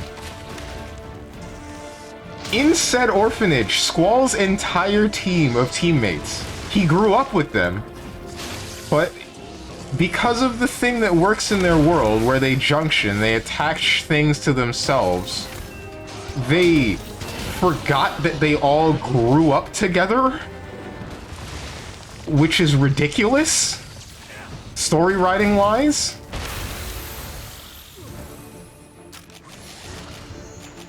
Oh.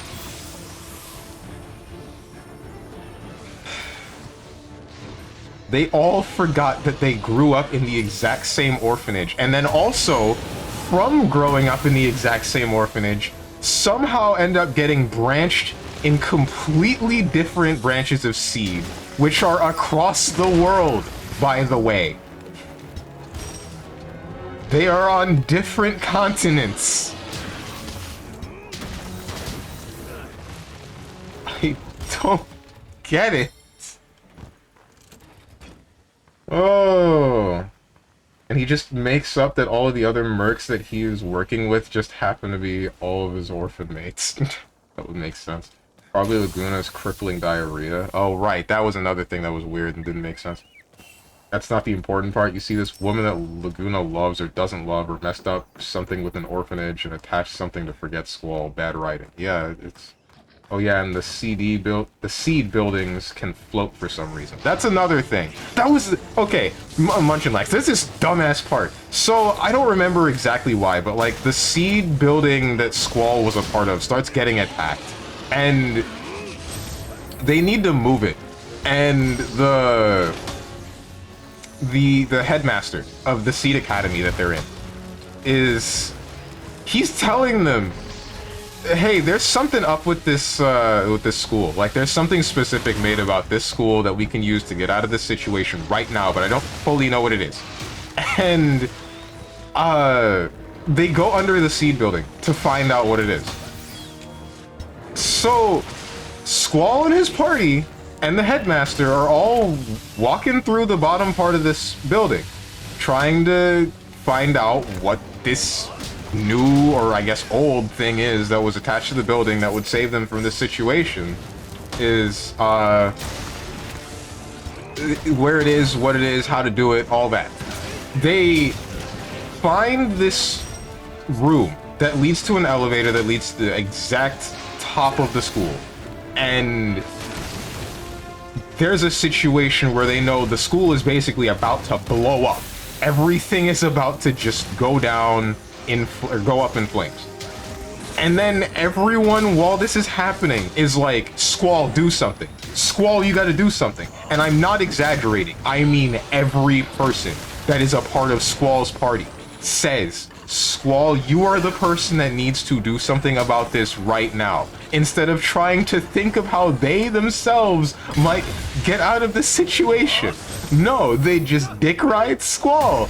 They're like, everyone's gonna die, and Squall, you are the only one that can think at a reasonable level, because you are the only non-NPC. And I mean, they're right. It is a video game, but, you know.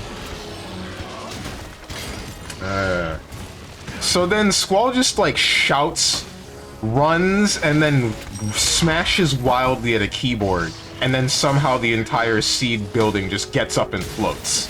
And it doesn't get hit by whatever missile strike, I think that's what the problem was aimed at their location. And they get out of the entire situation scot-free. And then they're all fine. Oh, best part about this is one of the weirder things, by the way. So the chick that liked Laguna, that ended up not being with him for one reason or another. I think it's because Laguna ended up living, or he like jumped off a cliff with his friends, and then in doing so, he ended up in this village that he grew up in and fell in love with another woman. And that's why he didn't end up getting with the first one. The first woman that loved Laguna as well, she was a songwriter. And she wrote a song about their children getting together. And that is what actually happened. That's one of the details that's in the game. And that I kind of enjoy, but I also find it a little bit weird. And then another thing that's kind of funny is, like, Laguna stars in a movie about a knight fighting a dragon, and then there's a different instance where you hear Cypher talking about when he was a small kid, he saw a movie about a hero fighting a dragon and knew that that's what he wanted to be, a hero that could, like, change the world. And the movie, it's also heavily implied that that movie that Cypher saw was the movie that Laguna acted in. So when I say that Laguna is the reason as to why everything bad happening in the world is happening, I'm not kidding. I mean that wholeheartedly. Like, every detail of everything bad happening with everyone is his fault. It might not have been intentional, but it's him. Oh yeah, and then there's Nord, the Jabba the Hutt. I don't remember who that is, actually. Yeah, FF8 has probably the worst story. Definitely. Eyes on You. Right, that was the name of the song. Thank the stars you and I don't have a podcast together, because Christ, my brother, you were talking in tongues at this point.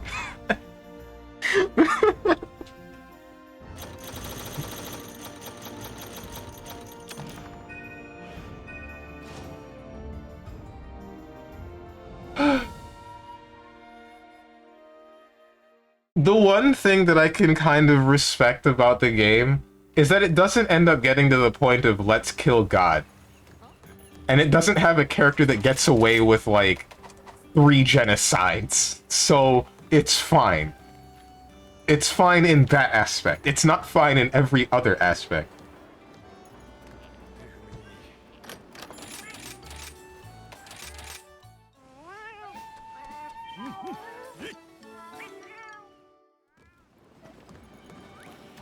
Why is my master rank not increasing?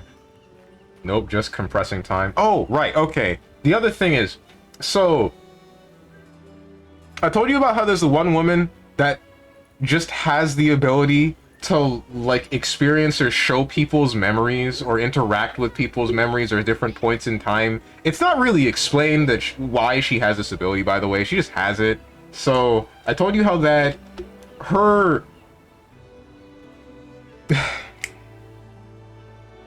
It's like...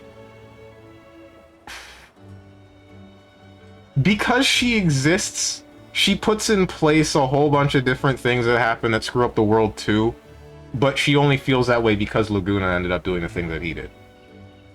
It's like... I told you her vision into the future ends up setting off Ultimecia, and Ultimecia is the reason as to why a lot of bad things are happening. She's, like, possessing some other sorcerers and sorceresses. No, wait, they're all female. They're always female. She possesses other sorceresses in that point in time to try to stop Seed from doing the thing that they do, which is stopping her. So, like... The way that they're going to fight Ultimecia, they know that she's in the future.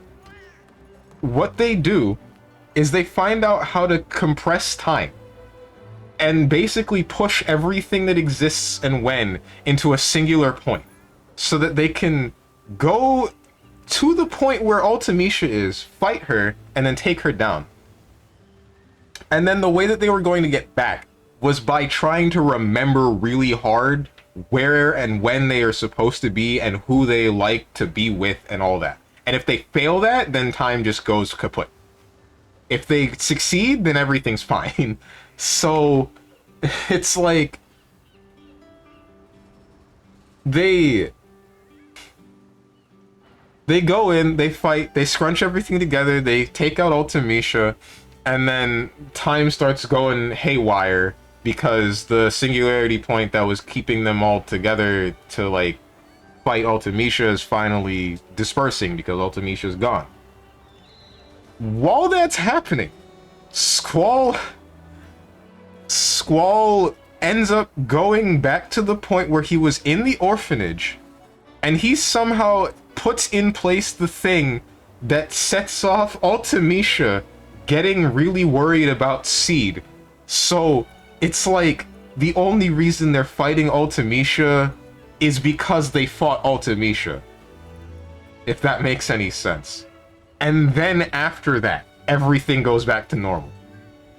And then I guess the only explanation as to why they're fine is like because there's some sort of weird loop.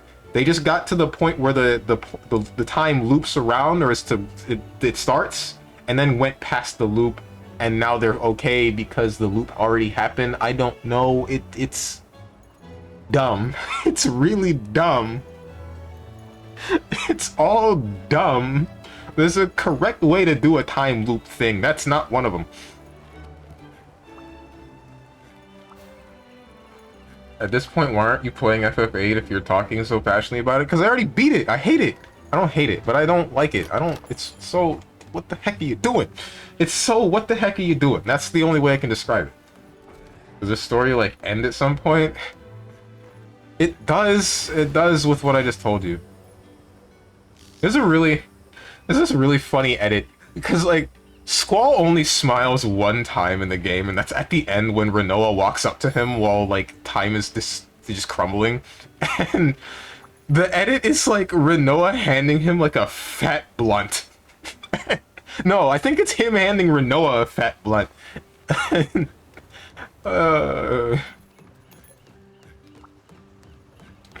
It fits so perfectly because there's just, like, so much nonsense going around there at that time. But it's ass garbage of a story. Also, the optimal way to play the game is not to play. Interesting game you have here, Nomura. The only way to win is not to play.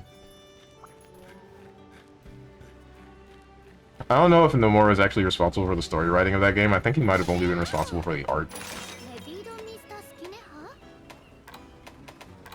I'm not sure. Let's fight something different. I don't feel like fighting another Volvidon.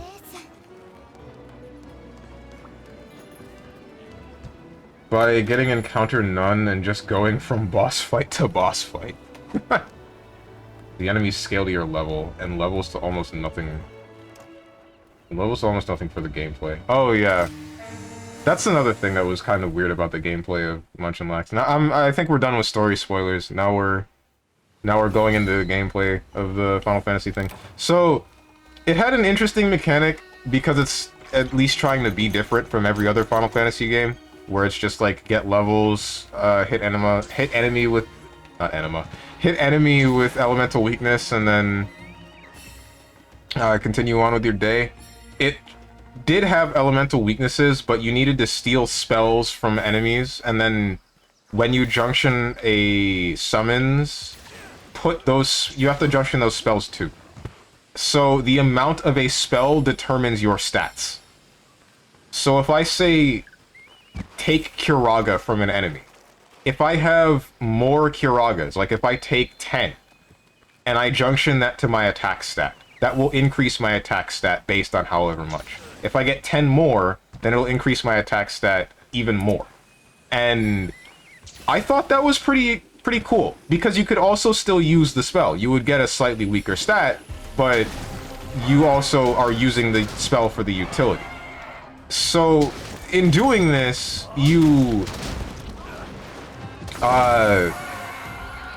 this kind of looks weird with a Kulu-Yaku that's like slightly reddish. It disturbs me a little bit. It's interesting because it's like I can now make the decision on whether or not I want to have a certain stat increased a certain way, or if I want to get this encounter done right now, and I can get whatever spell I need later from something else, possibly. So, I enjoyed that. The weird part is, like, your level is an entirely separate thing from that, and I don't remember what you got for it increasing, but I remember it not being all that important. It's not super significant. But the enemies in the game also scale based on that level. So the more you level, the harder the game gets. But if you don't understand how to junction your spells to your stats, then you just extremely screw yourself over. And that's what happened to me the first time I played it. But once I understood how junctioning worked, which was nearing the end of the game, I was able to get past most of the things that deterred me super hard without too much issue.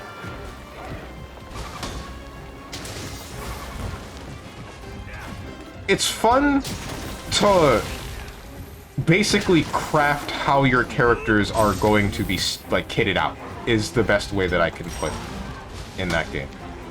It's not fun to experience the story.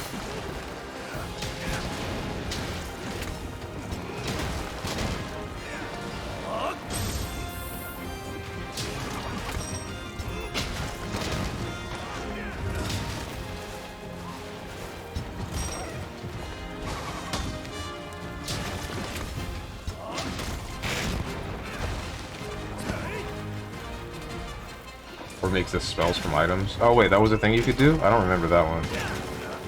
That makes sense. It sounds like something you could do. Yeah, so you get Refined Life Magic and Refined Tents into Kiragas before getting on the first train. Oh! And then you just get to do whatever the hell you want? I don't like FF8 has been talking about it for the past 30 minutes in some weird way to get me to understand it. You can't understand it. I don't think anybody can. You can get a little bit of, like, understanding of what happened, but why it's all happening, it all just goes back to Laguna. It all just comes back to that man. The guy who successfully single-handedly ruined the world for 2 different instances of pussy. One of which he got none of.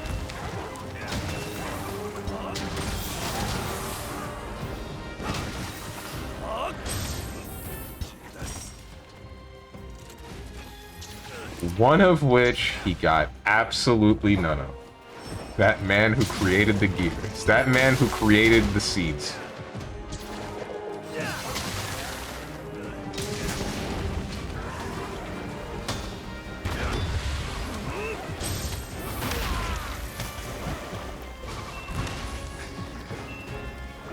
Yeah, it's easy to talk about things that you dislike. No, I could go on all day about, like, Kingdom Hearts and the reason I like those, but it would be equally as dumb, I guess. Not really dumb. It would be equally as... It would be less interesting. I feel it's more entertaining to say, like, why something is whack. Because, like, I can tell you why something is just stupid, and, like, on paper it'll just sound stupid. But I can't necessarily tell you something that's great about Kingdom Hearts without it being like either a major slog or like it's just not as interesting, because the reason as to why I might like the game, it would differ heavily from why you might like the game. Maybe it depends. It's not to mention, I'm pretty sure most of us have already just played the game and understand why we might like it. Like, we don't need to just parrot the whole thing again.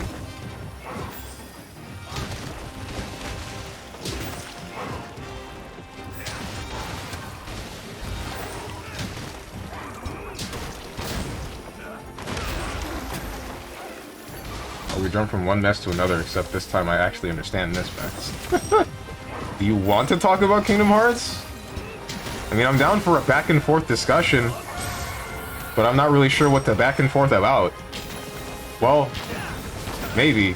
I kind of want to know what caused the massive crater in Keyblade Graveyard, if you know what I'm talking about. Like, there's a number of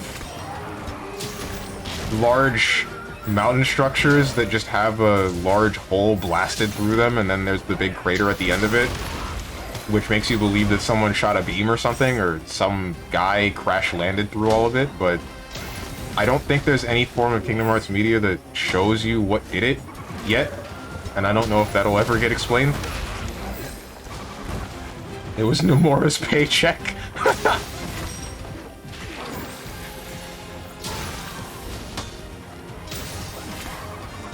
I mean, KH story after the first game gets kind of whack. Yeah, but I think it's whack in an interesting way.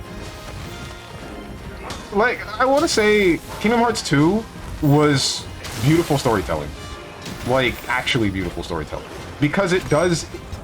It, like, actually makes you feel the way that Sora should be feeling in an instance like that. Like, think about it... You start Kingdom Hearts 1. You're just a kid on an island, and you want to leave the island, and you're about to just run away from home on a raft with 2 of your friends. For some dumbass reason, you're about to basically just die at sea. For no real reason. Just because you don't want to be on an island anymore. But then darkness happens, and bad things happen, and Disney characters, and you end up in the end of the world. And now you're in the world between, and you're trying to figure out where to go next from there. And then you start up Kingdom Hearts 2, which I think came out before Chain of Memories, right? I'm not certain. I don't fully remember.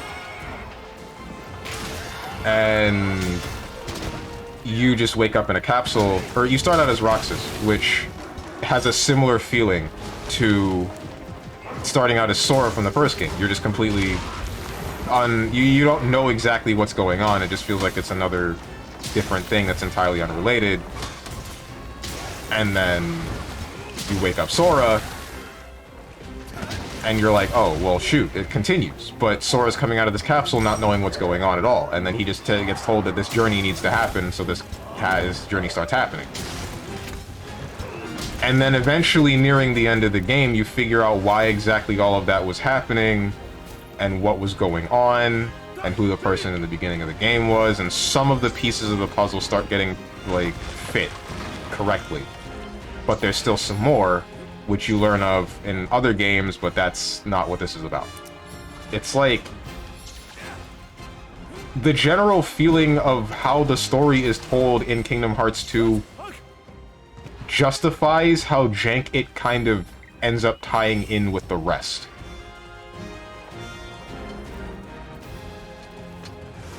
I shouldn't have done this. Mud Dick. That's what caused the crater in Keyblade Graveyard? Okay, alright.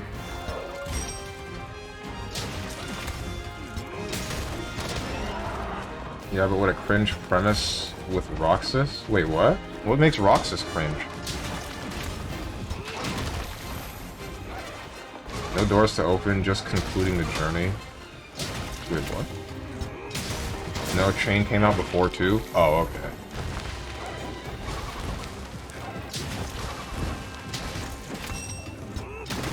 Even though Chain came out before too, it was still like an okay way.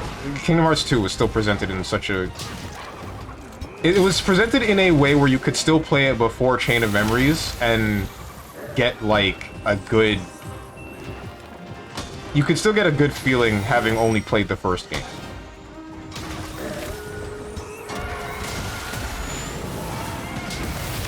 Ouch.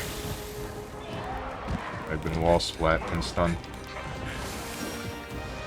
Yeah, but that is meandering storytelling, and I dislike the plot from KH. Bad guy, we need to open the door to Kingdom Hearts so we can get our hearts Sora, so I took that personally.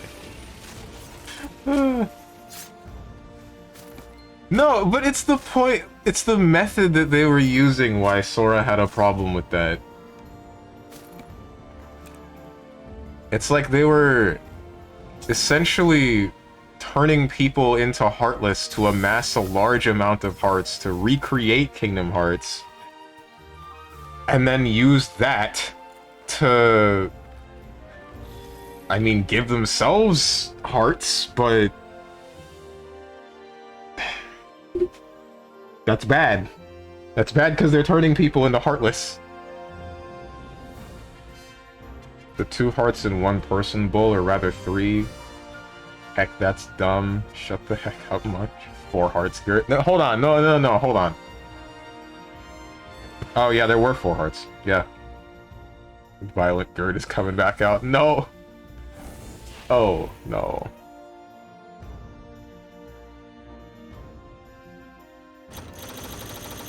I'll admit that is kind of stupid, but it's the kind of stupid that I like.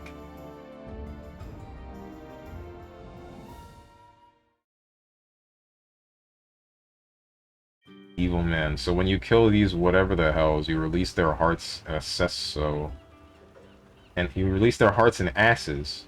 So keep hitting them. Sora. Oh no, I can't fight. Proceeds to grind for the rest of the game.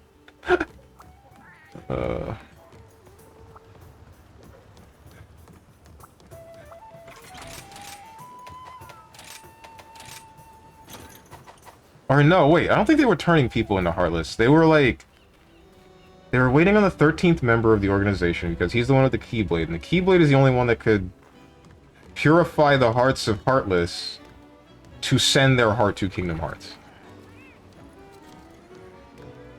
But otherwise, no. I remember Saïx antagonizing the hell out of Sora for a large portion of the game, but I don't fully remember why.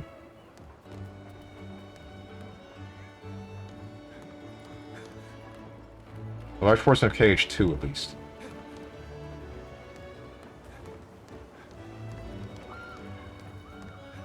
I will say one thing, though, I like Xion. Yeah, she's, I would say a good character. The entire character is, like, fighting with understanding her own identity, which I think is pretty good. I think it's done in a decent way of storytelling.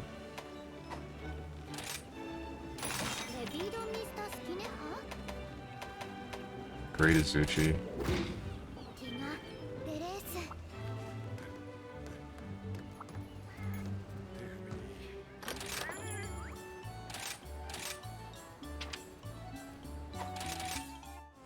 Man, Sora's a hecking Mary Sue. Just because you have nostalgia goggles for the game you played when you were 12 doesn't excuse the organization BS and just the whole game of Birth by Sleep.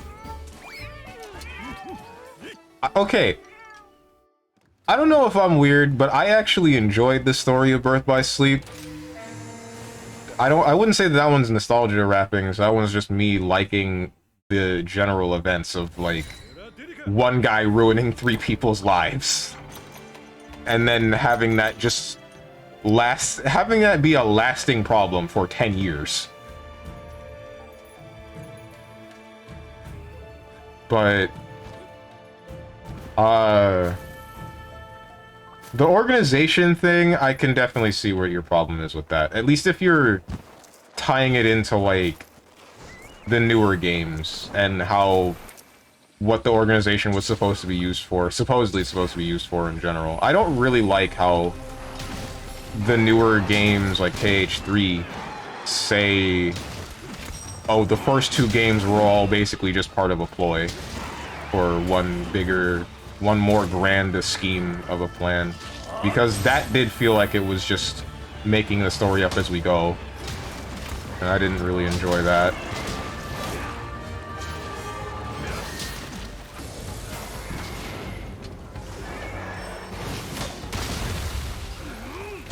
You tried. You tried, Great Izuchi.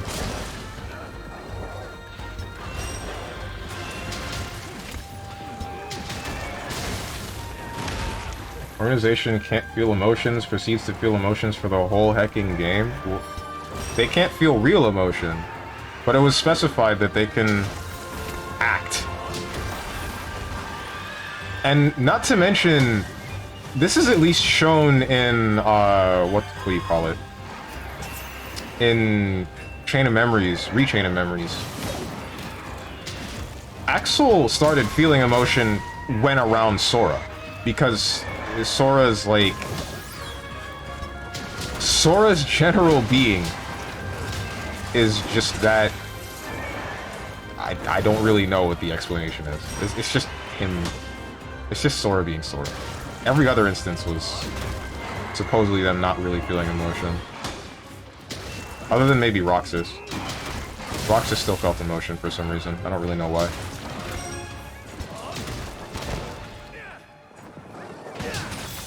Obviously, evil person doing evil things while main protag looks shocked at evil person looking very evil with evil aura and dressed complete black clothes doing evil things that gets mad that he got tricked.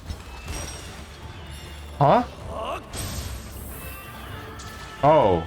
No, okay. No.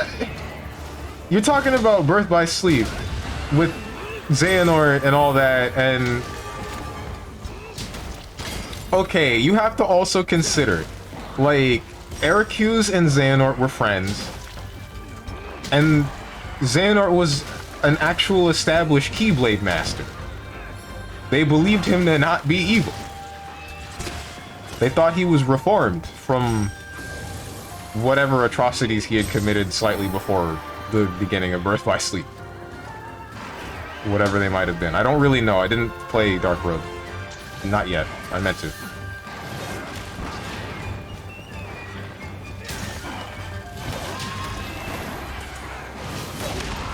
Talking about the gameplay and board game BS? Oh, okay, never mind. Oh, yeah. Yeah, Birth by Sleep sucked, involving gameplay in the board game. I didn't know you 100%ed all of them. I didn't take you to be the kind of guy to do so. That's pretty cool. We're not so different, you and I. Just so you know, I have some legs to stand on. Alright.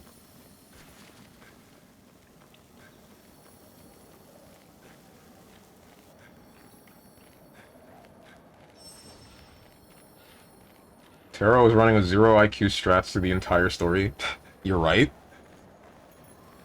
Literally stabbed Pericles, or whatever the hell, in the balls and ran away before coming back, and everyone is just like, he's a good person. Who? What do you mean?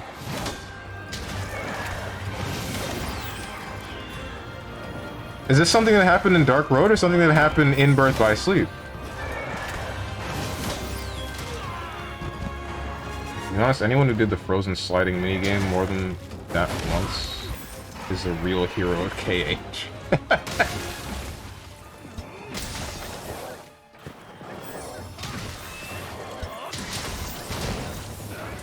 I'm trying to remember if I had to do that more than once when I 100%ed the game. I feel like I did, but I did. I did because there's a different course. There's a more detailed course that you have to take. Sora has emotion no jutsu. The same as Naruto's talk no jutsu. Yeah.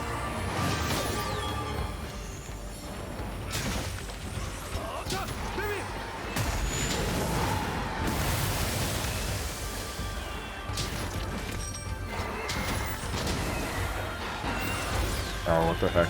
Why did I do that?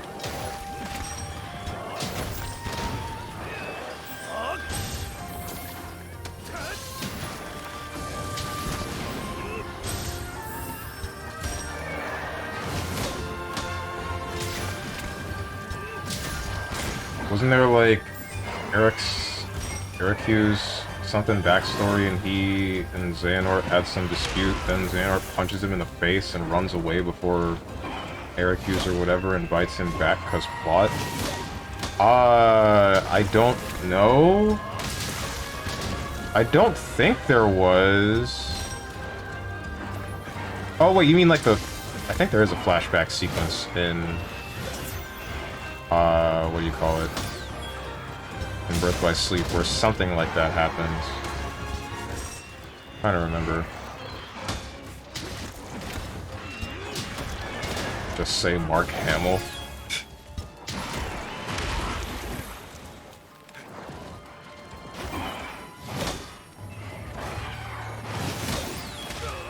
Oh my god. Man, imagine if Birth by Sleep played more similarly to the mainline games. Imagine how much better of a game that would be. How good of a game it would actually be. Because there are a whole lot of bosses that I would have actually cared to fight, like Armor of Ericuse or No Heart, if they played normally. Hell, maybe I would even enjoy fighting, what's his name? Mysterious Figure. But, no. No, God forbid. God forbid we have good gameplay.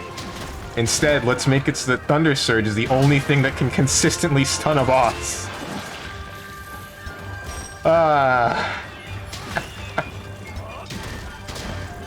Good one, Square Enix. You got me. Got me.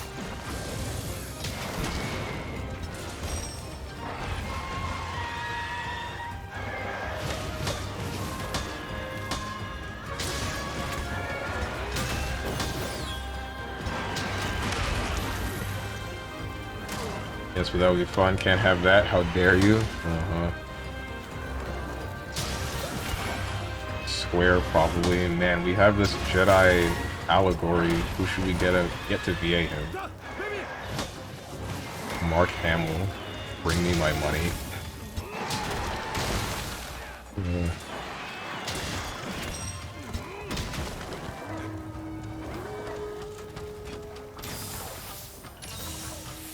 Oh, right!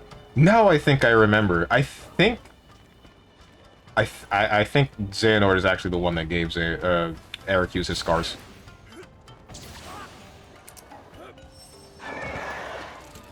Like the same way Xehanort is the reason why Xigbar has his scars, I think it's the same with, what's it called? With Ericuse's face. Not exactly the same, but similar.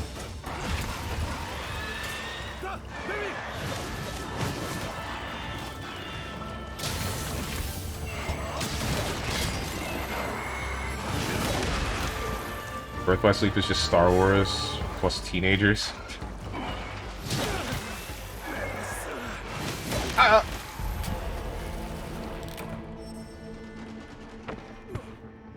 Didn't Xigbar get hit by Terra's anime rage mode? Oh, yeah, no. Yeah, Terra was the one that gave Xigbar his scars, not Xehanort.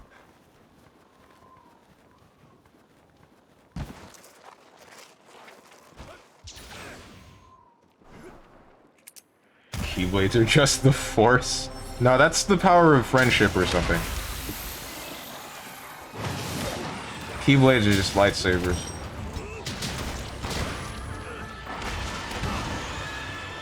The power of hearts, actually, I think would be more accurate.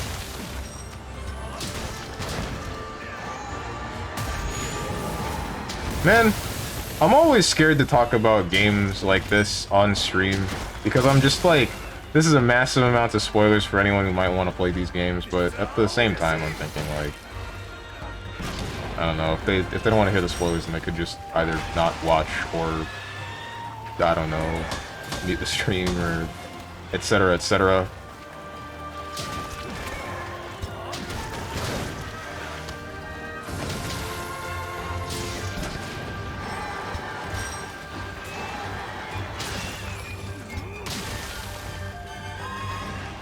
Okay.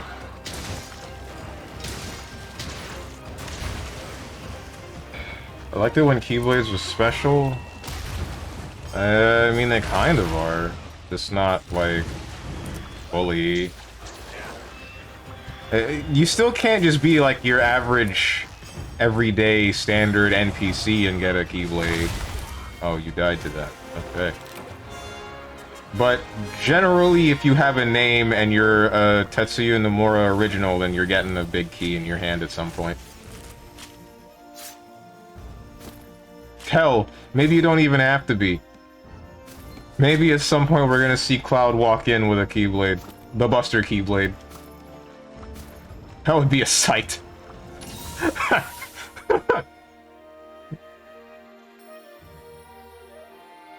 Nomura, hire me. Wherever you are, I know you're listening.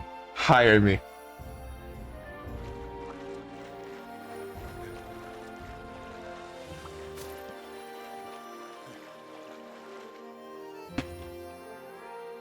Ouch. I don't know, KH story is convoluted. I don't know if it's a newer game. I don't tend to talk about spoilers, but KH is like 20 years old almost. True. If your character model don't look like melted cheese, you'll be sold as a figure. And also, I want to say, just because a game's older, that doesn't exactly mean that, like, it's fine to just spoil it. Because past a certain point, you're gonna get back to a level where most people just kind of haven't played the game. Maybe not most adults, but at least some of the younger generation or some that are getting older Like, Final Fantasy VII is getting to that point a little bit. Supposedly. I think it is. I think I remember hearing something like that. Magombi, huh? Sure, let's go.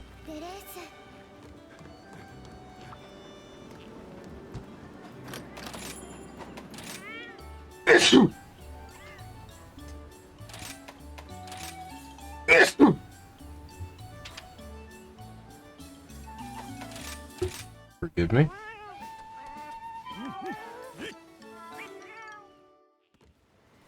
Your character model doesn't look like melted cheese, would be slow to figure.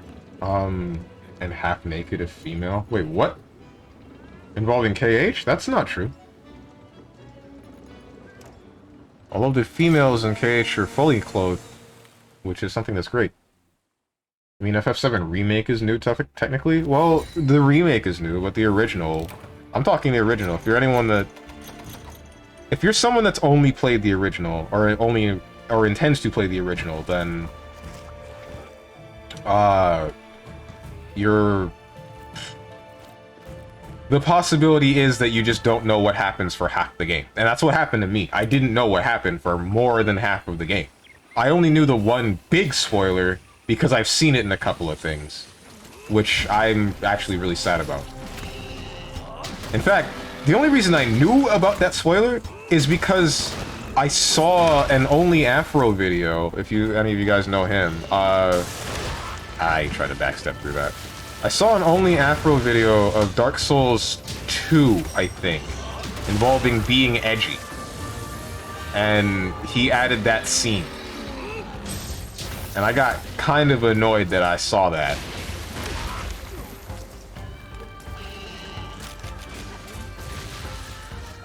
Got a little bit annoyed. But either way, it didn't ruin the game for me. I still enjoyed the rest of what was in there.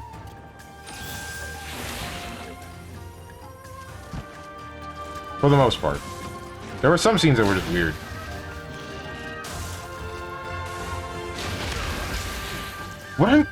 I want to know something.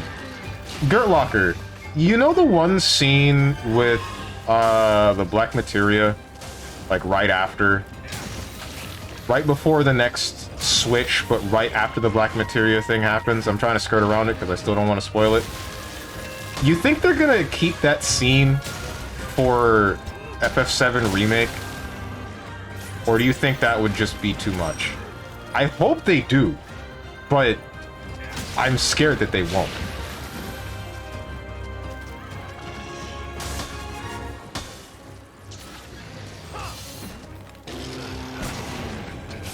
I mean, people wanting to play the OG because of the remake. Huh.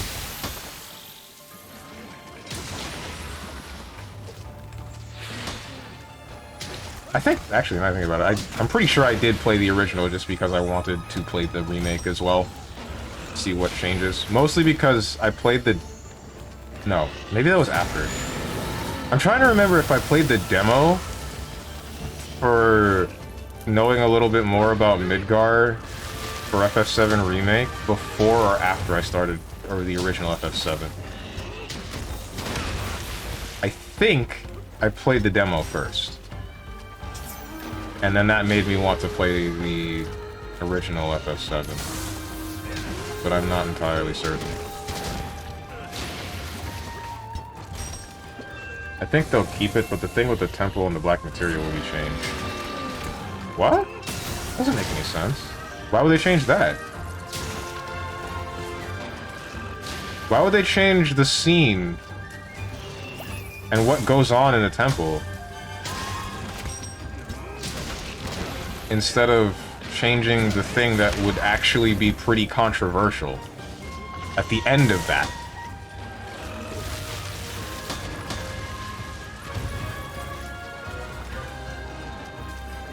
Well, with the mental illness being portrayed in things is the new hotness. Think about how you would render it.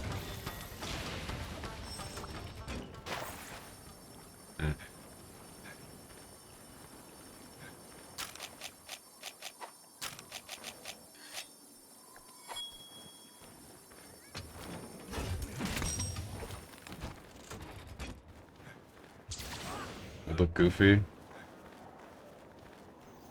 You mean like the thing with Kate Sith? And like when they get it?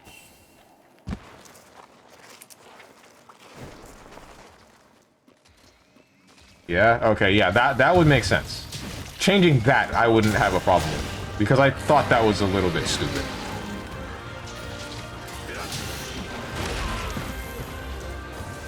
But the thing afterwards... The thing afterwards I thought was a massive thing to... Like a pretty big event to portray just exactly what is going on between everyone in that story at that point in time. Like, it was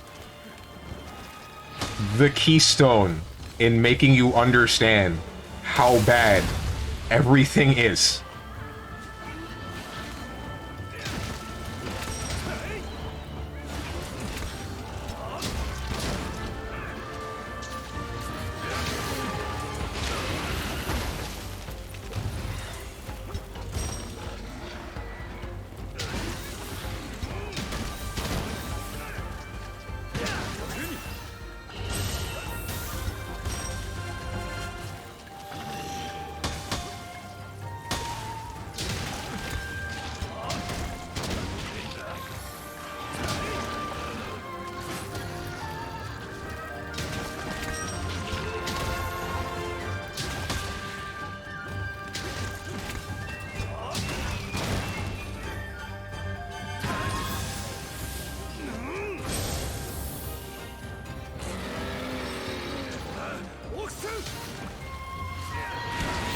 Why the heck isn't Asura's Wrath on Tekken...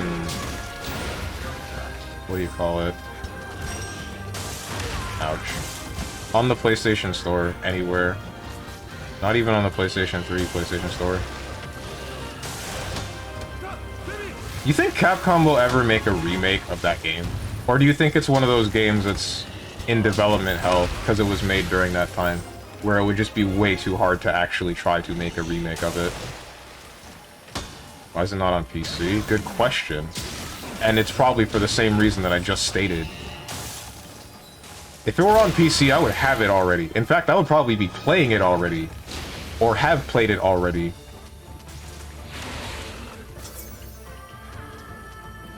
I really want to play that game, because I just love how over-the-top everything looks in it.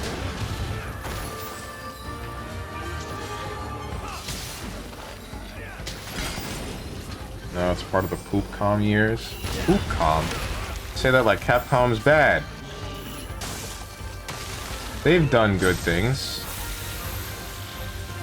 Done some other questionable things, but they've done good things. And they're a company that you should be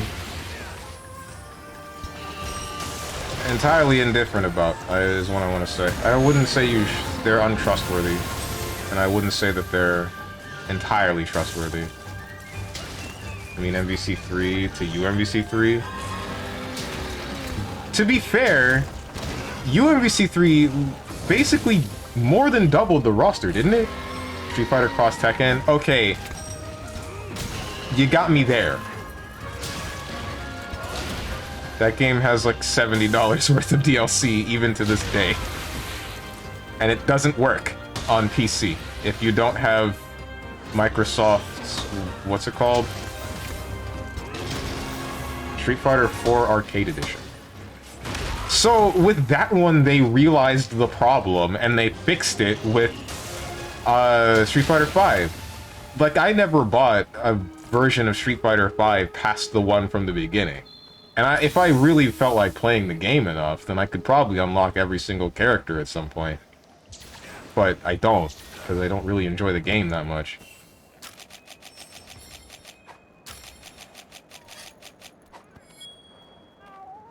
Like, you could buy the first edition of the game and then continue on with that for even now, which is what I have done.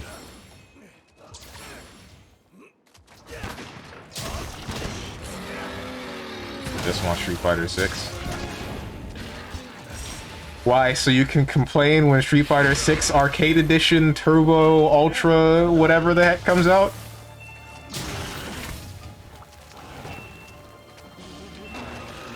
I would say one of the couple of...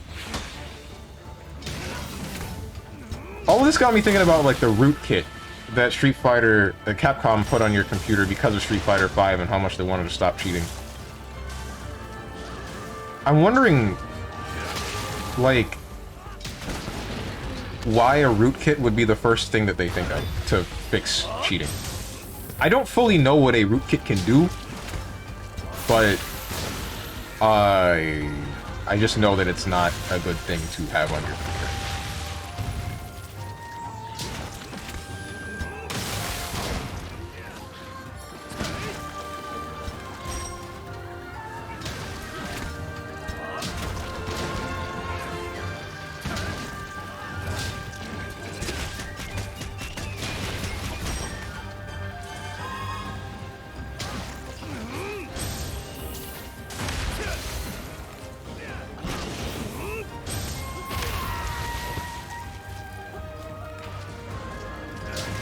Yin and Yang being top tier on purpose. In Street Fighter 4 Arcade Edition? Were they? On purpose?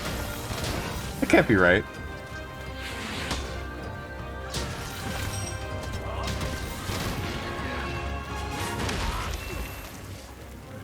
Probably right, though. Maybe they wanted the Street Fighter 3 players back.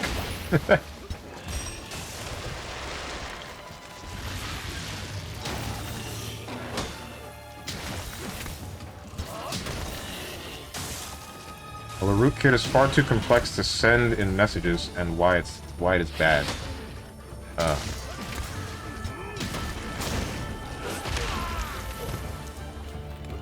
there no layman's terms for understanding what makes a rootkit bad? There's nothing you can say that's just easily understandable? Like, what is the main concern in a singular sentence?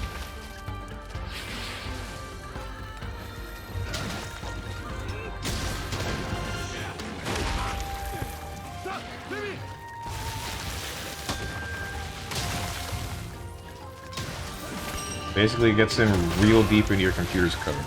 Well, that I knew, but I'm wondering what they can do with that.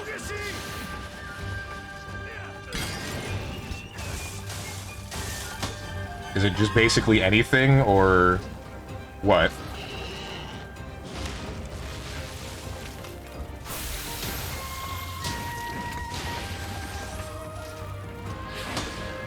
Unlike Easy Anti-Cheat that scans for hook programs.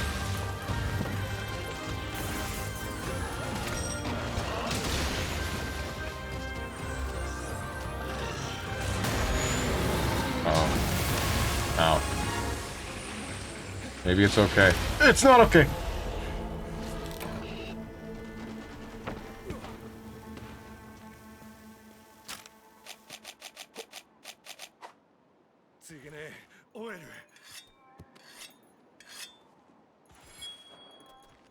Yeah, root access allows for what has that access to do what it wants with your computer.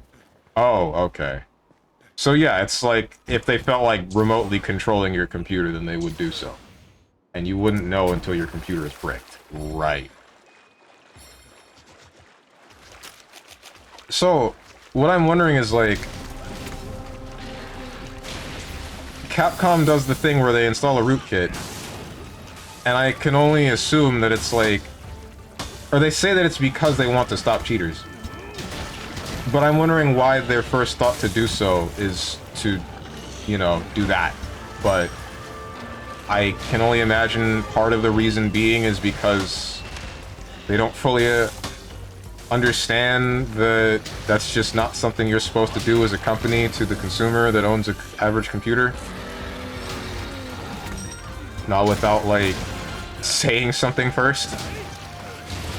Having it be in some sort of terms and conditions. It might have been, and I just don't know, but... ouch.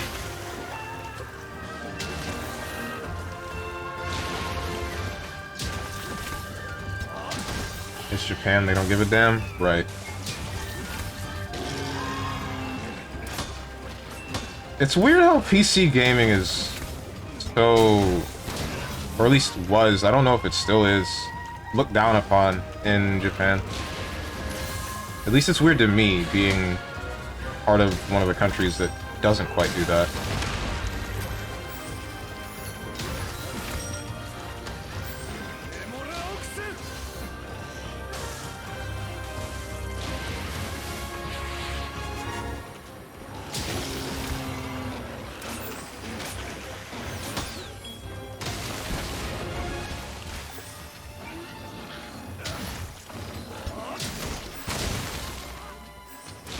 Oh.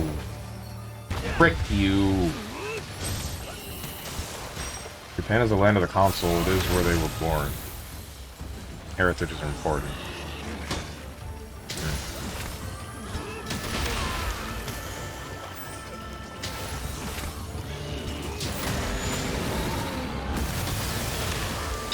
Tekken.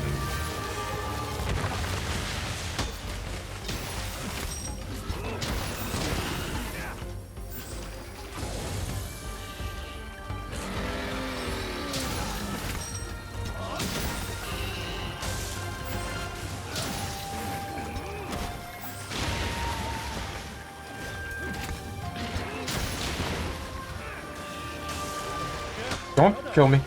Good. Anyway, I need to put some stuff in the slow cooker for dinner. We'll be lurking. Gotcha.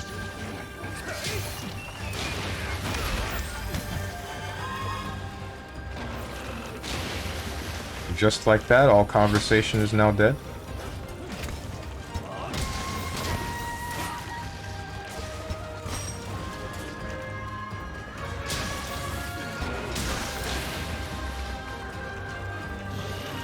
You know, now that I think about it, I think I'm gonna stop caring too much about spoilers in general if it's about a game that I've already played on stream at some point.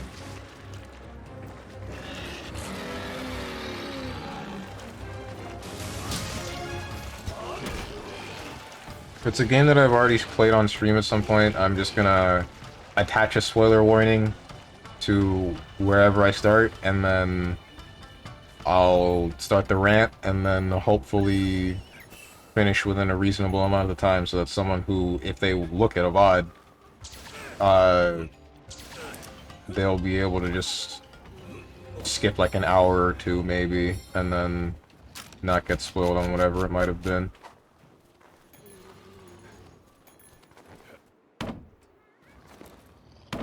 Alright, Cat, we got some work to do. Oh, wait.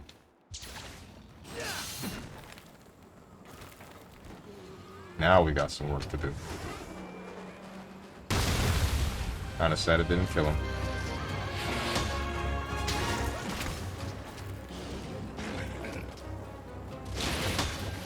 Nice spin.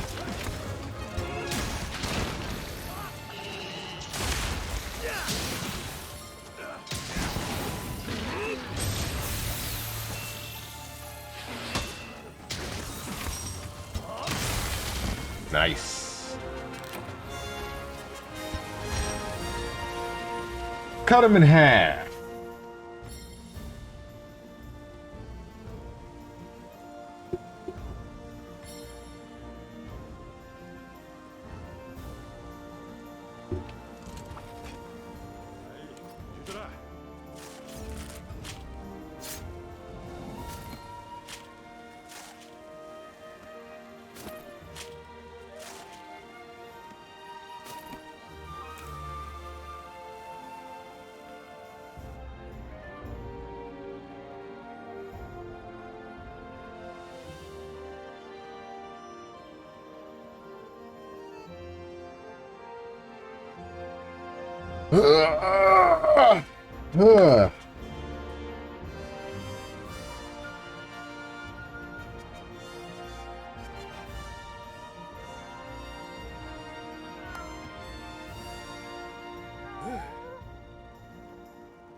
This screenshot is whack.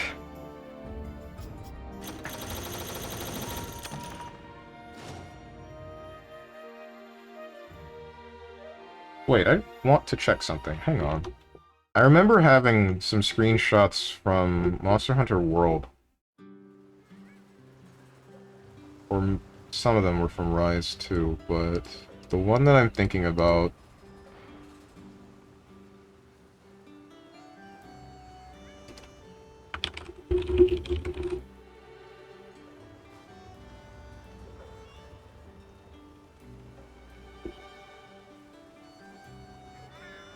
Okay, good. It is still on this computer. So, there's a screenshot that I have of...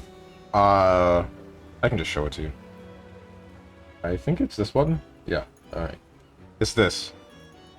It's a frickin' Black Diablos getting cut in half by my, gun lance. I just thought this was a really dope screenshot. So, I needed to actually capture it.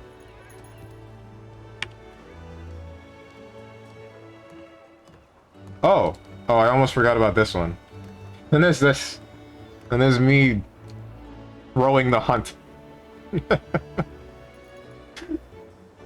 Needless to say, I died.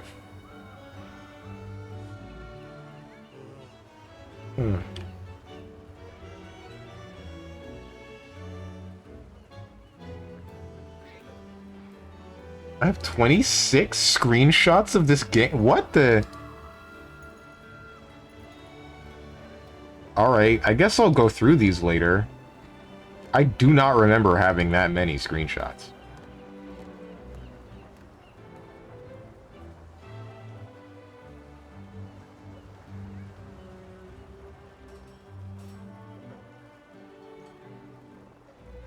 There are probably some I can delete.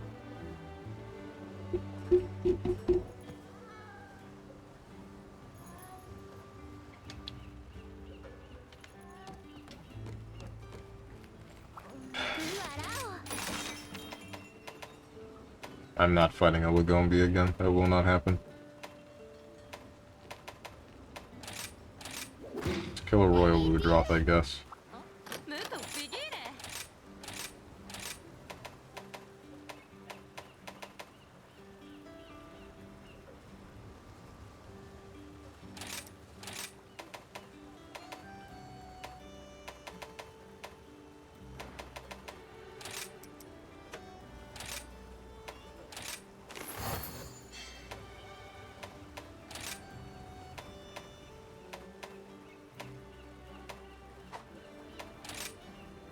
Afflicted Dragon Bone. Afflicted Dragon Blood. Afflicted Shell.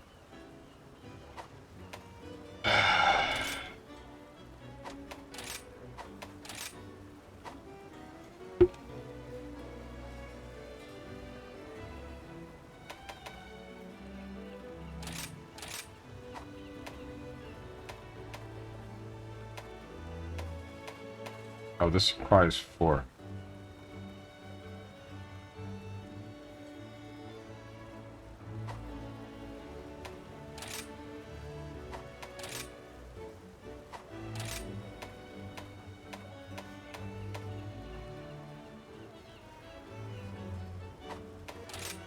God, I don't care about any of these. I remember why... Now I remember why I attached healing to the gun lance in World. Because I don't care about attack up since I'm mostly using the shells for damage. I don't care about affinity up for the same reason. Don't care about sharpness because I'll just go back and sharpen. I kind of care about it, but not that much. And then... what do you call it? Everything else just didn't appeal to me.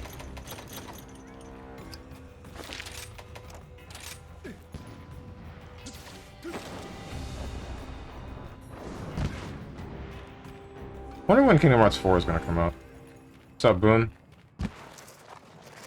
Django had a crossover with Battle Network. You even remember what that is. Django?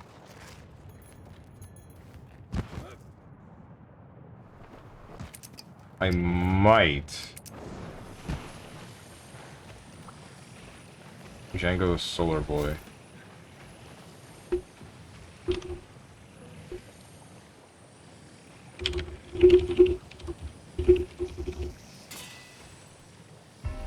Oh, this! Okay, really?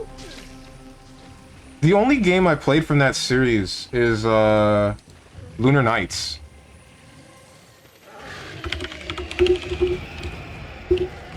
Don't kill me, Royal Ludroth. I have better things to do.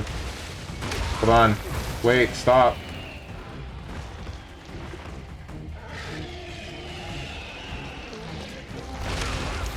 Dude, stop.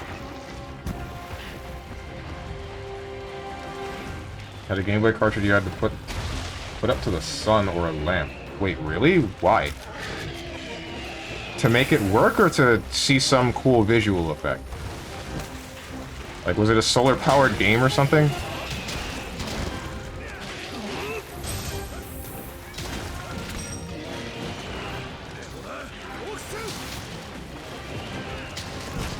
It's a spiritual successor. The in-game mechanic, you had to charge up your solar gun. Oh! Oh, that's really cool.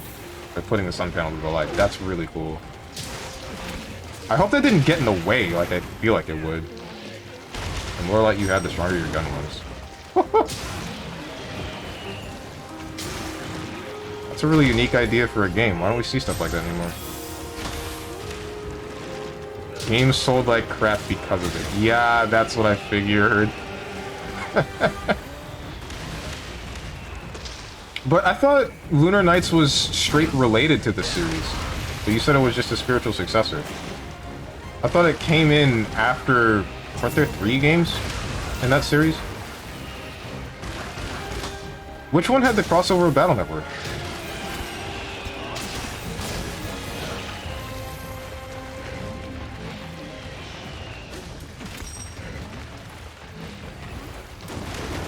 Ouch.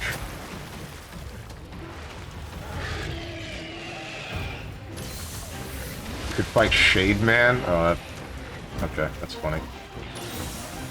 And in Megaman Battle Network 6, you could fight Dracula. Okay.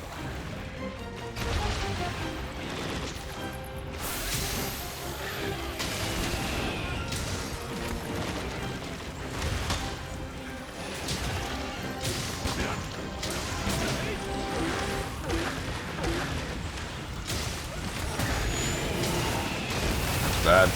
That's why it's bad. I'm stunned. Oh god, I'm stunned. Hey, tap me? Tap me! No! Oh. Oh.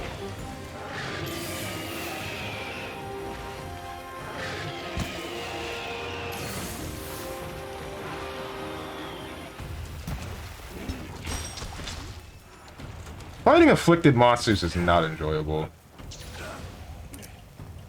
It's really just not.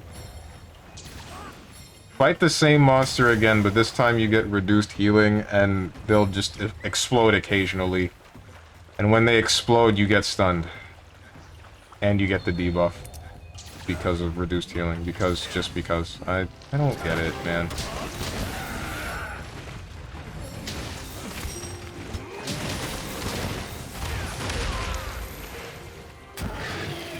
I've been hit by the Marvel launcher.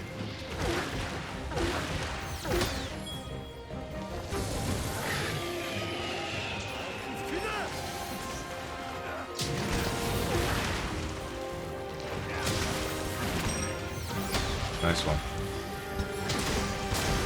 You did it twice! It didn't hit me, it's okay.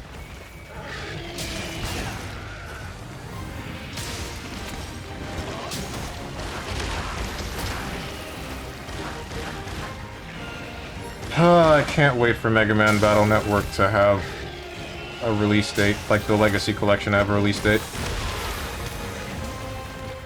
I'm wondering if they're gonna have all of the games... it is 1 through 6, right? Like, all of them? In the one pack? Or are they gonna be split up? I would hope that they're not split up. I would really rather not buy 2 different, collections. Like, as bad as it sounds, I'll still do it. But I really don't want to.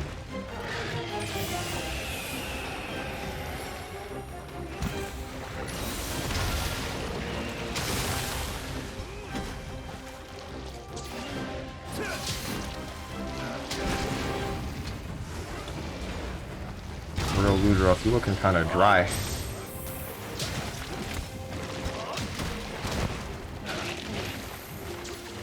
Need some water or something, dude. You're sitting in plenty of it. Why are you so dry? Just like my lips.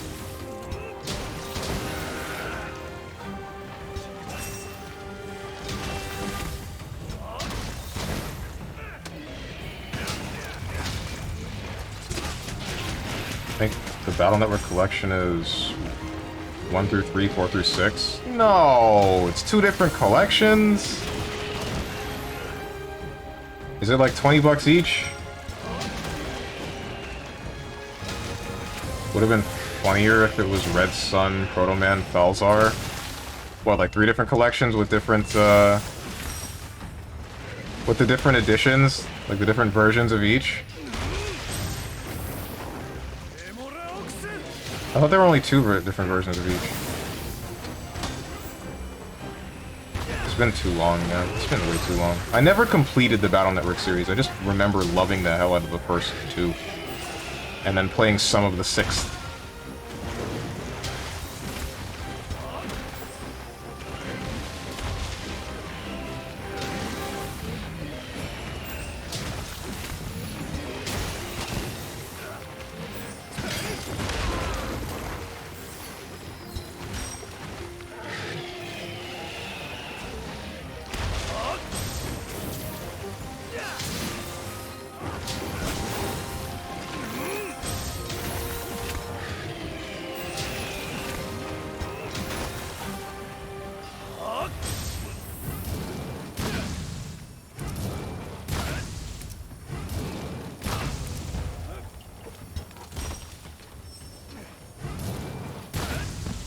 Oh, come on.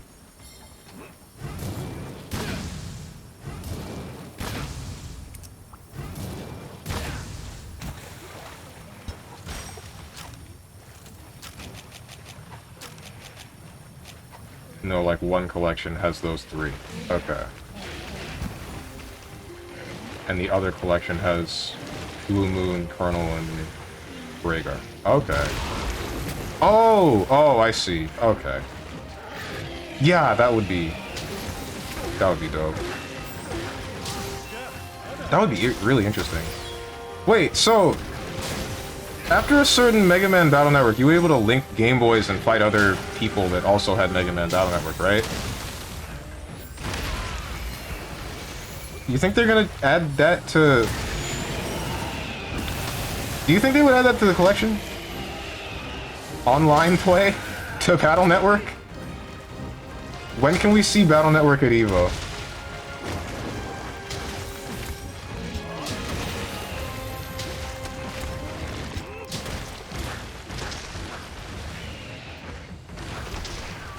Right hecking now. Nice.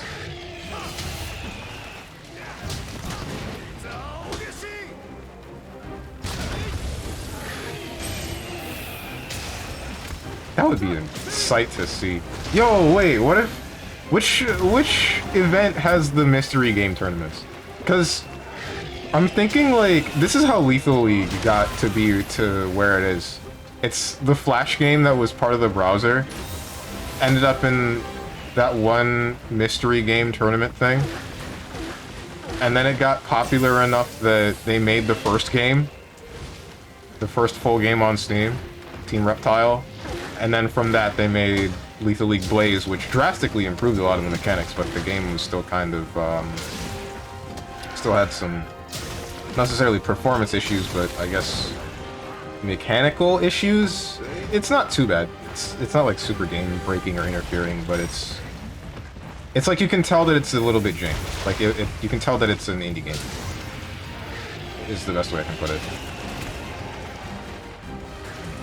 And then now Team Reptile is working on a spiritual successor to Jet Set Radio, that being Bomb Rush Cyberpunk, which they said was going to release this year, but it's freaking August.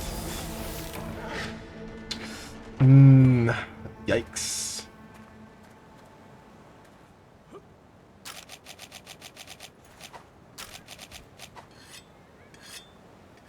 I'm a top 8 mystery gamer, by the way. Combo Breaker and Evo. And yeah, I remember you told me that. I think that was the last time you were here, you told me that. And you showed me the picture you took alongside the Fumo.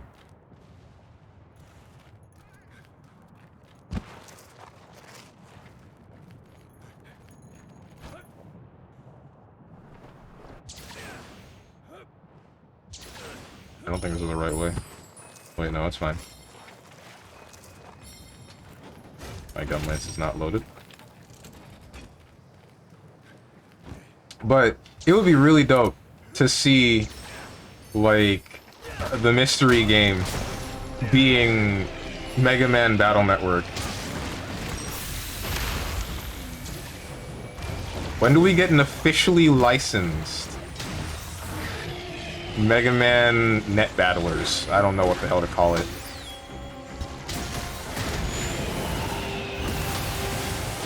Damn it, that's what I was really fearful would happen. I hate that. Not only does it explode for like half of your health, there's a ball that might take the other half of your health.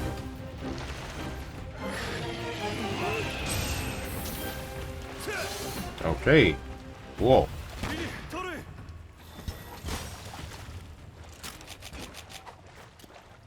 One step from Eden. Oh yeah, that is getting a...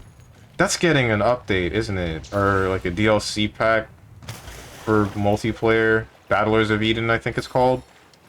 I almost forgot about that. Is that available yet? I'm looking that up right now, actually.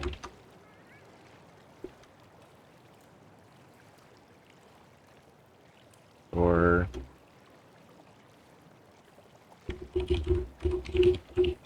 No, it's not Battlers of Eden.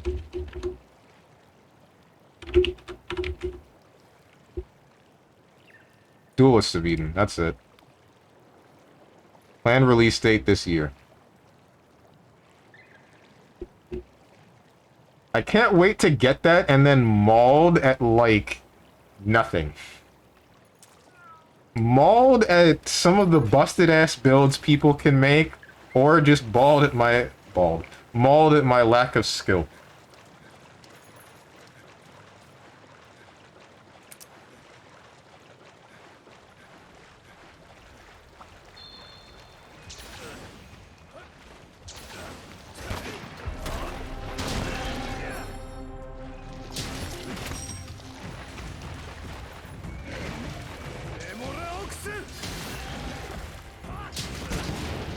Well, tell me you're not good.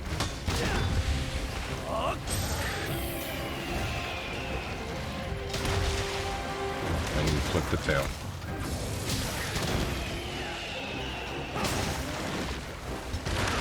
Damn! I thought I wasn't in range. I gotta say, I feel like the only thing that stops me from playing One Step from Eden more consistently is probably the sound design of the game. If that makes any sense. It probably doesn't make sense to a lot of you guys.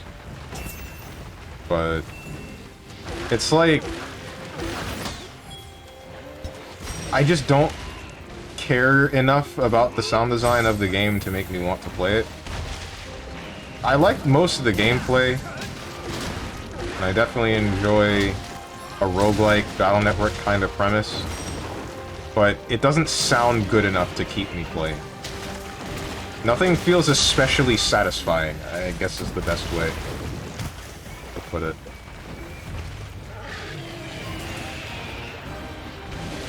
Oh my god, I suck.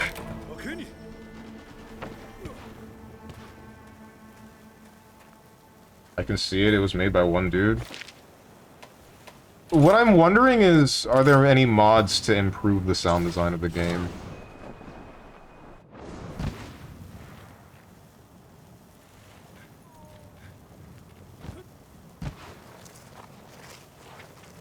Was it actually just one dude? There wasn't anyone helping him? I would figure there would be people helping him. It would be like at least a small team.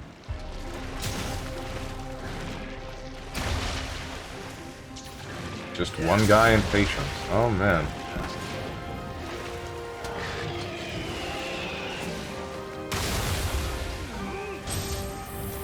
See, now that felt good.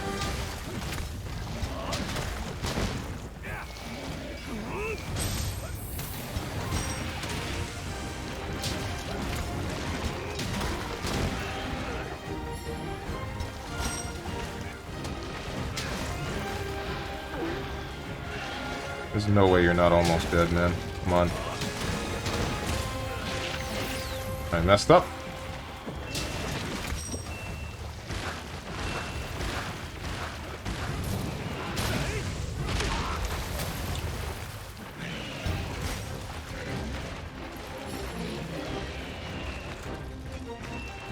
Oh, cool. Healing bats.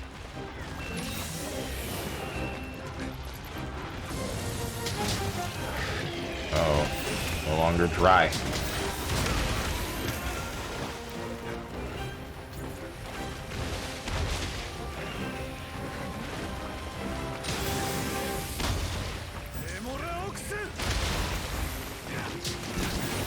Wait, so here's one thing I'm wondering.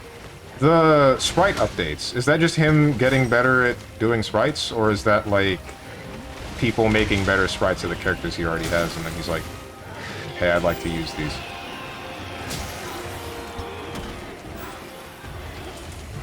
Whoops.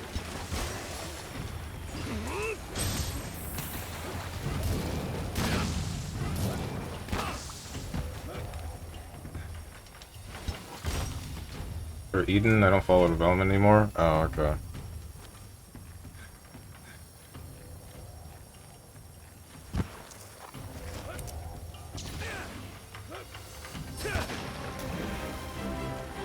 I only get what Steam tells me when I look at it. Ouch. Really just let myself get hit, man. I just don't feel like fighting this monster anymore. Never did. I don't feel like playing this game anymore. I don't want to do it. Damn it.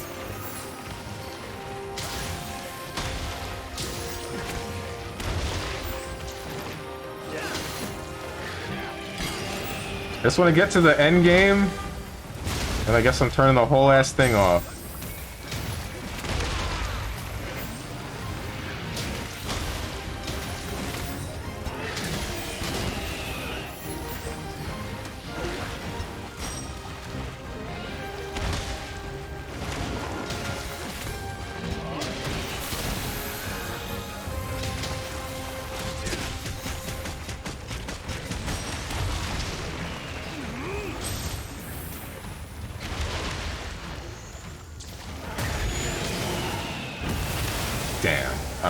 That did not go as planned. You wouldn't dare kill me.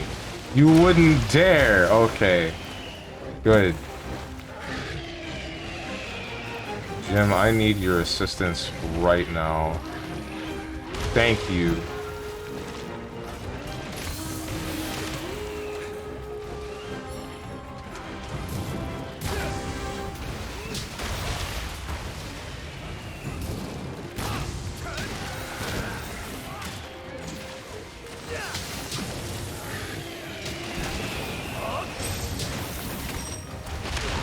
What the heck? Oh wait, it's because I reloaded. Not wirebug skill swap. I was wondering why I didn't get the super long dash. That's a really pathetic way for this monster to die, but whatever, who cares. I was wondering why I didn't get the super long dash that's just slathered in iframes. But I realized it's because I wirebug skill swapped, reloaded, and then I wanted to dodge. And then yeah, that wasn't a good idea.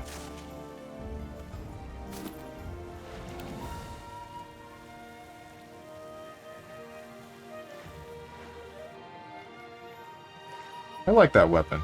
I'm glad I picked that over the bagel weapon. I swear. Okay, what could the next monster be? We already fought the stupid Ibushi and the Narwa. The All-Mother Narwa, and then there's the Elder Dragon that came in after them that feeds upon life energy or some nonsense like that. What could possibly be next?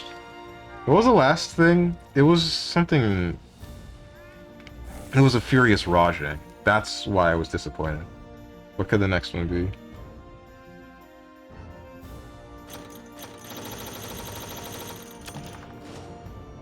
This is assuming that this quest leveled me up to Master Rank 50, by the way.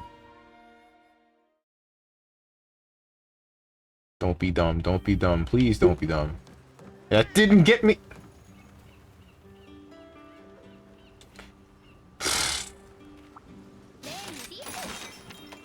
Didn't get me to 50! We're killing another Volvidon. That should be enough.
Damn it.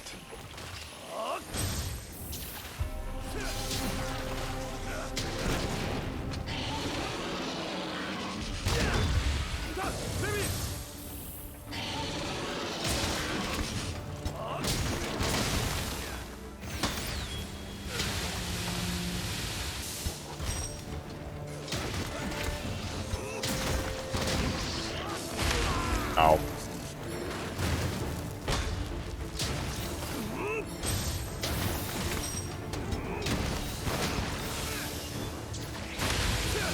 I stank. I don't like that.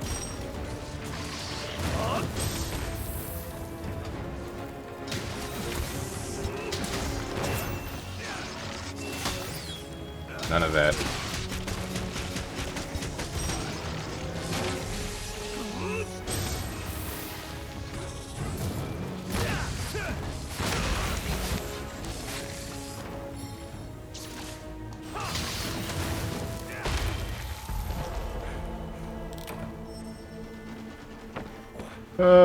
Damn.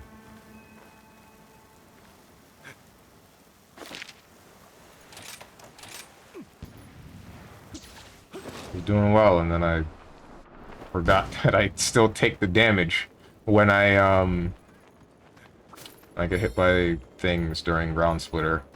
I might get armor, but it still hurts.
What the heck, man?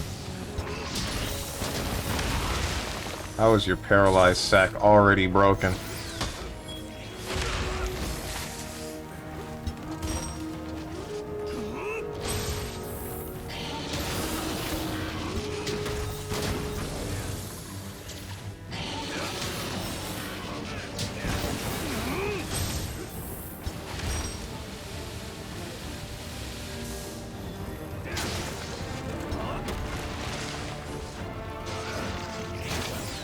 Bruh.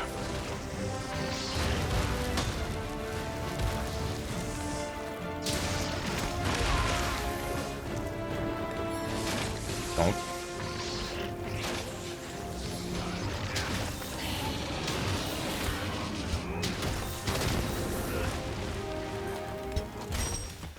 Okay, bye.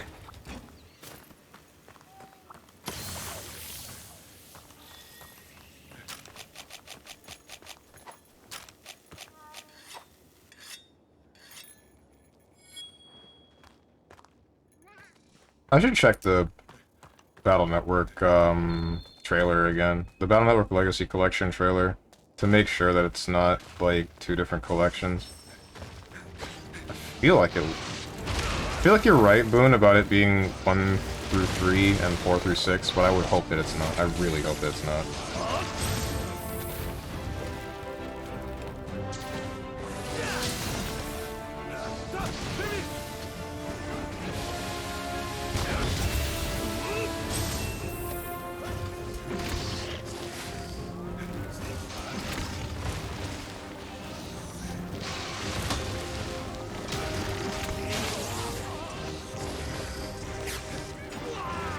Thanks, cat.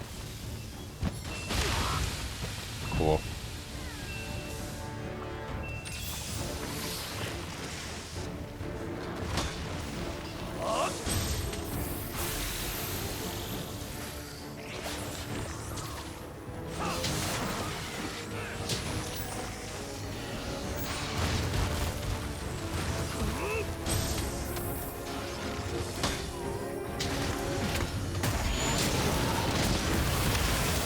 Well, ow.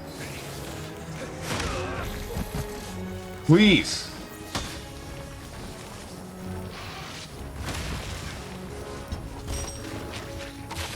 What that tongue do?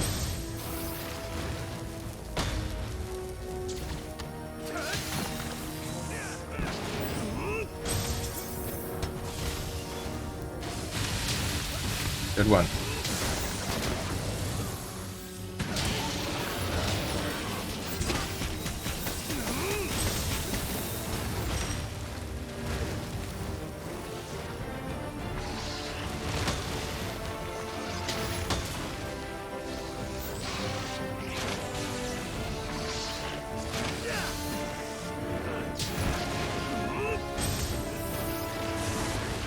All you do is back up.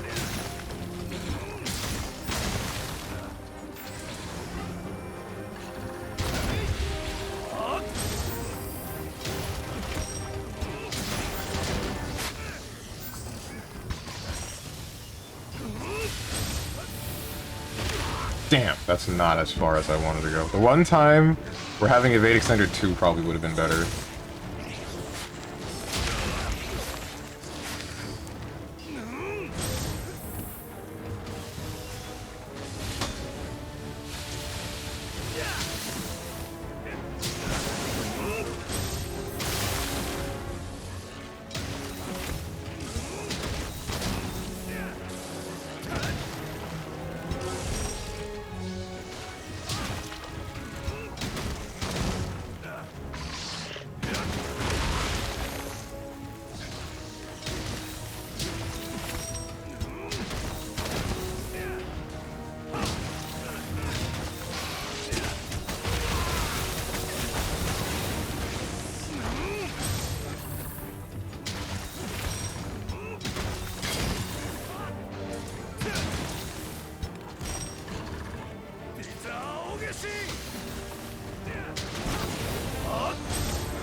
And you roll backwards.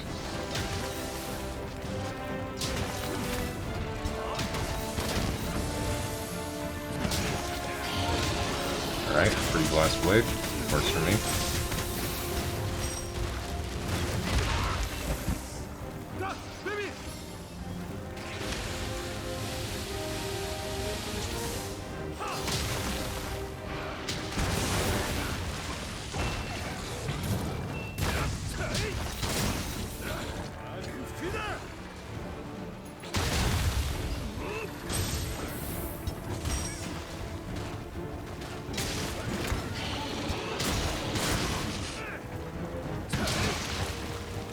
You have to be near dead. Oh, you're near dead enough to want to leave.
Oh, shoot. I thought you were gonna roar. That was close. Almost got hit.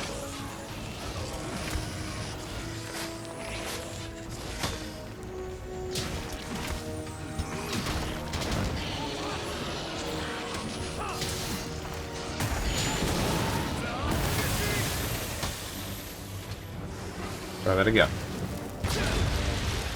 I mean, I hit.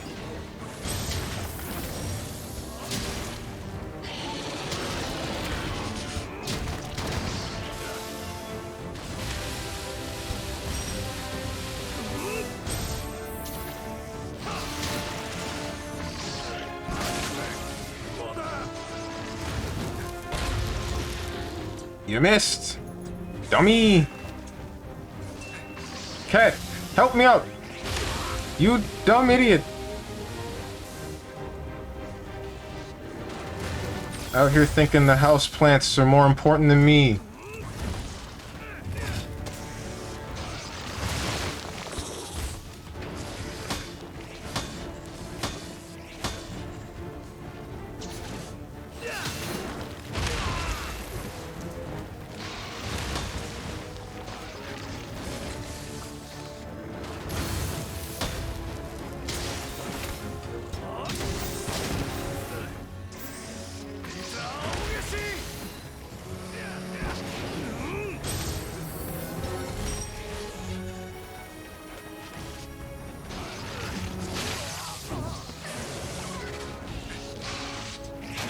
Oh, okay, two? Alright. Don't do that again, ever.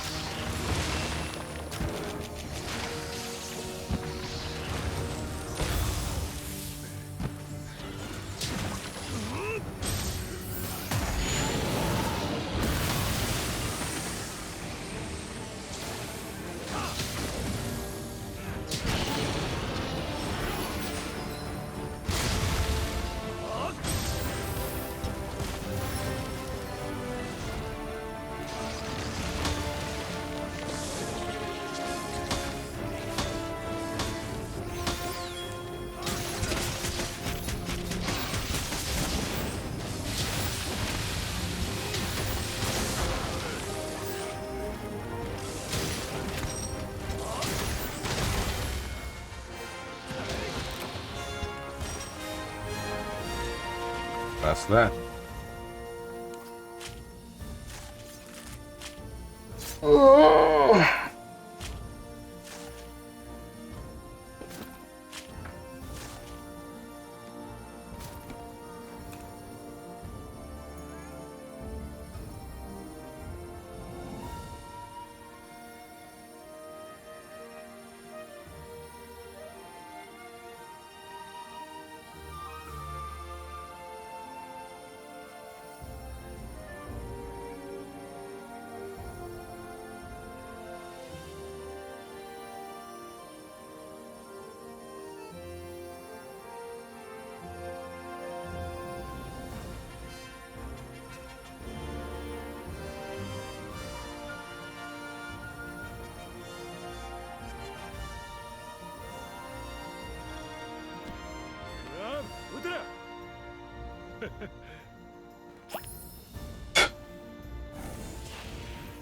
Okay.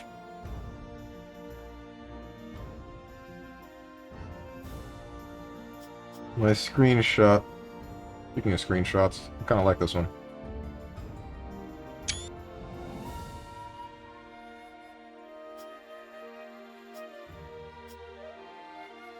I don't like this filter at all. I don't think I ever will.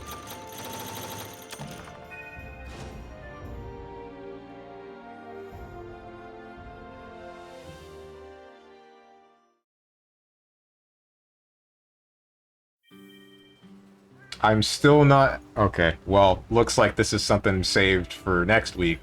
I guess we're not finding out this week.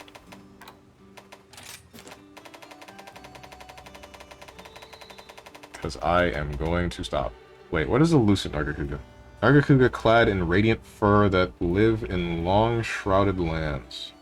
Lucent Nargacuga hide in the night's fog and moon, spraying assaults with neither shape nor shadow. Astounding agility and marvelous mobility make them difficult to capture with the naked eye. The throng of toxic tailspikes they launch make these wyverns perilous beasts indeed. Okay.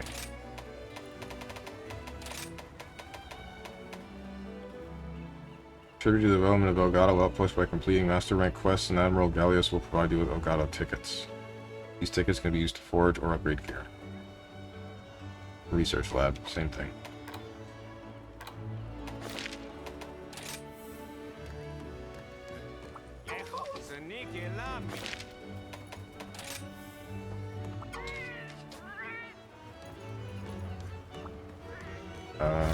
Is that it? That's it. Alright then. Well, guys, that does it for today's stream. That's it. That's it! That's it! That's it. So, today is Friday? Yeah, so tomorrow, Saturday, you shall see me at 12 p.m. Eastern Standard Time with probably some Persona 4 Arena Ultimax. I'm not really sure. I don't know what fighting game I want to play this week, but that seems to be the most likely case. That's more than likely what is going to be played. Can't give you a guarantee, though. Next Monday, you will see a random game. Not really sure what. I was thinking about doing Yakuza 3 100%ing again, but I was also thinking about doing something else. I don't know what else it might be. I was hoping to get my friend on board, but I haven't talked to him, so I would have to talk to him again, so that'll happen sooner or later. Tuesday will be some Xenoblade 3. I enjoyed the first day of it. I can only hope that I enjoy the second day as well. Wednesday, Shin Megami Tensei 3 Nocturne. Thursday, some Yakuza 5. Next Friday, some more of this, some good old Monster Hunter Rise. And then next Saturday, big question marks for whatever fighting game it might be. If you guys have anything to say to me, or anyone else who has decided to join, hit up the Discord below the stream. If you click the picture that says Discord, I am going to go get food, and I hope you guys have a good rest of your day, evening, morning, or night, whatever time it might be for you. Thank you for watching, and goodbye.